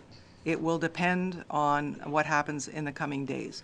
We are, and I'm sure you're well aware that many levels of our government are pushing for us to play a more active role. But how that will roll out, we can't say at this point.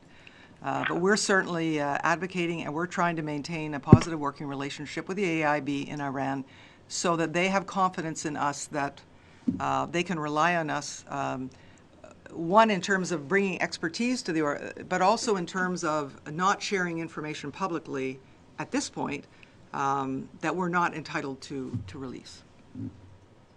Okay. Thank you. There are no further questions registered at this time. Il n'y a plus de questions. Okay, thank you. We're going to go to Michelle Lamarche, TVA next, and then Jolson Lim, iPolitics. Merci beaucoup. Vous avez répondu presque à tout, mais deux petites questions rapides en terminant. Quel est votre degré d'optimisme, de confiance qu'à la fin de l'exercice, les Canadiens vont savoir si le missile a été envoyé intentionnellement ou non? C'est une question à laquelle il est très difficile à répondre. Je veux dire, je ne sais pas c'est quoi le terme en français, cautiously optimistic, mais honnêtement, là, je suis aussi réaliste. Alors, je pense qu'à fur et à mesure qu'on va interagir directement avec le bureau d'enquête de l'Iran, on va être en meilleure posture pour répondre à savoir jusqu'à où ils vont aller avec l'enquête, puis c'est quoi notre rôle, qu'est-ce qu'ils vont nous permettre à faire. Par rapport à l'espace aérien en zone de conflit, est-ce qu'à la fin de l'exercice, il faudra que les règles soient resserrées, à votre avis? Je n'ai pas compris que les règles soient resserrées. L'espace aérien en zone de conflit, est-ce qu'on devra changer les règles? Mais compte tenu qu'on n'a pas, en fin de compte, mis en œuvre toutes les recommandations du rapport du MH17, c'est clair qu'il y a d'autres choses à faire pour minimiser, pour mitiger le risque d'un tel incident, d'un accident.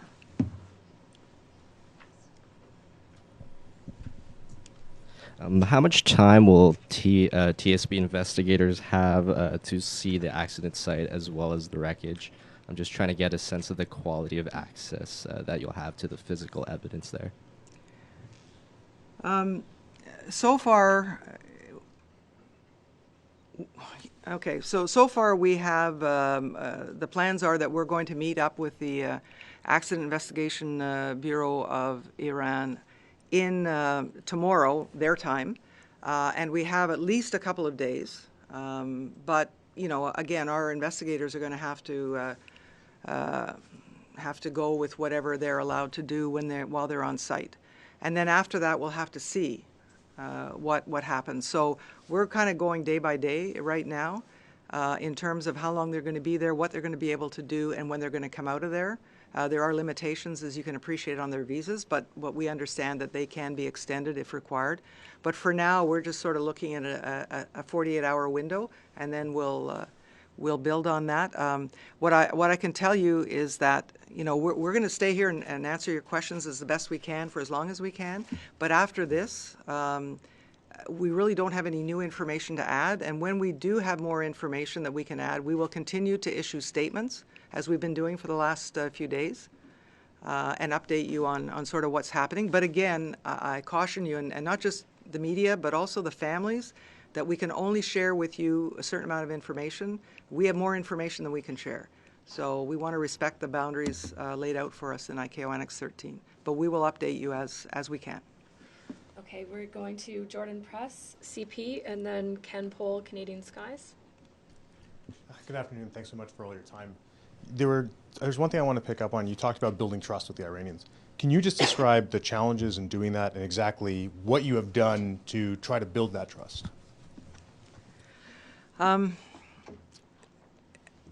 As I said, we have normal, long-standing relationships with other accident investigation agencies that we've built up over years and years and years. We have our own association of independent accident investigation safety boards with 17 countries that are represented. And we meet at least once a year, but in between we have regular communications. We don't have the same level of interaction with Iran, only because we'd only have interaction with them if a Canadian aircraft or a Canadian product was involved, a Canadian operator was involved, or in this case, there were Canadian casualties. So we haven't had the opportunity to build as close a working relationship over the years, although we did do an investigation. We've also been to some extent limited, given the current environment and the restrictions on the embargo and trade and so on. So we are building it, and we're building it by being consistent with ICAO Annex, by regular communications, both written and verbal, and by being very careful in what kind of information we release at this time. So that's how we're building trust. And as I said, I think once all of the countries involved, including Iran, the Accident Investigation Bureau, and please understand when I say Iran, I'm always talking about the Accident Investigation Bureau. I think we'll have a better idea then in the coming days to determine how much farther our working relationship is going to go, what's going to be the scope of the investigation, but we will still be limited in terms of what we can say publicly. It'll be up to the Iranians to determine that. So then as my follow-up, you said off the bat that you wanted a full investigation, transparent. And if you didn't feel that that was what the public and the families were getting, that you'd be willing to speak up, yes. What does that look like, speaking up? It could look like a variety of ways. And it may not come from us, by the way. It may come from other countries that are more active in the investigation than we are. It could be that the lines of inquiry that we would normally pursue are not being pursued. It could be that the information which is coming out, that we have credible facts to indicate that it's not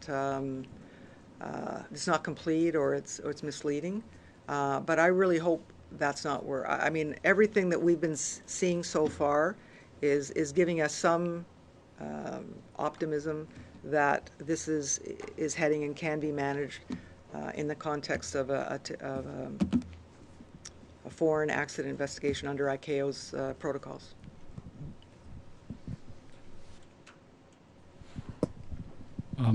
Couple of questions. I'll give you a yes or no one first. Have you received any communication from the Ukrainians about their initial conclusions as to the cause of the crash? Not directly. Not directly.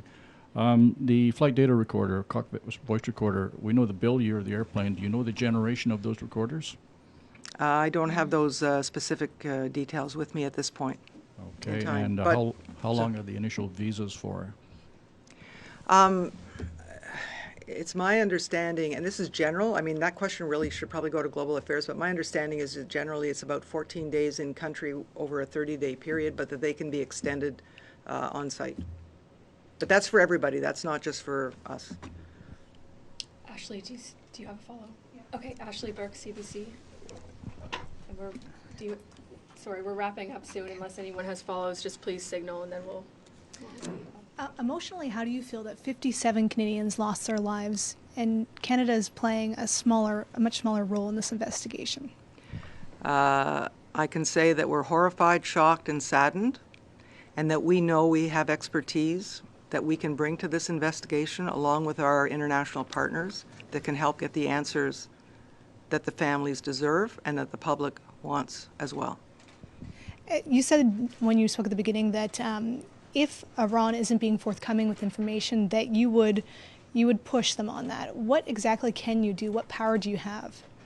It's not a question of power. It's, through international investigations, I'll say a couple of things here. First of all, the team, the investigative team, which is composed of multiple nationalities, they work as a team. Very often the international boundaries disappear. You got a bunch of people who are professional, who are dedicated, who are experts, and who want to find out what happened. And they work together collaboratively. But it obviously also depends on the lead investigation agency in terms of their abilities and also their willingness. But I can tell you that under ICAO Annex 13, focused safety investigations, the experience that we've had to date, and with this one remains to be seen, is everybody wants to work together, everybody wants to get the answers, even though we don't infer blame and others may infer blame. Okay, we'll go to Glenn next. Just to follow on that point, if the final report is at odds with the observations of the Canadians or any other countries involved, is there any mechanism to present a dissenting opinion or to object to the ultimate conclusion of the report? There may be, but I don't know specifically what it would be, so that's something we'd have to follow up on. Okay, and just behind there, Joel Denis. Vous avez mentionné que l'enquête risque d'être longue. Est-ce que vous avez une idée en tête du temps que ça pourrait durer, tout ça? Non, c'est sûr que ça dépend des ressources qui sont mises sur l'enquête, ça dépend des lignes d'enquête, ça dépend d'une série de facteurs. Je pense au niveau, je ne me rappelle pas exactement combien de temps les Hollandais ont pris pour ce rapport-là. Je pense que c'était autour de 1 ou 2 ans. Là. Mais normalement, et si on regarde Swissair, que le Canada a fait, ça a pris quasiment 5 ans. Mais puis nous, on essaie, je pense, au niveau de l'OACI, normalement, la norme, c'est 1 an. Mais ça dépend de la complexité de l'enquête. Puis on ne veut pas écourter une enquête juste pour répondre à une échéance, alors qu'il manque encore des informations. And I want to come back, if I may, to the other question, and then if you have si vous avez une question de suivi. Again, I think we have to be clear. What I'm trying to tell you is that if we are involved in the investigation, and we're not going to endorse a report if we believe that there are serious problems with the report, because it's either incomplete or inaccurate or misleading. And I'm not saying that's going to happen. I'm just saying it doesn't matter who's leading the investigation. When we get involved, we do as much as we can in partnership with the others to make sure it's complete, it's thorough, it's accurate, and it answers the questions. Okay? But that's how we want to work. Okay, unless you have anything else to add, I think we'll end it there. That's fine. I guess the 2 key messages are Canada's role is evolving. It remains to be seen how far we're going to be able to go. And please understand, and we're asking the families to understand that we can only release information under certain constraints, and we need to respect that in order to maintain the confidence of our partners in this international effort. Thank you.